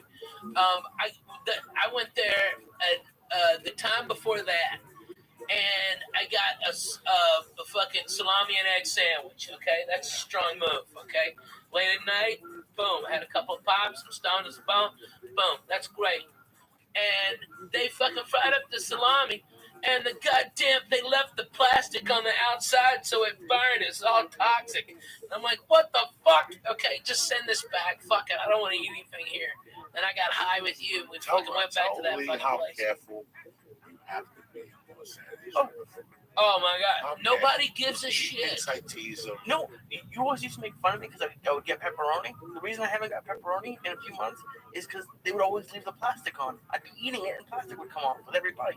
Oh my God! Where you get Ralph's? No. I would make sandwiches. Oh my God! Really? And every bite would have the ring around it, so I'd have to tell them. And like the third time it happened at different Ralph's. Whoa. Let's get back to something. Yes, I make pepperoni sandwiches. No, pepperoni sandwiches. So good. as you're reading it, the string is still up. Yeah. Like you have to take that off, guys. I know. I think LA's problem is it's like an airport. You know, they cut it this way, right? Yeah, they slice it like so it's like a wrap. You just Yeah, but not the fucking plastic. There's the plastic. It's the No, plastic. so there's a difference between the casing. I'm Oh, it's the casing. Yeah. No, but it was like you can't take casing like around it. It is like I have to I don't have a casting. I should make a I told them, and when you tell them that, you can see the difference. That's why I don't go to this. See, I did something this is really what weird happens when today. you eat the wrong meat. You just get all. I left my cart at Ralph's. I got pissed off. Too much, you lose sense. They didn't have what I wanted. Like, Don't be attacking black people. I was looking at my cart. No, Magnolia. There's a post in the nest. Magnolia It's a post that tells you how to say I love you in Chinese. I think you guys should send that to each other. Right past like hello. It's right near everything I go to. There's also really good. That's why you get shitty coke. They don't have coconuts there. They don't? No. Where do you go? To the routes by fucking cold water and any other routes, but that one, they don't have a slicer. They give it to you. No, they have a slicer. Yeah, but they give you the shit. Yeah, most of the time they do that. No, they don't have the good coconut. You can't go there. You gotta go to Vineland. Oh, That's where I go. That's where I go. Magnolia Vineland. Yeah. No, Vineland and you should have crossed the street from the barbecue place. Yeah. No, That's not not that. Vineland? No, not that dump. That dump is a dump. Okay. That's a dump. That's where that Jack in the Box is. There's something in there. Yeah, there's a Carl's Jr. Yeah, that's why you go there. There's a Subway too. That's why you know why that is. That's why cocksucker. You don't think I know, but I know. Okay, I've been there. No, you can't go to that one. You gotta go to the one by Ventura. Underground parking, very nice. They got the bread that you cook yourself at home. that is Yeah, what the fuck is gonna get there? You go to the worst. You pick the worst. No, there's a worse one. There's one on Laurel Canyon in Victory where they don't have a deli counter. That one's scary. I was there once. What's the scariest place you go to? What's the one? Used to be John's. It is. Oh, I live near that too. John's. Scary. All Russian-y. Sunset. Food for less? Food. Oh, yeah. Oh, boy. I know. I wanted to go in there with fucking, like, get a bunch of newspapers, like I'm about to get shanked in the yard. We lived in Hollywood, my wife. Oh, my God. If I go with you. Right. Parking was scary. Oh, Everything was scary. One of the funniest jokes about that place is believe me, goes Food for Less. It's the only place you go and there's drug dealers in the house. Come here. Like this fucking. It is a fucking. How are his spoons? I'm missing. He just shot his CD in San Jose. Fucking so good. DVD in San Jose, whatever special. You know, he's fucking funny, man. Felipe's a great guy. He's doing a great podcast with. What's I know I gotta get in him. It's my brother Solid Bob, who we have to get in here to do this podcast. Oh fuck yeah! Huh? Rodrigo Torres. Yeah, Rodrigo Torres. We have to do his podcast. I've just been so busy the last 2 fucking months. So, you know, listen, we're still all here, Ralph. I know. I just had Willie with me. You know, Rogan's doing his thing. Man, Joe's doing it big, man. You know, Dane Cook is working. Fuck yeah, yeah. Duncan's working. Ari's working.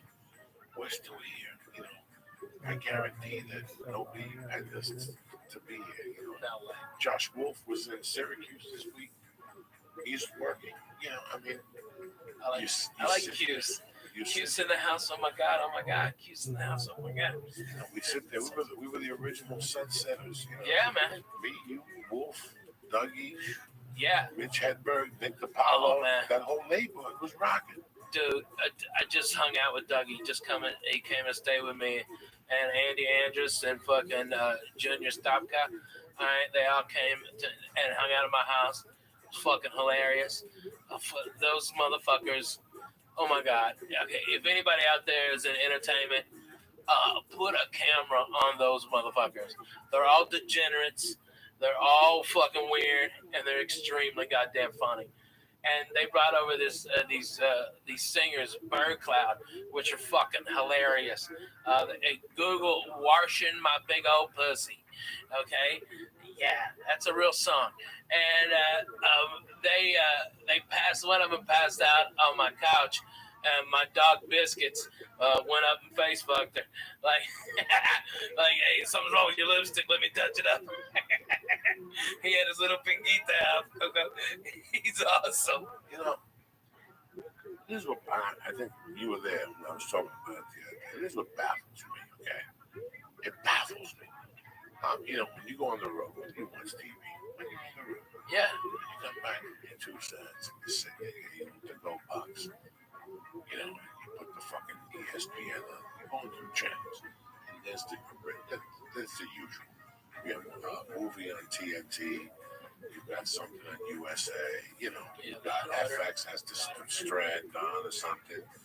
And then basically you have the 3 networks, you have the pay networks, HBO, Showtime, whatever. Then you have a bunch of ESPN. You have more ESPN channels than ever, and more Fox Sports than ever, and you're going through these things.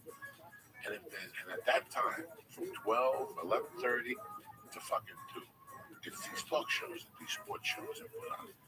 And you look at this, you watch them, and then you watch them, you listen to the topic, you look at the 2 people doing it. Then you step beside yourself and you go, I'm not even talking about myself or Ralphie May or Jane Moore, who knows about sports, who's got a little sports show. Why don't they have more? We can do this.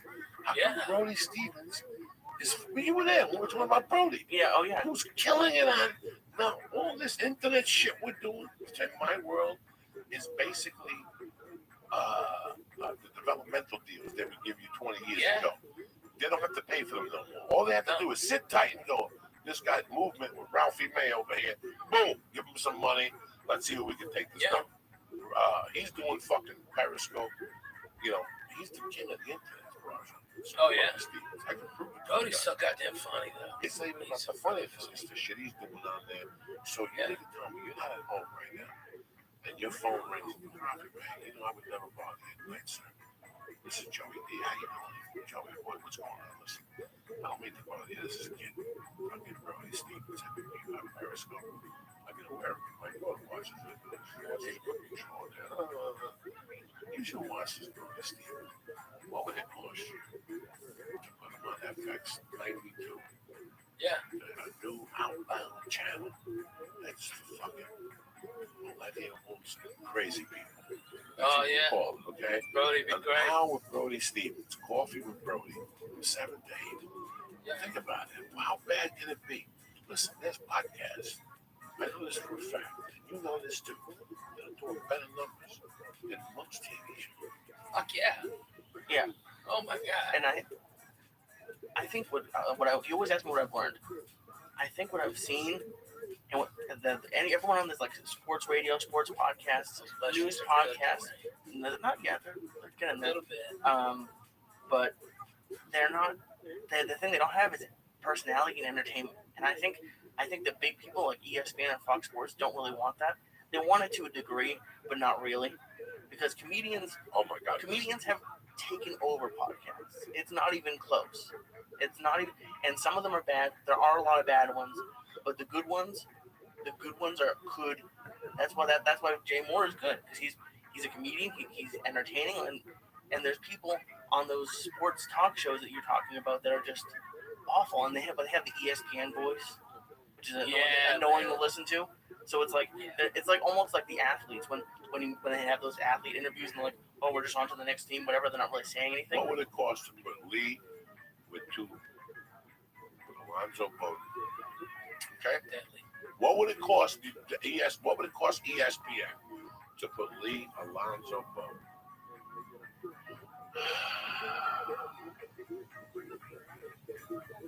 Give me some Jason Tebow. You could have Ian Edwards for soccer. Like there's a lot of comedians who have. It's just mind-boggling. It's incredible. It's just a waste of talent. I'm not talking about Joey. I'm not talking about Rob. I'm not talking about my friends. I'm talking about I'm watching something that's unfucking watchable. There was one day on that with Derek Rose, the white guy. Yeah, horrible. Oh my God, the white guy is terrible. Derek Rose, I thought he was hanging out with Doc Gooden. You know, he's fucked up. Yeah, something happened to him. I don't know what. And I love all that shit at night. I watch that shit and cheer for it. There's one show with 3 black guys. One of them had dreads. Unwatchable. You know what? They're horrible. For Tony Hinchcliffe. They don't have nothing for the Smash Brothers. But the Smash Brothers on the show with a video show behind them, with a video camera to the morning. This is the shit I want to see. Yeah. This is why these channels are starting to open up. Watch, somebody's going to go, you know what? What's it cost me to start a streaming fucking thing? I can put 3 fucking shows on it. I can stream them on YouTube. Brody Stevens, 24/7. You wake up with Brody and you go, it's from 7 to 8 with Brody in the morning, and then like 12 to 1. The last 2 stops of the night for Brody. The Comedy Store main room or the original room, and where he goes to eat. He's deadly. He's deadly. Because he knows so many fucking people, man. I mean, I don't think people really understand. I was at Fox, and Tom Brady walked up to Brody Stevens and was like, "Hey, Brody, how are you?" And that's fucking Tom Brady, man. Okay, and he was like, "Oh my God," and Brady was like, "I'm doing good, man. You know, feeling good, doing good." Positive. He didn't say positive. That'd been hilarious. It just kills you. I saw it. They don't see it. I see it, and I'm not even sitting there like. I'm not even close to Brody, but he's fucking funny, man. I wouldn't be like one of those guys that would go, "Oh, look at this guy can do away." But no, listen, I'm old. I'm talking about Brody Stevens and what he does on Periscope. So funny. What he does on Periscope, it just, and this is what kills me sometimes. Like, you don't want to be that guy. People watching. Fuck yeah. In the mornings, he lifts weights. He goes to baseball games. Plays the drums for no reason. He's in the middle of traffic, just beating the shit out of his steering wheel with drumsticks. Listen, I get on there and smoke dope. I'm just a fat fuck in the morning, talking shit behind the bush. You know what I'm saying? I don't have the balls. Where's the cats? I don't have a ball, but I can't smoke in the house. If I could smoke in the house, I'd have the cats in there every day. I'd have pure fucking entertainment every day, but I can't. I know. You believe in Jesus. You can't do that, you babies. No, I can't That shot, that cocaine thing with Finney, he never came back. He lost that fang and shit. They never recovered. Once you lose a fang, you're like, shit, this shit's real, Jack. Hey, this is hilarious. I remember, I was reading Doug Stanhope's new book, okay? And I remember all the crazy shit we did around fucking Hollywood. I mean, everything from Doug, there was this guy, Blackjack something, okay, that Doug would just be annoyed by, like so fucking annoyed. And I'd be over there and we'd be playing Scrabble or something, or just fucking, just being, I'd bring over coffee, we'd fucking go over jokes and shit. And Blackjack would just show up because he knew where Doug was. And Doug had his door, the screen door open on the Curson apartment. And every time he'd come in, Doug would just nonchalantly slide a videotape of outdoor anal fucking gangbang. Okay, this girl had 2 dicks. Okay, all right, all these cums and shit in there. Oh my God, it's horrible. It's like a blizzard. You can turn it upside down, Lee. All right, and while mouth was agape, okay, all right, just gurgling comes. It's disgusting. All right, a fucking fly fucking came in, all right, and that fly was there on the inside of her asshole when the next dick came in, and you can see it going in and out with the fly and the puddle of cums on the end of that guy's dick, all right, and we just be drinking our coffee, and Doug would tell me, whatever you do, don't look over there, don't look nothing, all right, I don't care what he asks you. When did you get here? Exactly. 98. Okay, so I get here January 29th of 1997. Coca. Okay. I'm here a year before you. That's what you're telling me. Okay. A year. But bro, okay, you gotta understand. All right. We were all disciples of Stanley. We're all disciples. All disciples of Stanley. Everybody who's really been on the road fucking knows Doug Stanhope is fucking the best rocking today. So when I get here, he's a big shot. He's Yeah. got a guy from Vegas living with him that's a part-time bodyguard. That's a dunce. He only does it part-time? Like he's just a retard. He wasn't even a bodyguard. That's a big fat guy, right? Yeah. Yeah. He died. God rest his soul. He was a dunce dump. He was a fucking dump. He was like, Doug's gonna make it big enough to be his bodyguard. He got a big jacket. I don't like bullshit. So I get here with the broad. I'm living with this girl in the trailer. We get into an argument. She throws me out. I'm living with Doug in the bunk bed. No, I'm living on the couch or somewhere. I don't know where the fuck I am. Doug's dating the redhead. Oh yeah, from fucking the TV show. God damn it! What was that show? Head of the Class. Head of the Class. God damn, she was hot. With the girl with Tyson's wife. Yeah, she was fucking hot though. You gotta give it to her. That fucking redhead was a hot piece of ass. All right, and Dougie was deep into that. Okay, he was like all in. So he used to hang out at Coaching Horses. Oh, I was all the never time. a big. I can count on my hands how many times I went to Coaching Horses. Coaching Horses was one of those bars, ladies and gentlemen, that was just real, and you felt the pain in it. And I had been in bars like that growing up, where there's bars where if you go in at 2 in the afternoon, there's people and there was no light there. And there were some people who were in there that were vampires, but there were some people who were in there because they thought they were cool. And that was not the place to be if you thought you were cool. They'd suck you in and spit you the fuck out there. Because I did a ton of blow in that bathroom. Yeah. Every time I went in there, it was because I was jawing out of my fucking mind. Dougie was the fucking best. He knew I didn't have a pot to piss in. And he would always, he was like, hey man, I can talk to you. All right, you're a fucking comic. Let's go over to Coaching Horses. All right. And we just walk over to the Coaching Horses. And it was a Bud Light and a Miller Lite for Douglas. And just have a beer. And it was, I remember one night we were at the Coaching Horses. And this guy beside us was talking all this shit about faggots. We've got to kill all the faggots. Goddamn fucking mother butt fucking faggots. All right.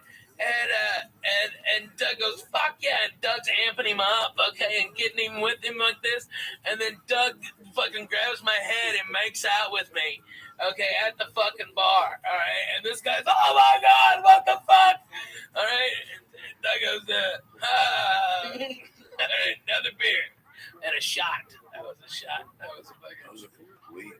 It was we were maniacs. Complete different times. I remember one night. Nobody's like that now. I walked in there, I was so gacked up that I walked right back to Josh Wolf's. That's when I had the car, but the battery was dead. So I would just go in the car and put the seat back and lay in there.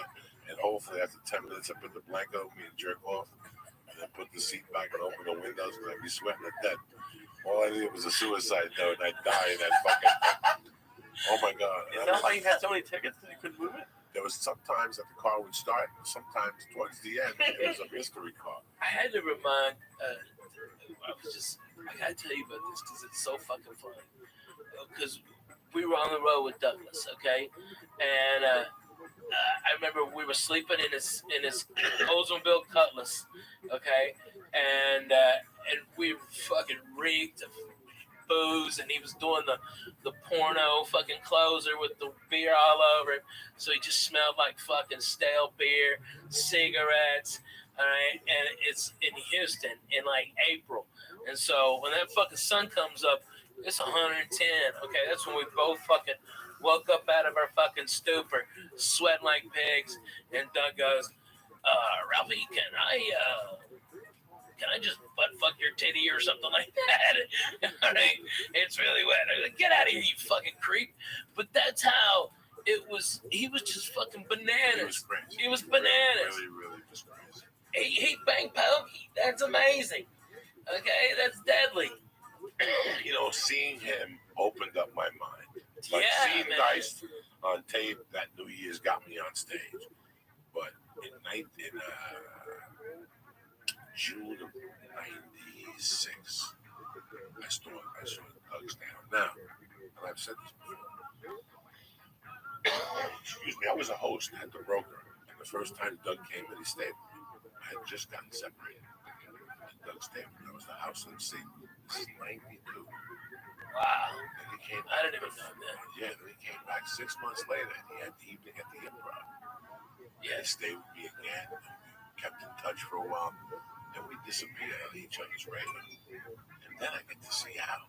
And people are talking about this fucking Doug Stanhope in San Francisco. Right. The funniest guy in the country right now. And I'm like, this is a little guy with hair, and he's crazy. Like, and by the way, this guy stayed with me. Hold on, man. You got to give him his dues, because the guy who came in second place when Dougie won the San Francisco comedy competition was Dane Cook. Okay? And Dane was a motherfucker on stage. You think he's something now? Holy fuck, that kid lit it up. And, I mean, every time standing goes, I've seen Mencia get him like that. I've seen Chappelle get him like that. Sam Kinison get him like that. But fucking, I'm telling you, man, that kid's deadly, dude. Okay, Dane Cook. And Dougie still beat him. And it was murderous. It was something that Lee, it was completely different than what was going on at that time. Like at that time, comedy for me was MTV, and it was on every channel. VH1 had comedy on Sundays. Yeah. MTV had two different comedy shows. Evening at the Improv was out. The three shows would put comics on before Jimmy Kimmel would use that, Letterman and Carson, you know, all that stuff. So you had all this comedy. And then the first two times I saw stand-up, it was just a mid-local, racy type comic. I thought he was funny, but no funny guys. That time I saw him in June of '96, it drew me fucking off. It drew me off that I didn't go back on stage for 2 or 3 fucking days. Like it made me think about, do I want to keep doing comedy, or do I want to get a day job? Because I don't know if I can be that good. That being that good is something completely fucking different. Dude, I had that feeling when I saw Hicks for the first time. When I worked with Kennison, and when I worked with Dougie, and when I worked with Mitch. I got the same thing. Like, what the fuck am I even doing? Yeah, like, what are you doing? That's when you know you're like, what is that? He's that good. Do you think it's like work, or do you think some people just are born with a certain level? I think there's both. I think there's Dougie was seasoned. He had a certain thing in his personality that gave humanity to an act that I hadn't seen before. Pryor was great. Carlin was great. At that time, Nick DiPaolo I knew from Young Comic Specials, Judd Apatow. Bill Hicks. Bill Hicks, I didn't really know it. Oh, yeah? Let me just think. Where's my Hicks and everyone? Oh, yeah, please. Yeah, by 96, I loved Hicks and Kennison. And Hicks was great for me. But when I listened to his stuff, it was a little preachy. It was a little preachy towards the end. Yeah. And that's when there was one particular tape when, anyway, it doesn't really matter. Once I saw Stanhope, it took me 3 days to realize what my next one was.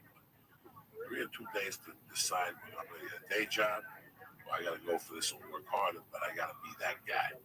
I got to be that loose. I got to be that free. You got to be that dangerous. You have to be that, out there.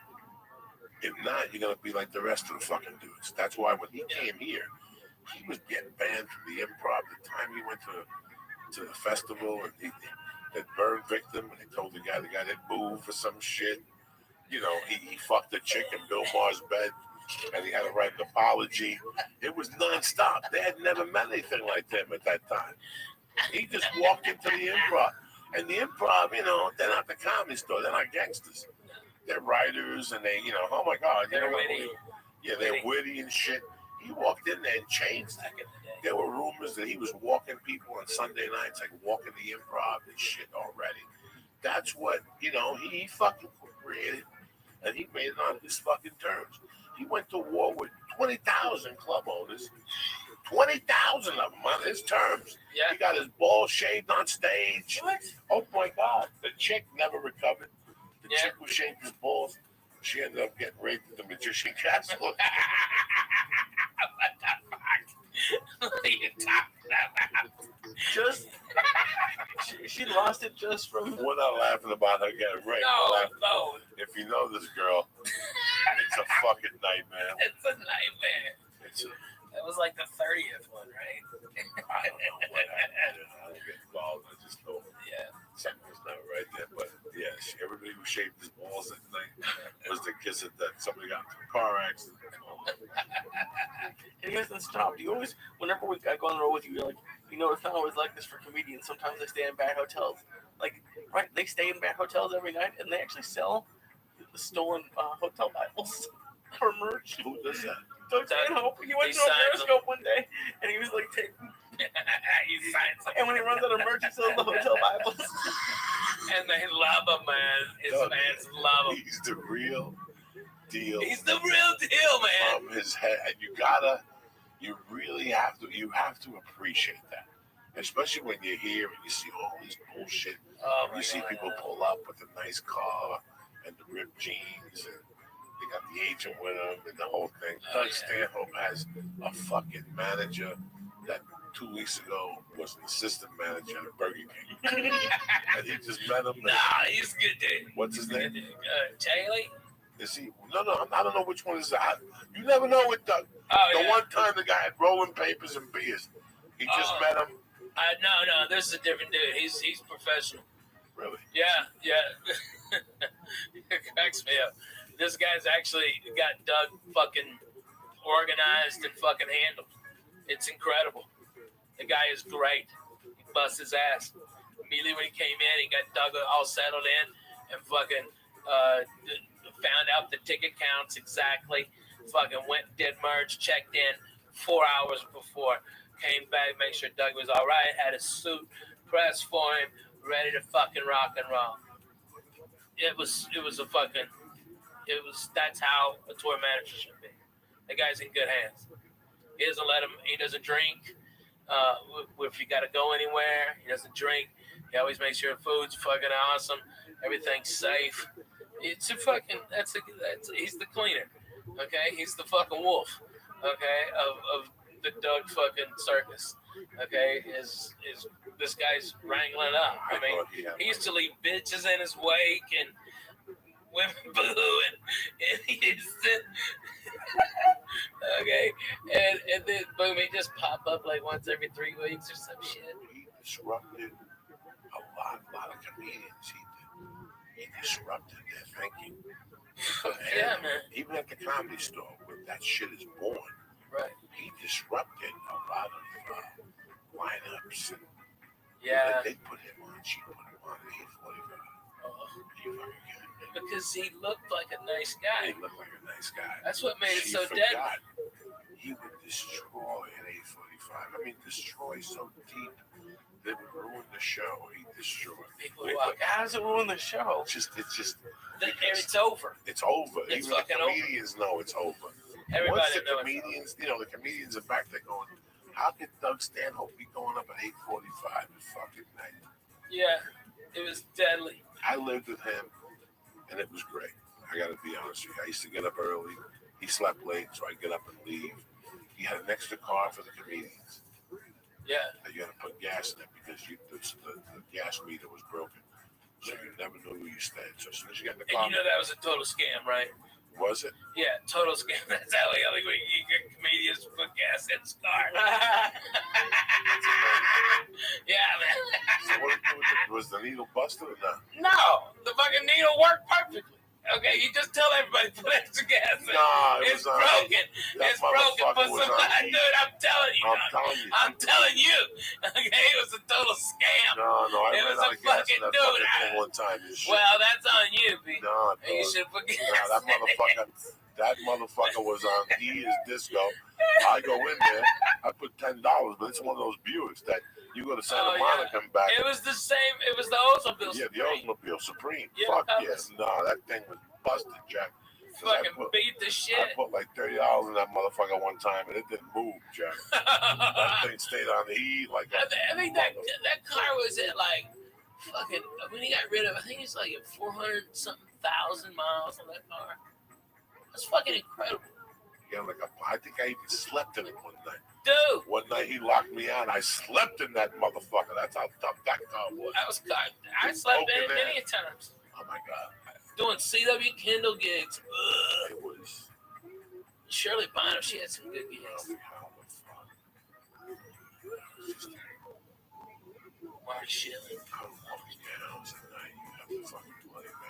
Oh yeah. It was fucking nuts. Somebody else, I'd have like $32 worth of cocaine in my pocket.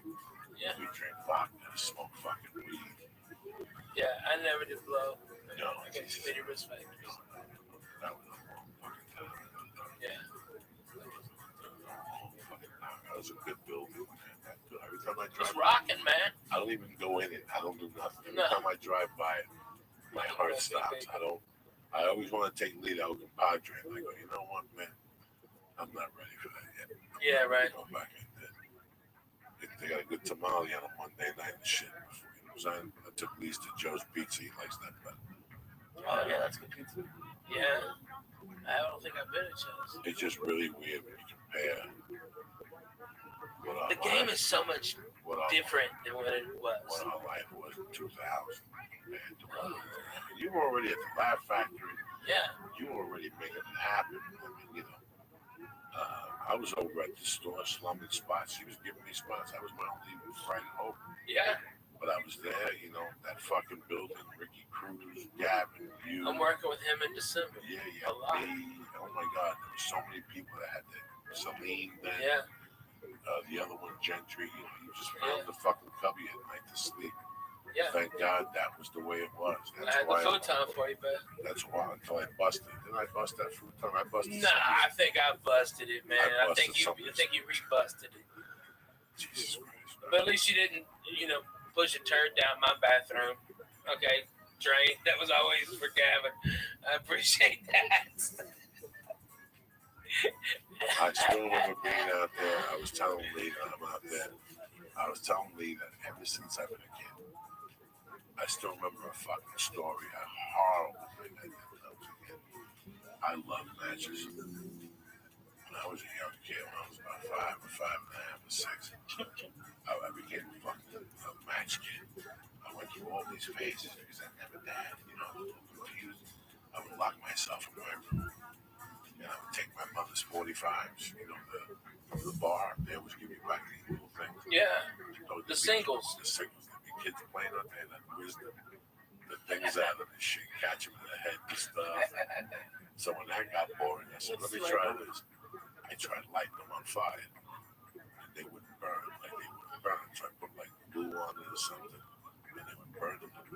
Like they were like, oh, bro, I can throw some Indian shit at motherfuckers. So I was crazy. So when I was about 6, I lived at 205 West 88th Street. And if you even go to West 205 West 88th Street, you're going to park your car and go to the end of the building. Then on the Amsterdam side, going towards Broadway, it's a parking structure. When we were kids, that wasn't a parking structure. That was a garage that was closed down. On the wall, there was a sign that said no parking, and that was the basketball net. You had to hit that with a ball to score. But if you went deep down into that, it was just nooks and crannies and paperwork. Time to time, a rat would come out of there and we'd beat him up with a stick. It was just a parking. It was just a parking. What the fuck? Oh, this is crazy. Wow, man. It was just a parking spot, a huge parking spot that was empty. But you could get to behind the other building. Deadly, I'm sorry. No, keep going. You could get to behind the other building. And in those days, I would get like fucking all that paper back there by myself. I can't believe I'm saying this shit now because I never even talked about this shit. I would get all that paper, I would stuff it in that, like when you walk down people's stairs. And I would light fucking fires. I had to be 6 or 7. I was a little fucking pyro. And I kept doing it, and people kept fucking, like, it was Joey Diaz, even then. People kept saying, like, what the fuck is going on? And he was lighting these fires. And they couldn't put together that whenever I got there, that's when the fire would start. Like some people, you smell smoke, and I would go, yeah, it's behind back there. And then people would go back and go, holy shit, there's a fire. And I kept doing this shit, and I would do it at different spots on 88th Street, 89th Street. I was fucking crazy, Ralphie, man. What did you like about it? Do you remember? I lit some stuff on fire too. See, yeah. I just liked that. I think a lot of kids go through I just went through this phase where I just lighting shit on fucking fire, and I would buy cigarettes. I would get cigarettes. That was a smart way. And I wouldn't smoke it. I would just light it. And I would breathe on it or something. And I would try to keep it alive. And I would fucking burn little things in newspaper and fan it. I was just crazy. But one time I burned one of those stupid dogs. And there was something going on. That fucking stupid went up in the fire department. And I stayed in for about a week because they said they had witnesses and shit. They saw the kid running away. I took that jacket and handed it to my fucking bed.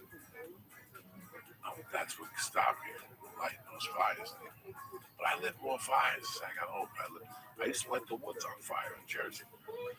Oh yeah, we were crazy. Once that shit got popular, I was the king of that shit. I loved all that shit, just getting a bunch of sticks lighting fires and sitting there. I wouldn't light fires like the California people would not in these woods like this. This is woods in Jersey. Those woods have been getting burnt for years. They don't want to shut off. They shut off automatically. You know what I'm saying? Those are Jersey woods. They just shut off. No firemen need to show up. It's not a union fire. No, that's really crazy. But it just went away. It was just a phase I was going through. But, I was telling him, I was smoking. I'd flick the fucking ashes, the joints and shit. Always at me at least once. And Lee would always look and go, what do you think's going to light that tree on fire? And I told him the story about living in Gavin's. Gavin's at work. I'm on the phone. Papa, go fuck yourself. I'm arguing with this guy trying to get booked in this city, trying to get booked in that city. And sometimes you get somebody on the phone and you're on the road. And you're smoking a cigarette, you're smoking a joint. It all enhances you. You're on the road. You're smoking. And also I'm smoking a cigarette. The back alley of 1440. Okay. I noticed. Okay. Across the hall. Right. But this is across the hall. Okay. So the window's open. I'm smoking cigarettes like a motherfucker. I'm smoking cigarettes. I'm chasing joints with cigarettes. You know me, dog. It's 9:30 in the morning. I'm on the third joint. I'm on a pack of cigarettes and shit, Camel Lights. And I'm throwing these cigarettes out the window, half lit on fire, right? And all of a sudden you hear, ah! Now, I did not know there was anybody out there. I hear, ah! I go, what the fuck? And I keep hearing this, ah! Who the fuck lit me on fire? And I'm sitting there, go, who lights somebody on fire? And I go, I did. And I look at the window, and there's the guy fucking smoking his shirt or something. His clothes are smoking, the poor fucking guy. I go home. The cops don't come. Nobody knows nothing. I'm at El Compadre that night getting the package. It's about 10 o'clock at night. I walk back, and there's the same homeless guy with a blanket on. You can see the whole blanket with a cigarette burnt. It just caught on fire and went. You set a bomb on fire!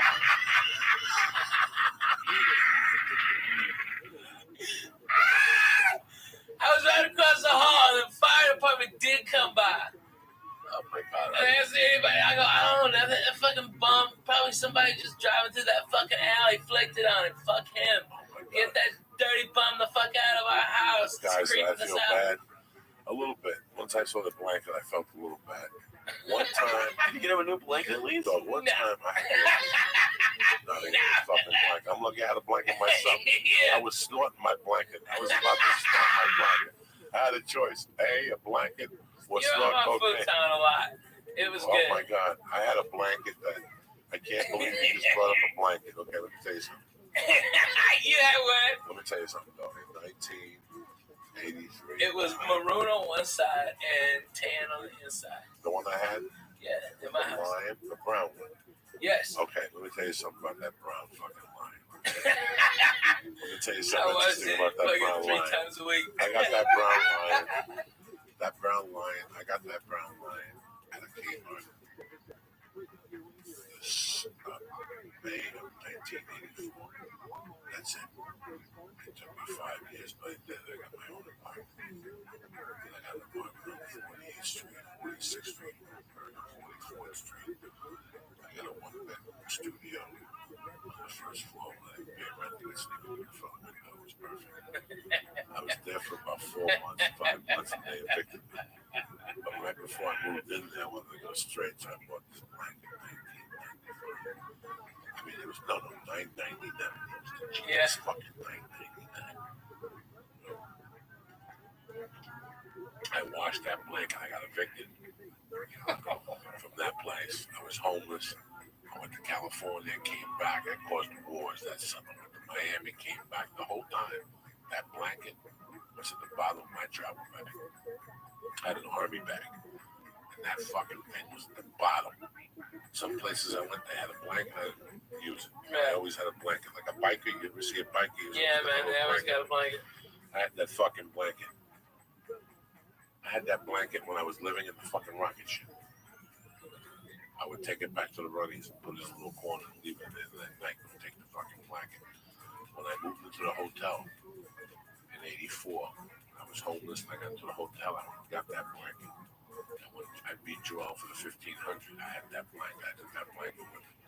That blanket was with me from the desolate time of my life in that rocket ship to 1990 fucking 9 when that fucking car got towed. That car, that blanket was even with me when I went to prison. I left it in that room and nobody fucking touched that blanket. That blanket was $9.95 in 1984.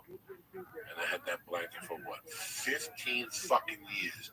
Yeah. And that blanket was one of the warmest blankets I ever had. It was a bear. Okay, and on the inside it was the bear with brown and yellow, and on the outside it was the bear with yellow and brown. You follow me? Yeah. And then the outside of it was fucking brown. So for $9.95 at fucking Kmart, I bought a blanket that went through fucking hell with me and back, Jack. A marriage, a divorce. When we were married, she wanted to throw it away. I go, no fucking ever throw that fucking thing away. That thing was in Miami. I slept behind the fucking McDonald's with that thing. Because in those days, I would just take the fucking clothes out of the army bag, take the fucking blanket out, put the clothes back in, use that as a pillow, and put that blanket on top of me, G. That was an all-purpose army bag I had. I had a little bit of water, I had a razor blade for blow, I had a fucking wrench in there if I had to break a window for a car. Oh, no, Lee, that fucking blanket was there with me, and that blanket, I would just wash it. Yeah. All that blanket wanted was my love, and I lost it when that fucking car got towed in Van Nuys. It was in the trunk of that fucking blanket. That blanket was on the road with me all those years, the triple runs. Whenever I got a hotel room, that blanket came into the hotel room. I threw the blanket off and I used that fucking blanket. Have you looked for it online? The same blanket? Yeah. It wouldn't be the same. Why would I want the same blanket? It wouldn't be the same. That blanket was with me through fucking wars. When I lost that car, that was the hardest thing about that tow. When I got that car got towed, like I thought it was. Is that the car that I got my car towed to get all your shit out? No. It wasn't that time. No. This was a car that Manny gave Josh. Yeah. I got you. No, I never got my shit out. I got my car towed to get all your shit out because they wouldn't let you in the lot. Yeah, but they wouldn't let me in the car. It was fucking crazy. All I could get was the back seat and some of the front. Yeah, no, it was nothing. Packed. Headshots, boxing gloves, Oh yeah, blankets, the fucking pictures from when I was a kid. I had shit in that fucking car they took, and sometimes, you know, to this day, I was just thinking of that blanket yesterday. Going, Jesus Christ, how long did I have that goddamn blanket? Right, it's definitely an issue for everyone. Like, again, a Muslim issue is for anyone that's getting oppressed. It's a Muslim issue, right? Because we don't discriminate against being Muslim. It's for anyone that's being oppressed, and I think anyone that follows humanity have the same perspective as well. But you would say, you would agree, like again, in Palestine. You understand me? Who the fuck gives crabs to that blanket? I did. Where's Tony Bennett?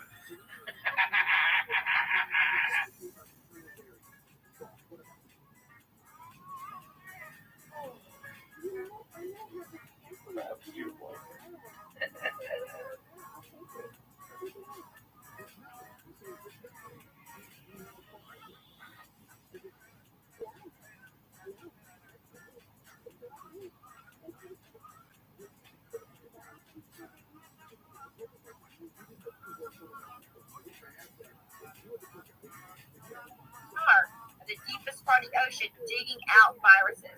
That's where all this is coming from. That's why I wish we would have got away from China a long time ago. Because yes, it is planned. You know, don't be worried. Just be prepared to know that you're loved. And I think the only thing about these chemtrails that I am questionable, I think maybe is an antibiotic because they already know what's going on. And Shit. Do my shit today. versatility against any kind of airborne virus because COVID, and I'm landing here, COVID started after the country did an airborne virus attack. She was in the barn, she was in the barn, and there and there, she opened the back door. She plugged the fucking jukebox in. She iced the fucking thing, and she started playing the song. And she fucking cleaned the whole place, hot water, soap. yeah. Old school soap everywhere, steaming off the floor, fucking sweep it out. This was after the cleaners came at 3 in the morning. You know, sorry, that's how fucking deep. But she always played the song. The song was always on. This was the first jam to go. So I'd walk in there and watch the fucking song. Like, play this fucking song.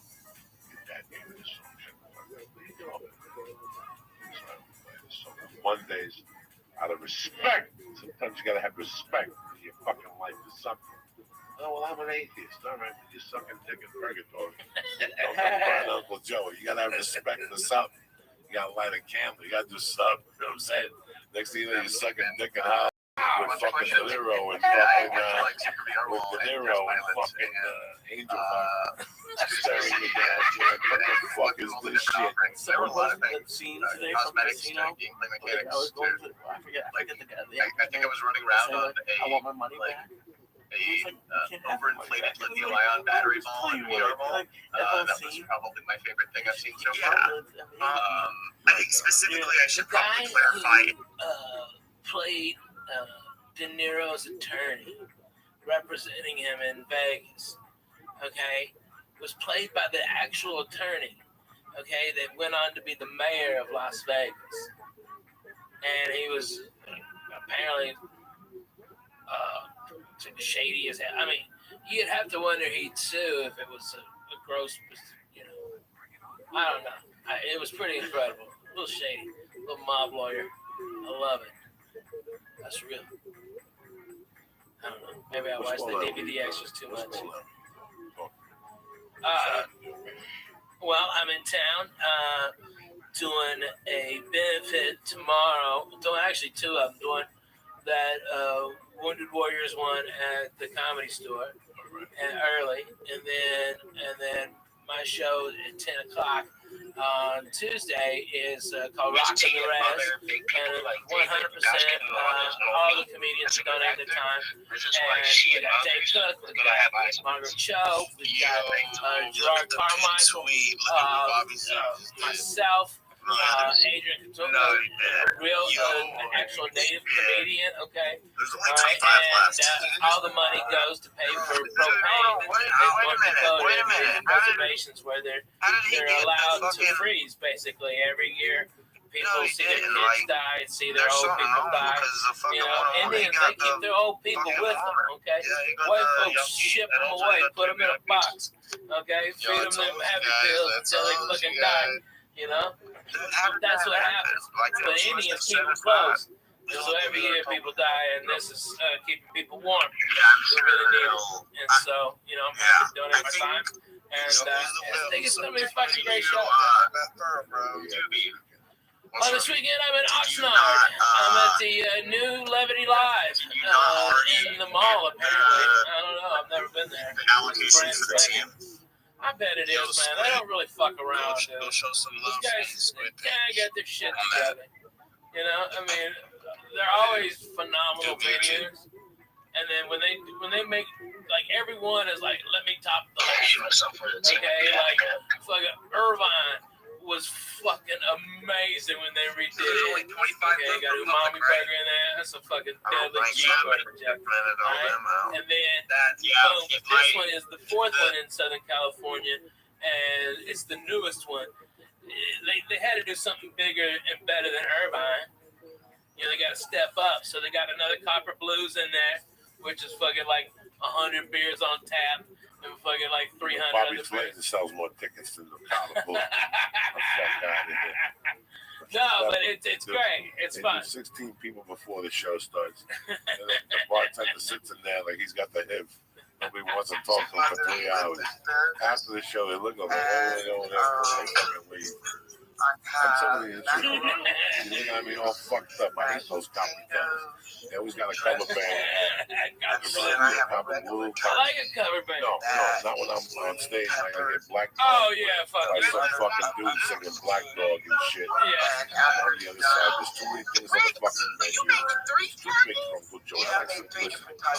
Anyway, I'll be on that tonight. December, I'll be there with the mic and shit. Sure. Phenomenal. The fucking Wednesday after Christmas, you know. And good for you, get to be in town. Yeah, you gotta stay in town. Man, you gotta be going on the streets of Las Vegas. I don't have my family this time. I gotta go. A fucking 50 cal, Barrett 50 cal.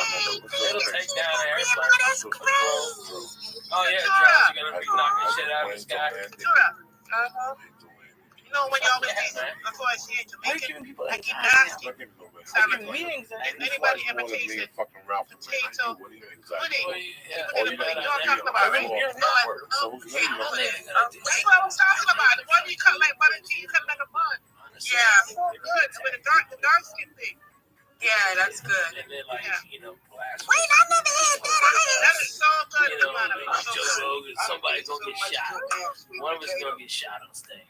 Joey, Call him a shot. I'm always so good. I'm gonna get you I hope it's me, because at least I can take 42 9mm rounds to the torso without fucking stopping. I'll get over there to fucking Johnny Blow Up and fucking gun him with a Budweiser bottle. I'm a hero.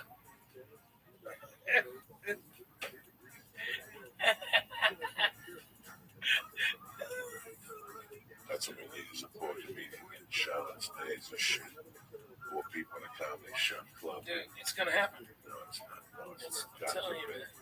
God forbid, I don't exactly. want this to happen in a band ever again. No, I never. don't want It's this to horrible. happen with kids in an audience watching a Man, band. when are gonna people I gonna fucking start watch loving all their this shit. babies? I watched this shit Yeah, we literally. a couple weeks ago. Yeah, today, if Siakam didn't take over the first quarter, If I go to a place, definitely, bro. We were definitely. It was back and forth. It was a different game, though. Tonight I was supposed to This is be the thing. The basketball kept going, and then we started. And OG, but Scotty and everyone else, they started playing better, and we won the game. Obviously. Flowers on my mother's grave. Obviously. I gotta tell you something. Maybe it's We'll have to space, Dan. We'll go Dan, is it Dan or Sean? We'll go Dan and then Sean, and then we'll go,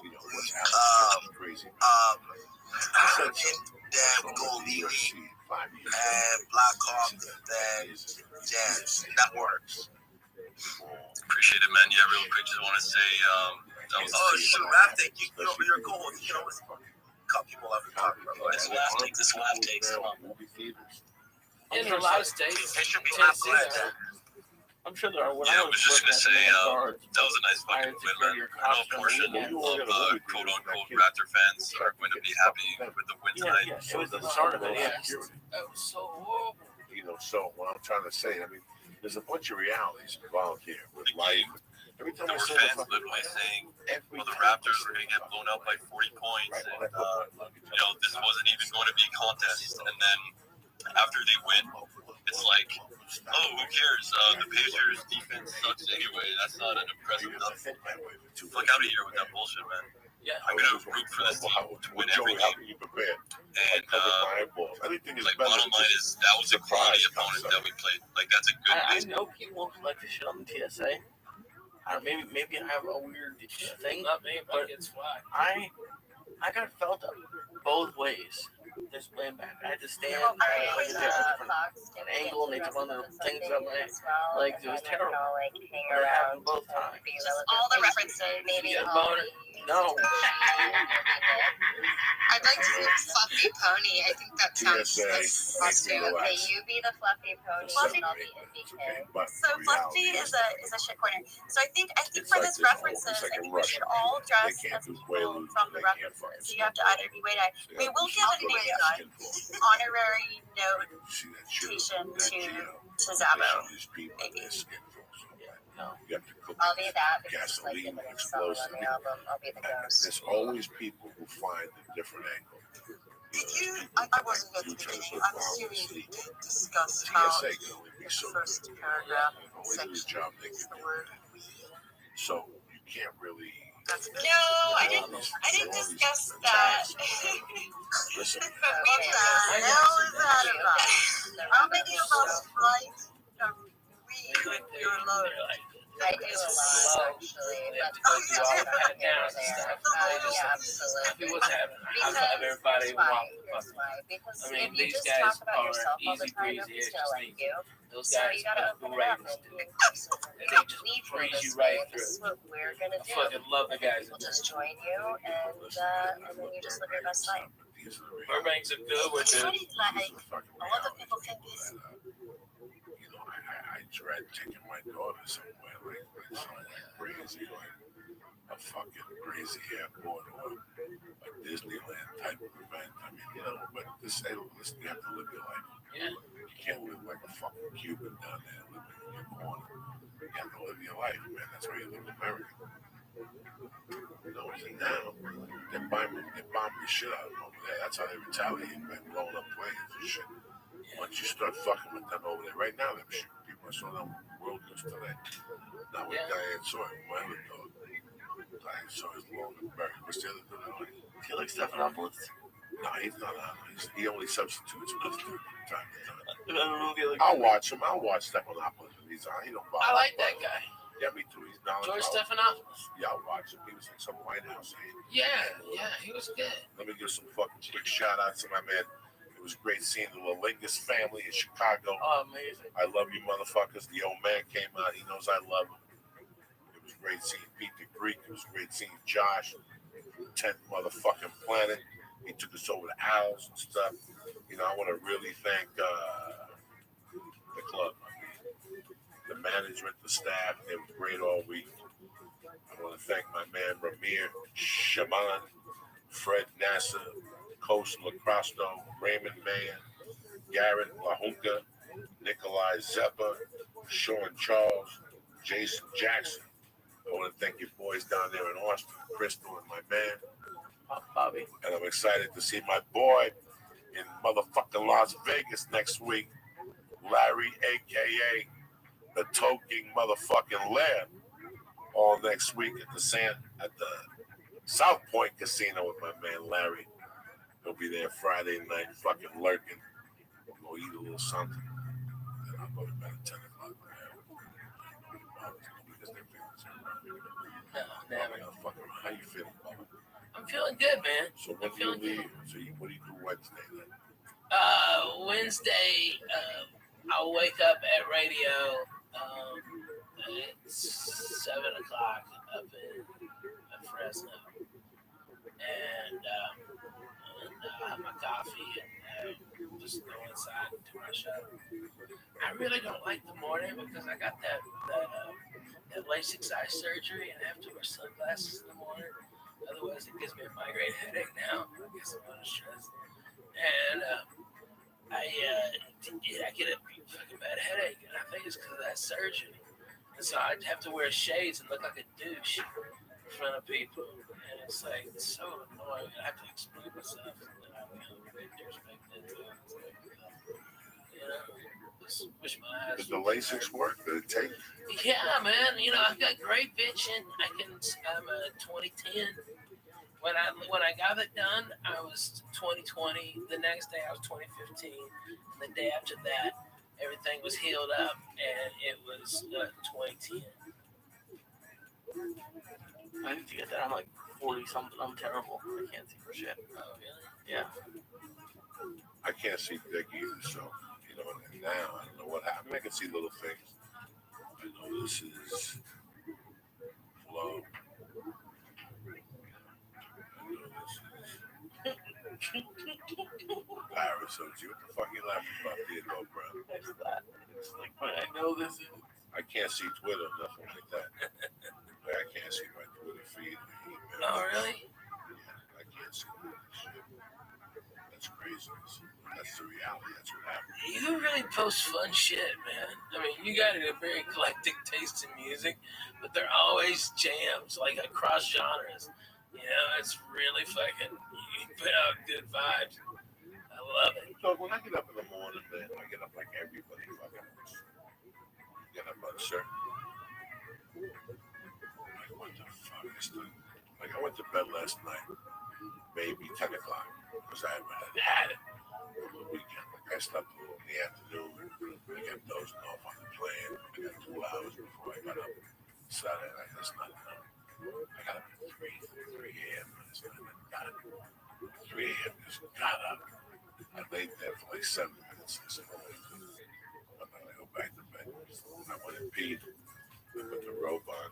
I went in the office and took a few bunk hits, right? Fuck yeah, what did I do on the computer?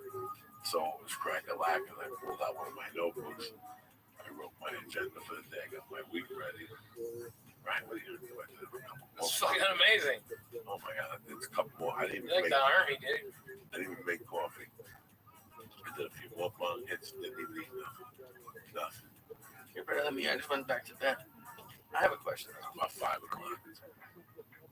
5 o'clock, I went right back in there. Like a doctor already said, it was for breeze. I took that t-shirt off. My titties came out. I put that fucking blanket on with that sleep apnea mask, and I climbed under that blanket. I slept till that fucking alarm went off at 10 after 7. And I would have slept till 9, trust me. I would have gotten deeper than deep. What's your question? I'm sorry, sir. My question was about Saturday. Because you like we talked after, and you were really pumped after. And I was just saying, I never knew like you what did it feel like? What when you finally got to the hotel? Like, what did you do? That's a great question. I sat down and just let everything cool off. I didn't even know what was going on. I had no idea what was going on with it. I had no idea just wanted to sit down.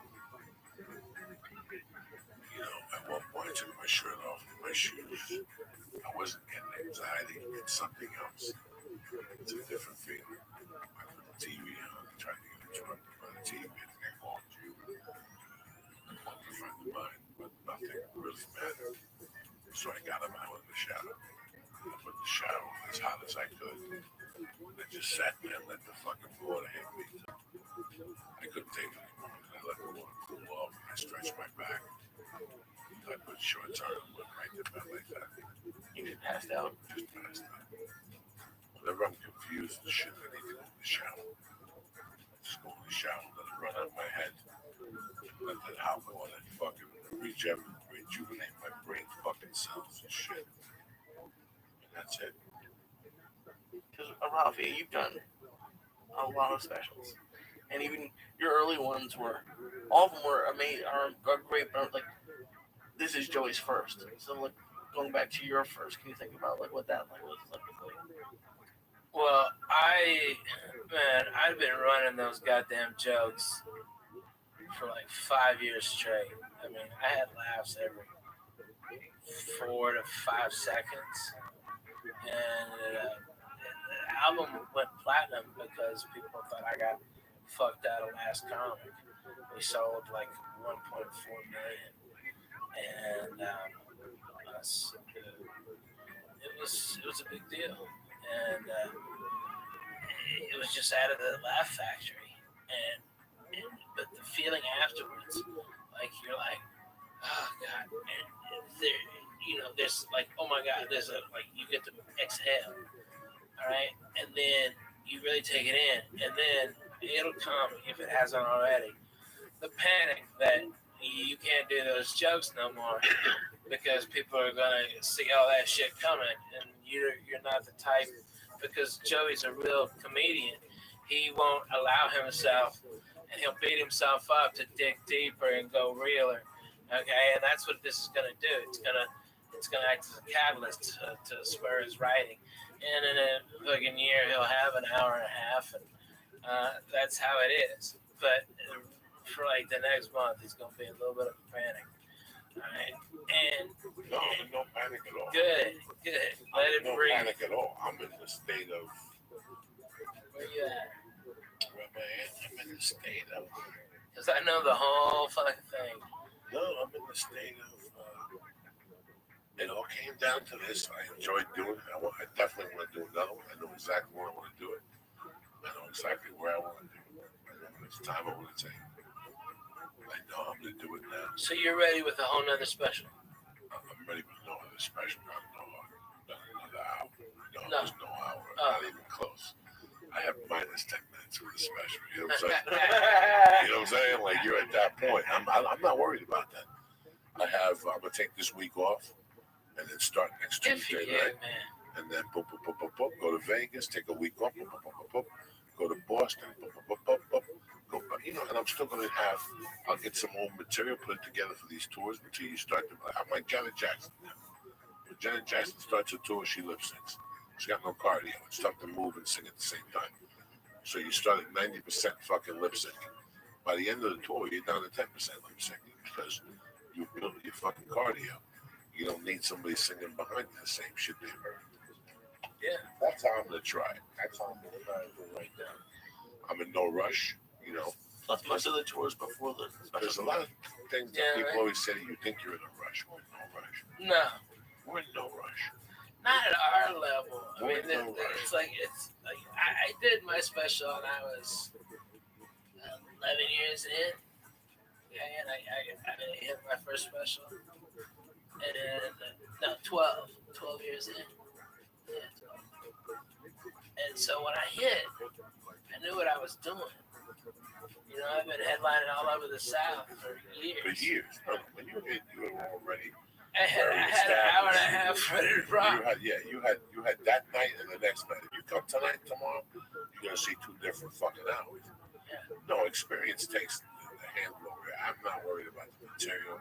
I'm not worried about any of this shit. This experience taught me that you might not have anything in May, but if you keep getting on stage and you keep taping your sets and you keep pushing yourself. What are you gonna do to that? Do 3 cents, really? Yeah, you're still out there banging after them because you forgot there's a Dodger game. So that show that was supposed to start at fucking 9 is now gonna start at fucking 10:30. So you're out there till 2 in the morning working your material for 3 fucking people. But every spot works. It's really amazing how a friend of mine once told me that everything works in layers. I didn't know what the fuck it meant. It meant that everything you do builds, and it builds momentum, and one day it all builds into one momentum. All those little things that you don't do shit all build, and they really do. I'm seeing it with 20 people now. I've seen it with 20 fucking people. From Ralphie May to fucking Ari to Ali Wong, I've seen momentum build over fucking night like nothing happened. So stand-up is real. I can't imagine being Kevin Hart. I can't imagine being Amy Schumer. I can't imagine being Louis C.K. Because those guys' agents get greedy. They put them out there. And these guys can't write fast enough. These guys can't write fast enough. You know, you get to that level, you're doing 80 other things. It's not you in the fucking room anymore. Yeah, you're not doing bong hits with your friends and drinking coffee. No more. Yeah. It's all different. It's all different. It's all different now. So people can't adjust to that either. I was telling Lee that one of the most important things is grounding. No matter what Ralphie had around him at all times, the 6 agents, the whole thing, I was always holding him on the phone, tormenting him, making him laugh, keeping him grounded so he would buy into the fucking bullshit. You don't buy it, they're gonna hit you with bullshit. That's it. There's a ton of bullshit that comes with it. If you keep your friends around, they keep you grounded. You know what, Ralph? That joke ain't funny. When that agent tells you that joke is brilliant, we love it. And you're up there eating dog shit like that poor kid on the Today Show, Corey Feldman, singing that fucking song. Oh my God, you hear that? Can you imagine this poor agent? Kid. What do you I wish one of them Lost Boys would come and rip his fucking head off. What do you do? Skinny feet. When you're that kid's agent and he comes into your office and he sings that song to you, you can't sit him down and tell him the truth. Somebody's lying to that kid. Well, that's tremendous. Well, get me on the show right now. Let me call in 2 minutes. Let me call when you get out of here. No, I'll wait. Call right now. And I got Corey Feldman in my office right now. He'd love to come on the Today Show and sing a song. Really? Tell him to send us a demo.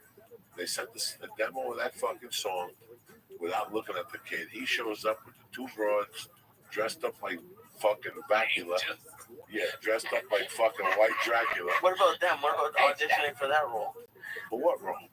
The 2 women. I know one of them was probably his girlfriend, but the other one, I don't know. Those poor girls didn't know what they were getting involved in. Trust me. Oh my God. Those girls want to shoot themselves right now. Those girls have changed their hair color. They quit SAG and joined AFTRA. You know what I'm saying? They fucking switched governments, those 2 fucking girls. Our generation had those chicks from the guy. Didn't I home when you're not home? Yeah. Those chicks were so fucking hot, okay? It was a good song, good singer. Basic same formula, minus a good singer, a good song. Okay, if they just had a good singer and a good song, it would have been great. You know, that was music at that time was like MTV. The better your video was on MTV, the more tickets you sold. It really wasn't about the music. The music was good. The visual effects to the fucking videos in '83 and '84 were fucking brilliant. From Sledgehammer, Thriller. Those videos, and that's what sold tickets at those times. Look, that video, the lights are. You know what he's talking about, Lee? Thriller, yeah. No. You know what he's talking about? Put on YouTube real quick. Let me give you a lesson. TV music right now. What sort of shows? Put on Robert Palmer. What fucking YouTube, Robert? He has some questions. Well, goddamn it. Lee, is it time for another mushroom cap? No, it's not. You didn't even get off on those mushrooms. Lee, Yes, I did. no, you're not, because I'm only getting off a little bit. It's time for another mushroom. Let's do another. I'm not doing Not you, mushrooms. brother. Just me and Lee. We're in training, Lee. Oh, okay. That's What's Robert Manny. You never saw this, Lee? Oh, this is good. And you know what they've done 10 videos, 10 different things to copy this. But I think this guy was the first guy. I don't know if that's why I don't want to say for sure.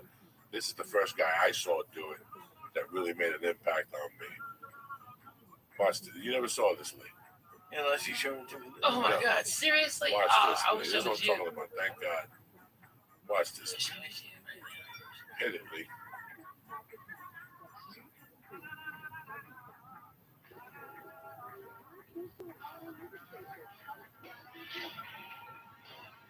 Watch the screen, Lee. Don't watch nothing else. Oh, shit. Look at this motherfucker. Man, holy moly! Look at this shit, Lisa. You know? Wow, that motherfucker. Bam.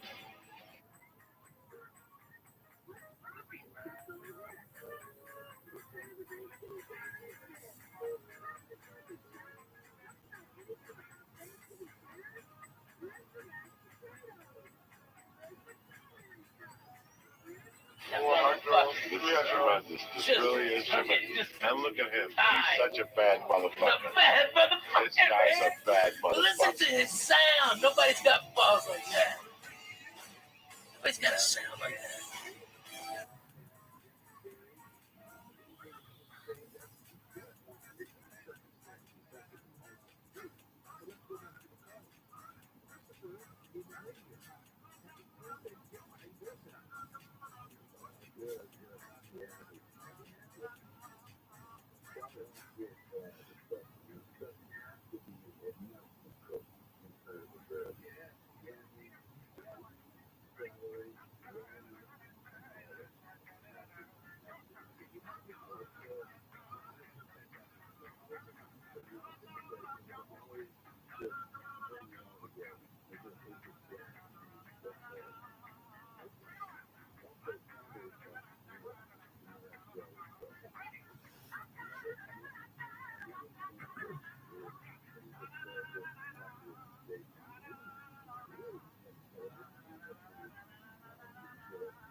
Put on Robert Palmer. I want you. This is what you know. This dude is dangerous. This guy is always dangerous. Nobody knows about this guy. Nobody remembers this guy because everybody thought he was a pop dude. This guy was a pop dude, but he went deep with some shit. Right there.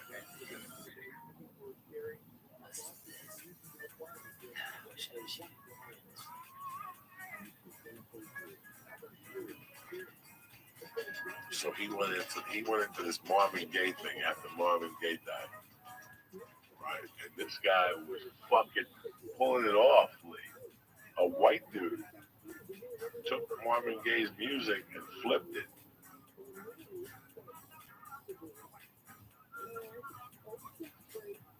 He flipped it, this dude. Nobody said dick because it was that good.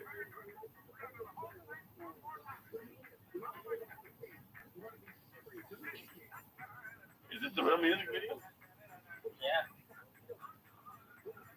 Early MTV.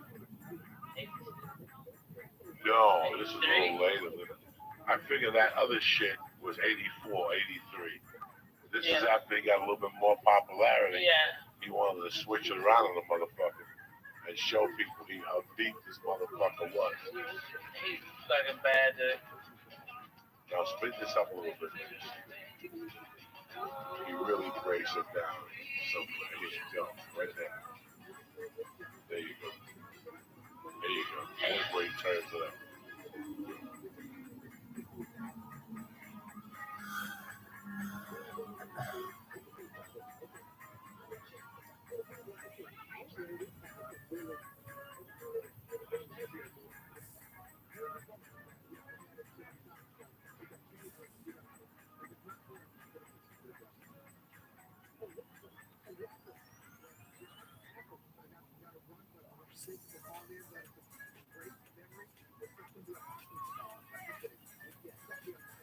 Kill that thing.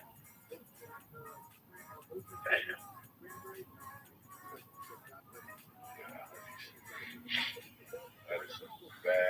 that shit right there. Because I hate covers. I hate all that shit. When I first heard this, I looked at him for a little while and I go, you better not be doing what I think you're doing. He sounded so good and I wanted an interview. I was like, you know what, man? This guy is a dangerous motherfucker. I like all this type of shit. People like when a guy takes a thing and puts a spin on it. What's up, Lisa? Are you ready for another mushroom cap? It's Monday night. It's the 17th of October. You got dick going on the 18th. Not anymore. I got nothing going on the 18th.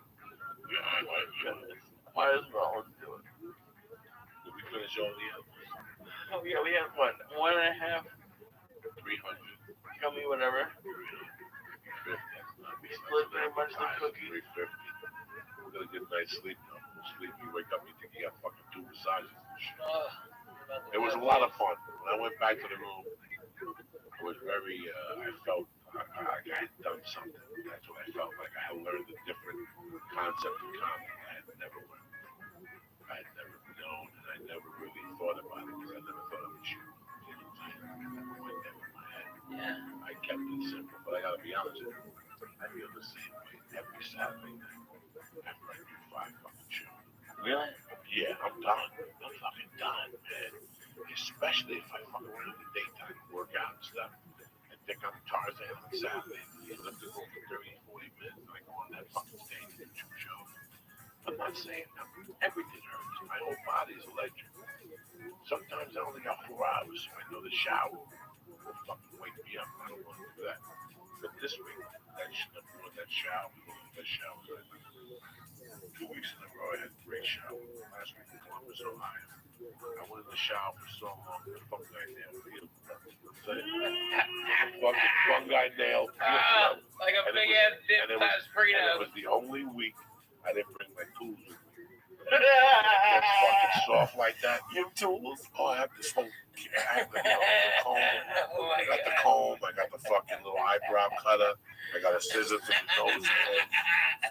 But then you got, on the other side, you got like a fucking, you got a needle to mend the fucking, like a button. I got one of those in there. That needle works for everything. What does everything mean? Everything, hash, ingrown hair. That could work on stitches, anything. Anything goes with that. And then I got a toenail cutter that's fucking huge. I can cut a gorilla's fucking toenail with it. Right? I got that. And then next to it is like a chisel. So you pick up the nail and you go in there deep and you chisel that fungi out. It looks like fucking. It looks like fungus and blue cheese put together. When it gets wet, you cut the nail in holes. It's tremendous. It's a shout out to Buffalo. What's the matter, Lee? You look a little dizzy. I'll get a little vomit in my mouth. What's up, Lee? Ingesting all this information. Oh my god. Want to eat another mushroom cap? Not really, to be honest, but I will. All right, let's go. Fucking Monday night. This is 17th of October. Ain't nothing going on. Okay. I was supposed to have something at 11, but it's not going to happen. So I'm just going to fucking do my thing. I don't bother nobody. You know what I'm saying? You look good, Lee. We had a nice time this week. Oh my God. You learned a lot. Congratulations to you both. Yeah. That's nice to Joey. Like I said, nah, you too, Lee. Like I said, man, it's a pleasure to see your growth. You know, I was always happy about all your success. You know, you see all these guys that you all came up with. And everybody rates success differently. You know what I'm saying?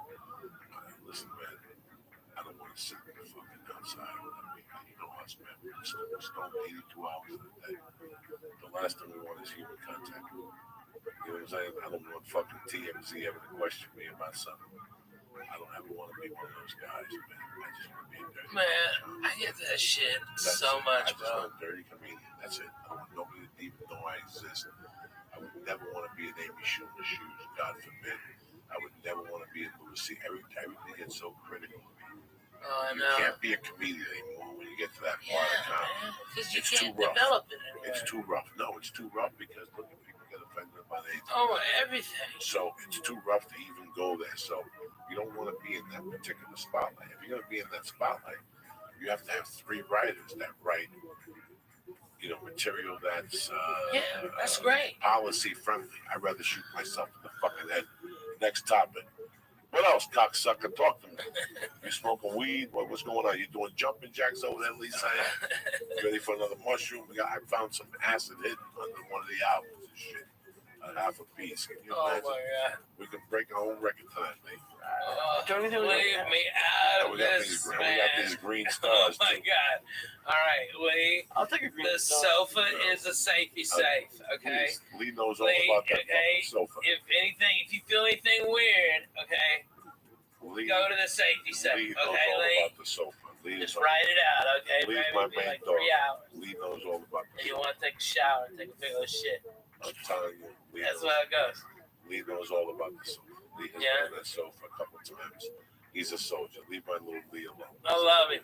He goes, when is Yom Kippur finish? I think it's over. It's over. That's it. Is When's it? the next big Jewish holiday? Hanukkah, maybe? I don't know. Maybe there's something in between that people need. Let people know. Oh, we always got to get one more. Well, we got Halloween. Right? We got Halloween. What are you going to be for Halloween? I'm going to be in Nashville. Nashville. Yeah. We're going to do a comedy that night in Nashville. No. What are you going to do for Halloween? Fuck nothing. I'm going to hand out real size candy bars. Everybody goes to that. Real size people. Well, you know those fun size candy bars? Yeah. Fuck There's those nothing guys. fun about them. I mean, there's you just not. get started and they're done. Fuck that. I give whole candy bars. I go to Sam's and get fucking cases of them. You know, man, you might have Sit a out point there there. and fucking just boom, here you go, here you go. Because when you open up a real candy bar, you know where you stand. Right? When you Like, I appreciate children. You know, don't toilet paper in my house. You know what I mean? I'm your man. Okay, we're down. Okay, you know you pay the neighborhood. It saves the white picket fence from getting fucked up. Okay, you know I mean, just pay it forward a little bit. Okay, the mom will come up. I hand them 3. Well, which one you like, Reese? Okay, well Snickers is bomb too. Oh, you want the Milky Way? This is all caramel. Okay, that's all I got. I'm sorry. All right, but I mean, I go through probably $300 worth of candy. But it just, I mean, kids just light up, and I get toys and stuff. Yeah, this now with like your neighborhood, I buy the pint size ones. But you're right. When you have the little fucking things, what happens is, like me this week with the Butterfingers. I just wanted a Butterfinger. Next thing you know, I was eating 22 of them, which meant I ate 3 of those life-size ones. If I would have just stayed a life-size one, I know where I stand. All right, that's it. I'm good to go. You know me, I have the control of the fucking savage. I could say, fuck it, that's it. I had a few of those Butterfingers too. I saw those. You were tearing shit up this weekend. I was not Tearing shit up, which I'm proud of. I'm proud. Listen, you know me, dog. I ain't no Slim Jim McMahon. Fuck. I want you to be healthy. But don't sit there, look me in the fucking eyeball and go, I don't know who ate these 2 pizzas. I didn't eat no pizza. 2 pizzas disappeared. There was 3 of us, 2 pizzas. I was on stage for 2 hours. I come back, he's sitting there with a big grin on his face, happy as fuck. No, they were veggie pizzas. There was no veggie pizza. They were all veggie back No, then. please, I'll strangle you. I was eating them. They were not veggie. Dude, I wasn't. I was They were cheese and prosciutto not and arugula. backstage. What backstage? No, was that? in the green room. In the green In the room. green room, there was Veggie. prosciutto, No, arugula. when I got back It there. was me, you, and Ask Willie. Ask Willie. When I got back there, I had no pizza. It was just veggie. Ask Willie. Get Willie on the phone. Wait a second. When I got back there, it was 2 slices of pizza because I ate one of them. Please stop. You're insulting my intelligence. Get Willie on the phone. I wasn't in the state, folks. He's saying the back room. There's no I ate- back I room. ate- There was no nothing. There was one fucking room. I Nobody ate could 3 come. slices in the main room. I did. I ate 3 slices. That was later. Yes. Yeah, no. Somebody ate the ones in the green room. Not me. When I left, there was a pizza and a fucking half. I was sitting at the There was table. none. I just saw a wink. No, I wasn't you winking and at Ralphie are in something. cahoots. No. I wasn't there. I was in Portland. Yeah, but Ralphie, There you was know a we were whole in pizza cahoots. that was Willie's, and there was a pizza. I took 2 little. Oh, Ali, You know those little okay, fucking. I got you Those little fucking pan pizzas. There yeah. was 2 little strings so I could come back. 2 little slices when I left. I took both of them. He ate one. I watched him. And he ate a piece of chicken nugget. And he was eating them. He's saying, what vegetable? The Jomo Lash vegetables. There are no veggie. No. Vegetables. Stop with the fucking vegetables. So next thing you know, I come back and there's no pizza. And he's sitting there with a grin on his face, high as fuck. High as fuck he was. And I go, what's going on? No, he goes back to the hotel room. He's talking about chicken colored parmesan. His wife just got sick eating shit on the road. Bad Korean food. And also he's out there ordering to-go food. Yeah, because at the hotel at 2 in the fucking morning. You're talking about 2 different nights now. Are we talking about Saturday or Friday? Where'd you go Friday night? Friday night was the chicken parm. What did it come with? French fries? Just no pasta. Pasta? Yeah. You ate pasta at 3 in the morning? Just a little bit. I ate like most of it. I promise. He always eats a little bit. Yeah. And what was it Saturday? The reason why I didn't was because I didn't include cheese, so I couldn't eat most of the pasta. And Saturday was because I had like 2 slices, and he gave me this fucking edible. Listen to me. No, Ralphie, they bought New Wave. Yeah, a ton of pizza. They're so cool. All those Their caterings are always good. Yeah. Now, Lee was sitting right there. I had 3 slices. I had 3 slices plus the 15 slices. No, but that's like a pounded pizza. Dude, I was talking to the photographer. Right. Ask him. That's the whole time you were licking your fingers. No, and it was making not. But Ladies and gentlemen of the court. I'm watching like a horse. No, it's not even. He's sitting there. Listen, anywhere there was I just wanted to pizzas. take 2 slices. Lee was like me in the 80s with cocaine. If cocaine landed right here, I'd be sitting next to it, making believe it wasn't there. Oh, is that cocaine? That's not mine. You know what I'm saying? Like, Lee was sitting there. At one time, Lee had 3 fucking boxes of pizza next to him. Sitting there like Sinatra, mingling with the boxes of pizza. Hey, you yell at me all the time for eating garbage pizza. I'm finally surrounded by good pizza. I ate that, and then I want to take some home. I Well, want to take some home, and you say no. No, I didn't say no. You did too say no. No, I did not. I go, Lee, you're embarrassing me. Just eat the pizza here. Well, no. Then he goes, You always want to have a slice of Sports Center or something. then he goes back to the hotel and he orders like stuff. Eat your pizza. No, it was good. I went to the front desk. Oh, so it was good pizza because it was the front fucking Well, desk. at least maybe they would recommend a decent. What was the brand? I don't remember. Yeah. It was like 2 in the morning. 4 years I got like the smallest one. It was so depressing. 4 years ago. It was like 8 inches. It was like 8 inches of what? Fucking dead. just pepper. You were farting on the plane the next So day. were you. No, You it wasn't. wanted on the way there. We had a skinny dude between us who almost jumped out of the plane because you were farting, and then I had to file retaliation. And he's not admitting to it. At least I admit to it. I love farting on planes. You didn't fart on the way there. That was all me. Don't lie. You were half a fag. Oh, God. No, you sat like a half a fag. So I funny. blew this guy out the first time. My back was bothering me. So I bent over this way to fart to get a pressure. Yeah. But it blew out of my back. It blew out. I heard it. I felt the back of the jeans flapping like a kite. And I sit back, and within 2 minutes, I see Lee look at me, make him believe like he's doing sign language, and he's inhaling that fart because the filter of the plane is on the Lee's feet. That's why you never take a window seat, because everything that comes goes right there to the window. If I sneeze, it goes to the window. If I blow my nose, it goes to the window. If I fart. Amen to that. So Lee gets the first dose of the fart. This guy gets the second dose, like that hurricane last week was supposed to come back. Oh, yeah, This fart comes back. This fart goes deep and it breaks. It's like a wave, right? It's like a wave. It breaks like this. Half of it goes Lee's direction. The other half hits the middle seat and ricochets right in this guy's mouth. You understand me? I know how to fart in that first aisle. I've been doing it for 10 fucking years. I started on Rogan. That's the first guy I started on. Because that's first class. That's tricky. You got to catch them when they're sleeping. And their mouth has to be around here. Rogan would sleep by the window with his mouth facing out. That's tough to catch him with a fucking fart. I'm telling you guys. I don't fuck around. I'll tell you how it is. On the way back, I got upgraded to first class. It's Sunday flight on the way home. I always get upgraded. I walked back to check on my leave. Oh, killing it. I give an edible before we get on the plane. We started the flight at 7:30 a.m. with 200 milligrams of death, a joint at the hotel. Oh, yeah, we don't fuck around. And we had just gone to bed. 3 hours before. 3 hours before, killing it the whole week. Kern Michael was there, the whole fucking, Everybody's fucking smoking dope outside, and we get on that plane. I get upgraded. He goes back to 14D. No, he wasn't really in the dungeon. He was in the middle of the dungeon. They charge you for those seats now from 14 to $50. If not, they put you in the fucking dungeon, dog. And let me tell you something. You fly anything now from 16 back, you're gonna get some. You're gonna get some. Abu Dhabi, something. You're in that 28th row by the bathroom. Hell have fury on you because people are back there farting. That fart's got nowhere to go.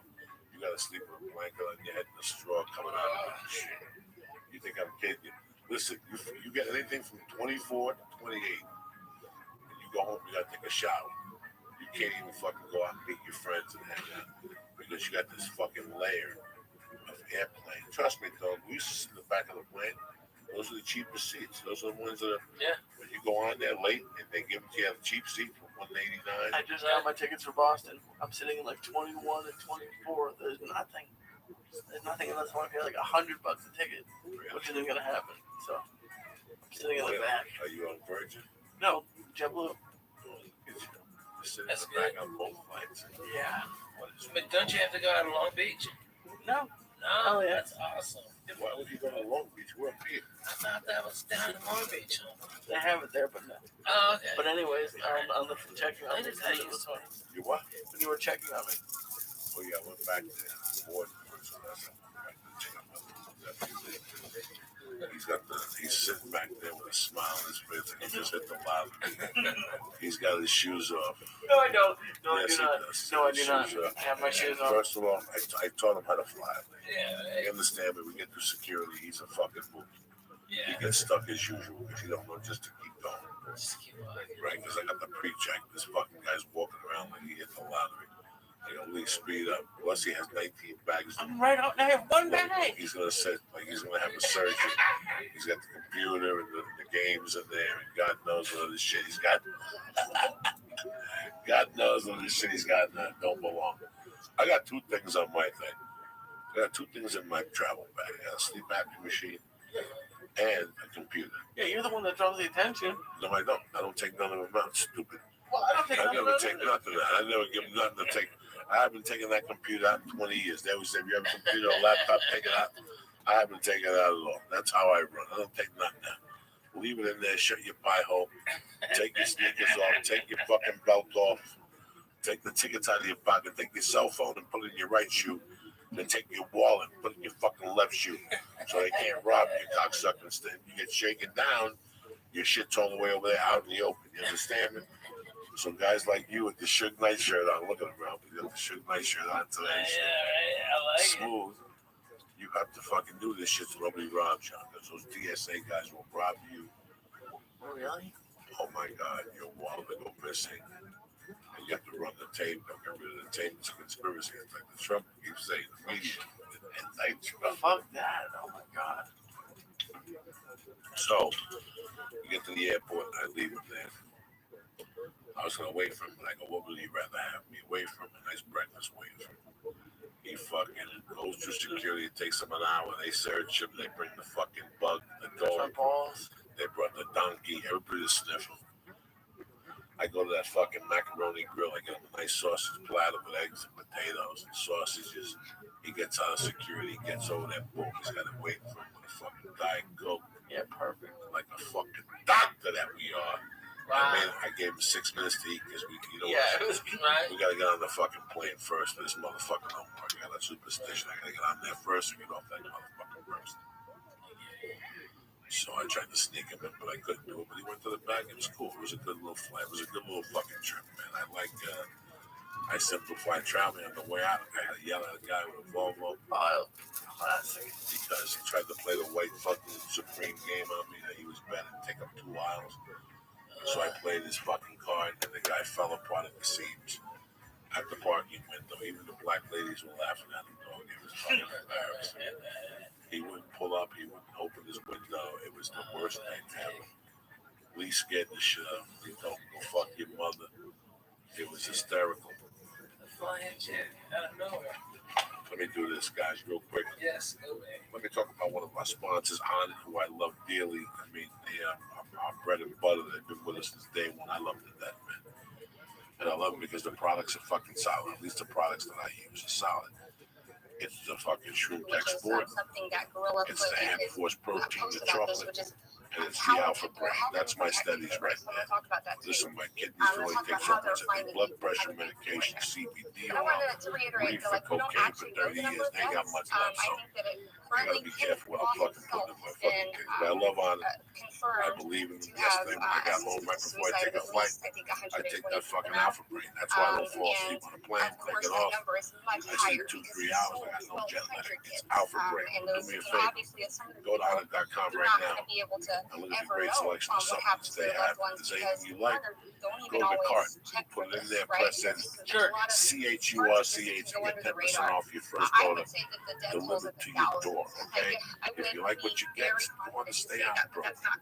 They deliver it to your door on the first of every month you have your dick, all right? Go to ootd.com and press in and get 10% off your first order. Number 2, I want to introduce you to a new product that we're putting on the podcast that I fucking love.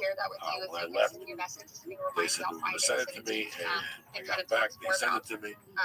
And I asked my wife, what do you think? And when they exposed this back in she 2021, loved it. had said that So there far, were so good. 2 goodbye threads a week, approximately. A goodbye thread is where they say this is it. Yeah. I'm doing it right now. They narrate it, and so there were 2 goodbye threads a week, and it's people never posted again. And it's been going on for years. If you have one cat, That's that's just great. the ones that posted the goodbye thread. You have a couple Right, cats. so, but as far as the lifespan of people, I can. Because you don't know what you're eating. So sometimes you might feel There is some really good you think research out there. Friskies eat. Done by Friskies really not way eating. more It's fucking professional Lulu that's eating organizations that have data everything. scrapers. So every time you put a thing out, Frisky don't eat. But I wanted to So talk Lulu more will eat about all 6 fucking what they're times. saying And about meanwhile, for 2 days, monitoring themselves Frisky almost. looks like that There fucking has been several cat with instances flies on where in they Africa. Like have he's fucking hungry and shit. document their death. So do you ever wonder if you're feeding your pet? Sure, studies show feeding your pet the right amount every day will help them live longer. But how do you know you're feeding your pet the right amount of food every day? You know? I mean, this is how. This is one way. Introducing the PetNet Smart Feeder, the new smartphone controlled automatic pet feeder that personalizes your pet's daily calorie intake using their age, weight, activity level, and food type. With the PetNet app, you can schedule and monitor your pet's meals from your smartphone. Get me? Are you listening to me? Meaning your pet is always fed, even when you're running a little late, okay? Stop worrying about feeding your pet the wrong amount of food every day. The PetNet Smart Feeder will feed the healthiest portions at the right time, every day, automatically. Listen, we all love our pets.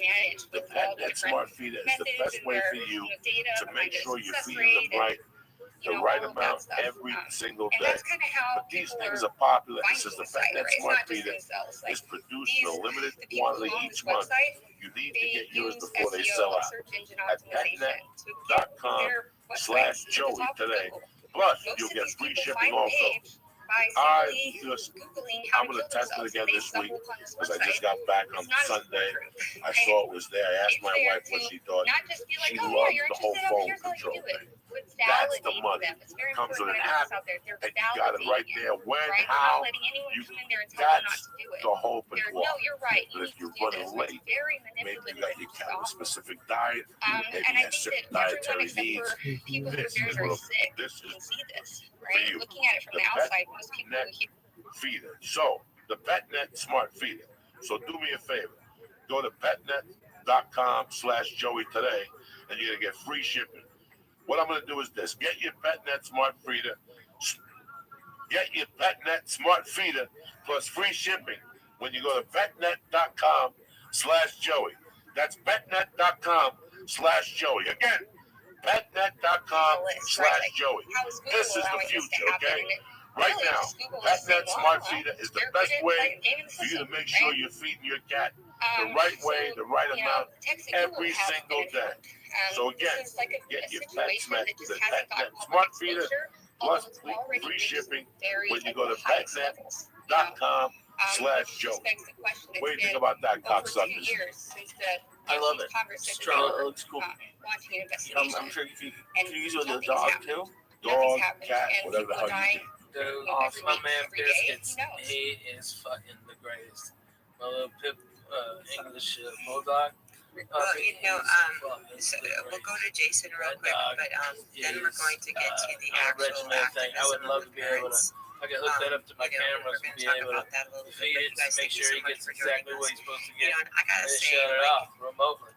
Go to people express great interest in this topic, but I think there's some things that are so horrifying people don't actually want to listen to them because they just can't face it. We'll be back And Wednesday night. Ralphie, mate, I always a pleasure appreciate to have you on. Always a everybody pleasure who to is see you. making themselves aware of this. And Joaquin brought up you brought up excellent root cause analysis. To that point, I think that there's several different things to work back, and I'd love to help you out with that. So we're going to go to Jason. He had his hand up first, and then we're going to go to Stephen. Yeah. This whole suicide thing, I'm very aware of how much I love you. Please don't take your sunshine away.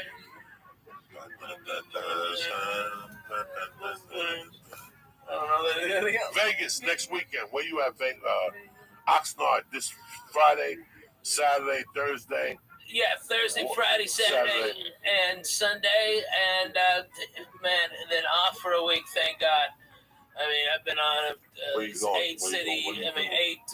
state run so far. We got you like atrocities. Come on, exactly. It's easy when you got a bus. How much I love you. Don't take your sunshine away. Hit that music, cocksucker. Tuesday, I'm at the Improv, okay, for helping Native Americans get propane and keep people alive in North Dakota. I swear to God, it's a great cause. They're nice people. All right, you don't deserve that shit. I remember we used to have fucking holes in the walls that weren't the windows. You know, it was fucking times. Nobody knows how much I love you. Don't take your sunshine away. Hit it, Lisa. Come on, Lee. Fuck yeah. Damn it, Lee.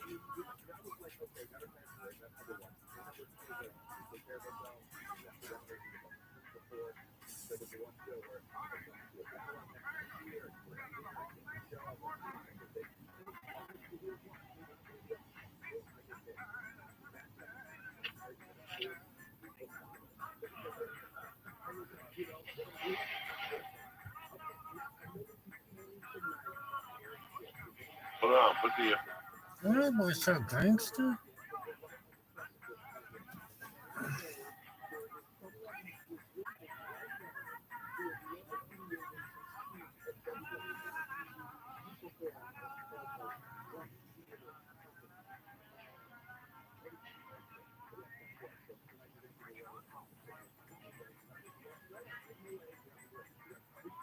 There's all kinds of ways that they can make money off of isolating these men. They push them into the mental health system, and then they have a mental health stigma, so they can't receive proper support. And then a lot of these mental hospitals are run by gangs, and they're recruitment centers for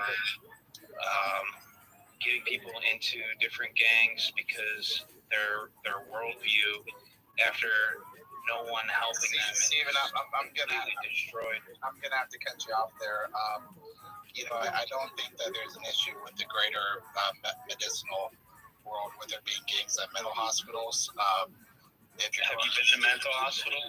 I actually used to work at one, but well, it's not the same everywhere.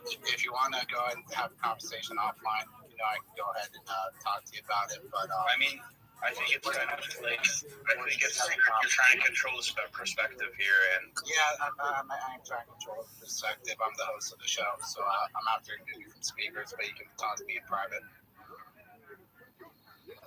Yeah, absolutely. I appreciate you sharing your story, but we're going to go back and get back into. Let's bring this back to the aftermath. The fallout of the situation. and the people that have been left behind at the hands of these people that are monetizing their son's death.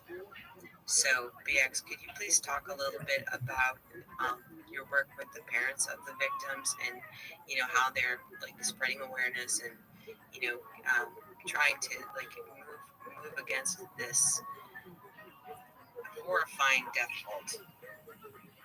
Yeah, it's just been very powerful. I'm honored that they saw my post, first of all, thank God, right? Because I feel like a lot of times I'm just screaming into the void. I'm a small voice. I got big things to say, but for reasons, I think most of you probably put two and two together, but I don't get a lot of exposure.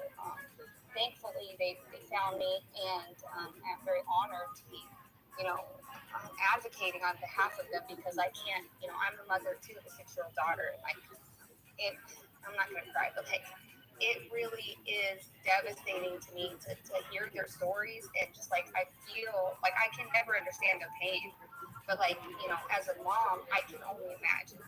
And so to be going through something like that, and for some of these women, it's my child is dead, and I'm going to take this as far as it needs to go, and I'm going to go to Washington, and I'm going to get in these people's faces, and I'm going to do whatever I need to do, right? And these women are strong, dude, strong, amazing. And they've really been trying to get in front of senators and trying to get in front of reporters, and a lot of these BBC and New York Times and these big outlets that have reported on parts of this have moms and dads, they brought it to them, right? They put all this together, and they've done a tremendous amount of work, and everything that you see in this space that's moving in regards to this is because of them. I would say that it's,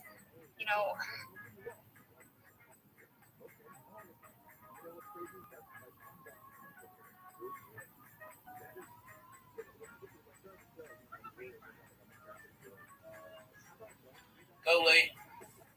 The Church of What's Happening Now is presented by On It. This show is brought to you by MeUndies.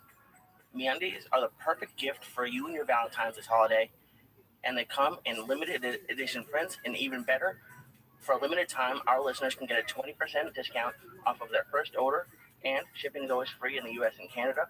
You have to go to MeUndies.com/Joey. That's MeUndies.com/Joey. The show is also brought to you by ZipRecruiter. To find candidates in any city, industry, nationwide, post once at ZipRecruiter. Right now, our listeners can go to ZipRecruiter and post for free when you go to ZipRecruiter.com/church. That's ZipRecruiter.com/church. Kick that mule, Lee. It's Monday, bitches.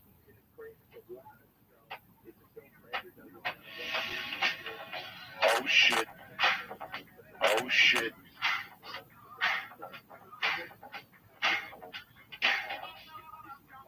Monday, January 23rd. The Church of What's Happening Now. You're here. Lee Sayat, Ralphie May, and your Uncle Joey Diaz. Oh, shit. Kick it, Lee. Blow those fucking speakers.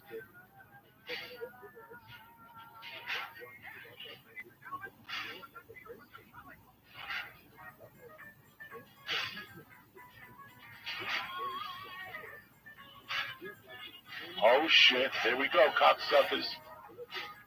Steal Grandma's Valiums. We're going. What's happening, you bad motherfuckers? Monday, it's Tuesday by the time you listen. Hope you're having a great fucking day. Uncle Joey, Ralphie May. Hey, everybody. Before we get the podcast started, I got to apologize for Wednesday night. Mike Kessler was on here. I love him to death and everything. He's my uncle. He was at my wedding. I love him to death. But Jesus fucking Christ. Before he came on the podcast, his retarded fucking daughter told him not to use his last name. There's something going on. She's suing somebody for poisoning her. So she's seeing fucking DEA agents in front of her house. This poor kid was always fucking retarded. Okay? She worked at a restaurant. She was dating a dude for 9 years. Also, one day she comes home and she's fucking a lesbian. Just like that. No fucking training. No nothing. She just becomes a fucking lesbian right there. You know there's a fucking problem right there. I don't say nothing. I keep it to myself, okay? She gets a dog with this ugly fucking lesbo. They get a house, then the lesbo beats her up. Domestic violence. Who the fuck? Because she's a fucking nut. Then she went back to dick, then back to, she's worse than Ellen's old wife. Remember the chick? And Donnie Brasco? And then she went and had 2 kids and now nothing. No more lesbian, no more LGBTQ community. That's how quick these motherfuckers change. Yeah. They go from LGBT to BLT. Yeah, with the BLT. So now he comes on the show, and every question I ask him, he says he thinks it's like the Godfather too. He's under questioning by Congress. I did not remember that certain fucking thing. Mr. Senator, you owe my client an apology. The fucking podcast, everybody launched into it. Then this fucking retarded white calls me. What did you do, Mike? He's 70 years old. Mike did heroin for 30 fucking years. A fucking edibles, not gonna put it there. First of all, that guy's one of those guys. I love Mike. He's my uncle. He's one of those guys that hasn't stopped since he got back from Vietnam. You know what that means? He's always got something. He may not be doing blow, but he may have It's actually something that I advocate very strong on. I mean, I don't know if anybody sees, but I'm very strong-minded, and I appreciate a lot of the research that I'm hearing that you guys are doing. So I just want to say thank you, and you guys have a great day. Thank you so much for just speaking up, because here's the thing. Yeah. Don't talk about you these were things. for 30 They're years. taught to shut And you're up. another fucking retard calling me They're at 2 in the they're morning. humiliated. I just don't want to take it to the house. They Oh never get God. a voice. I'm not afraid to run my mouth, and I'm not afraid to take a punch. No, and I appreciate you very much, because I think it takes men like Oh you my God, to so crazy. say these things out loud, whereas perhaps, hopefully, more men will speak up about how they're being canceled and humiliated by the society, to the point that, Oh man, I'm in there every fucking day. I'm in there every day. And they always give me a bag. Last night, this particular fucking doctor. They were like the evil eye and then charging I'm that very strong-minded. Fuck you. Where's the dollar? See the light and lead my way to that way, the right safe way, I guess. And Jason, to your point again, I appreciate you. Wow. I don't even shop this. I never shop Holy this. I hope that other people are encouraged by your voice. But at the end of the day, family at the also, Yeah, like it's not the ISIS 7-Eleven. I jam it. Okay. I was just there today, talking dog. about That's straight. That's straight. children, That's literal ISIS is I all. would Yeah, be I that know, motherfucker because they're I've poison. and they're They're poison you like that gas. They try shit out on you. and That so that they haven't had the that hot dog will opportunity blow to up. live as a Yeah, I don't fuck with that. Yeah, I had to drive my friend there today. I was with that dude. When the taquito is ticking, you know what I mean? Yeah, I hate that shit. So yeah, I'm very sorry about the podcast last week, guys. You know, it was never my intention. I had to sit here and Touch talk on to that, and myself I don't want to and drag this out. I want to get some sleep. I'm kind of getting tired. I just want to wish everybody a happy so Thanksgiving. overrated. Nose. And I'll be He was looking fucking forward doing to more of these everything and to shit out. chime in. Absolutely. Anyway, It's, how are you, Doug? It's a beautiful fucking Tuesday. Ralphie May, what up? Hey, baby, it's so great to be here, part of the church. I love it. You got the new Pope, Coco Boom Boom Diaz. Where's the package? I got Cardinal Lee Syed, the only Jew. I know he's back. Yeah, Got the China eyes. when you start me off with, I don't know, whatever thousands of milligrams you gave me, I just kind of go back to what you were bringing up. it got to the point where the nice lady at the store that we go to told me I need to take a tolerance break. She Very told me. concerning that I've seen her so much. She's like, the blonde, the skinny one. She's very nice. I think her name is like Sky. Oh, Sky. With the black, she's blonde over black hair, real cute. Yeah, I think, everyone over there is great, but she's like, because I went in there and I even told you, I was like, I asked for something new, and she's like, well, try everything. No, it has to be something like new that's more than 50 milligrams. And there's literally, like, I walked around the store 3 times, and there's nothing that you haven't given me. And there's nothing. I thought I should have a penis there. There's nothing strong enough in weed stores now. Like, I have to poison myself with 2,000 milligrams to get anywhere near stoned anymore. Like, it's Is Wait, great. I can take Yeah, no doubt. Very Now fortunate. you're bulletproof. Right, you're bulletproof. Yeah. What if one of those dirty Russian cocksuckers try to put something in you? You'd be like, go fuck yourself, you get truth there. Yeah. I'm fucking Lee, I've been the telling you flying that for Jew years. Sayed. Now, when ISIS comes, they're going to poison these people, and you're going to be the only one standing. Everybody Yeah. else is going to be on the floor. All these other Jews are going to be You give a weak. shit. Not you, Lee. You'll be in training. You're strong. Is that why you go to multiple stores? Like, is that? Like, Yes. Is that just they don't know what you're doing?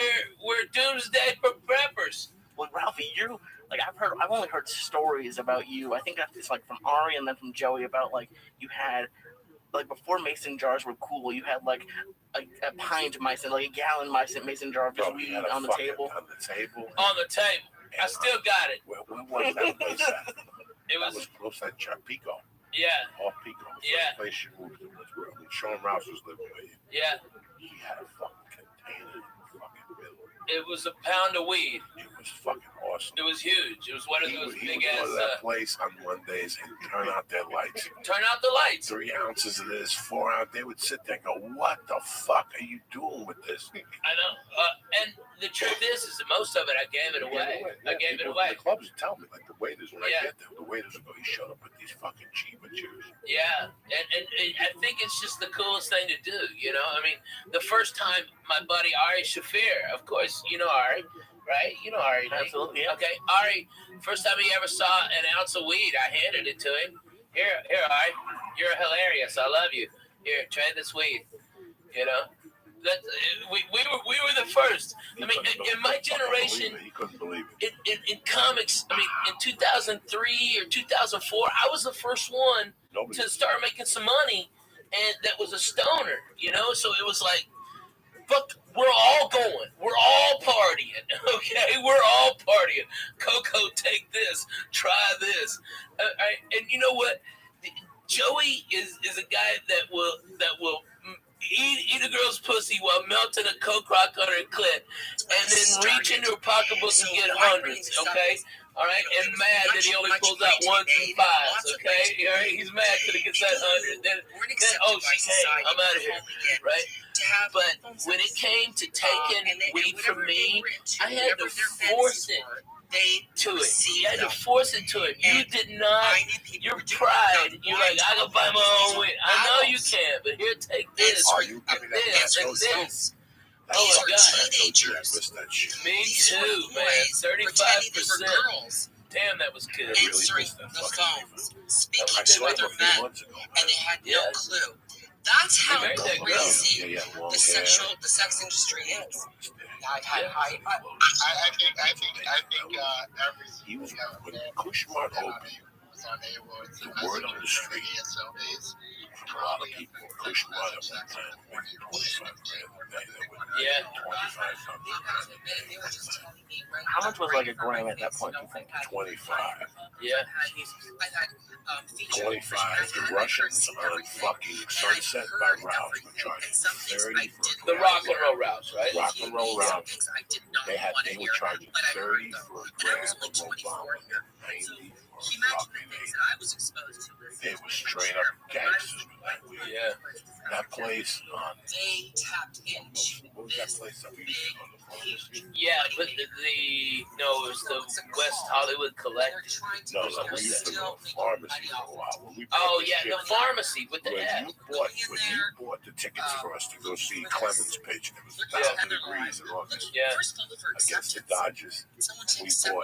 Ralphie bought a bag of edibles at the other place because the pharmacy had like ice cream and they were going out on a limb, Italian ice. Yeah. But the other place next to the breakfast joint that we used to go to there, The by Whiskey and Go-Go. Yeah, That down place there. there with the black chick, the hot, Yeah. skinny Oh black my girl. God. Yeah, she was fun. They used to have cakes in there, Lee. That would fuck you up, like chocolate cake. They were like 400 milligrams. Yeah, 400 milligrams. Holy shit, Lee. To a fucking Dodger game. And this was before you had the tolerance for it. This was way before tolerance. Right. This is when you ate shit, went home, and cried yourself to sleep and shit. Yeah. You eat What's what Dodgers game? Yeah, we went to a ball game. 1,000 degrees. You, me, and John Weston. Yeah. And we sat right under the sun, dog. with those edibles, getting the fucking suntan and brewing. That sun was cooking those fucking How many edibles. waters did you buy from the water guy when he came by 77? All of them, We dude. were fucking drinking. I handed him We $100 left after bill. 3 or 4 innings. It was intolerable. It was too hot. The ticket was so good that they were bad because it was right in the sun. Right in the sun. Yeah, those are tough in LA. Especially, there's something weird about heat on edibles for me. Yeah, no, they make you sweat a little. Yeah, it makes it I don't know. I don't feel good if I'm too hot. I can't do an edible. I get hot. Like it's one of the weird. Joey always makes fun of me that I pass out in the studio after when it was really hot and it was the summer. I would take my shirt off. I have no idea why. I don't take my shirt off at the beach, and I was taking my shirt off here with the door open because they turned the AC off, and I was just hot. At least Syed don't take his shirt off in the shower. I don't. He's like Josh Wolf's hat. It's fucking crazy. Let me tell you something, man. That shit makes me sweat like a motherfucker. Oh my god. Like I refuse to exercise. Like if I eat an edible and I get somewhere and there's stairs, like I'm fucking pissed. Even if it's 2 little stars, which will not get me high, they will fuck me up when I'm walking up those stairs. Yeah. When I run out of breath, it makes my mind think I'm passing out. Yeah. Like I went to radio one time in Boston, the elevator broke. And that motherfucker made us walk up to the 3rd floor. By the 2nd floor, I'm like, dog, you better bring the radio station down. No, I'll do a phoner from down here. Yeah, I'll do a phoner from down here. Yeah. I thought you were going to do like the 8th floor, the 10th floor, no, 3rd floor. These are long. It was an escalator. And it's 3 Boston. escalators. The ceilings are really high. The fucking electricity went down, so they were just gonna walk up. They were running the radio show on a generator. I can't do edibles and do anything. Like once I do edibles, I don't blame you. And I walk unexpectedly, my fucking heart stopped. Like my heart fucking beats too What about going downstairs at the old office? I used to have a freak out whenever I was drunk. Those are kind of steep stairs, man.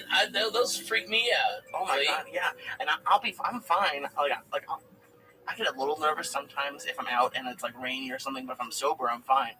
That was my biggest panic at that office, was that people were gonna see me walking down the stairs and they know I'd be stoned. Because it took me like 5 minutes once, because it would take like a couple tries. It was scary. My depth perception's off. I hear you.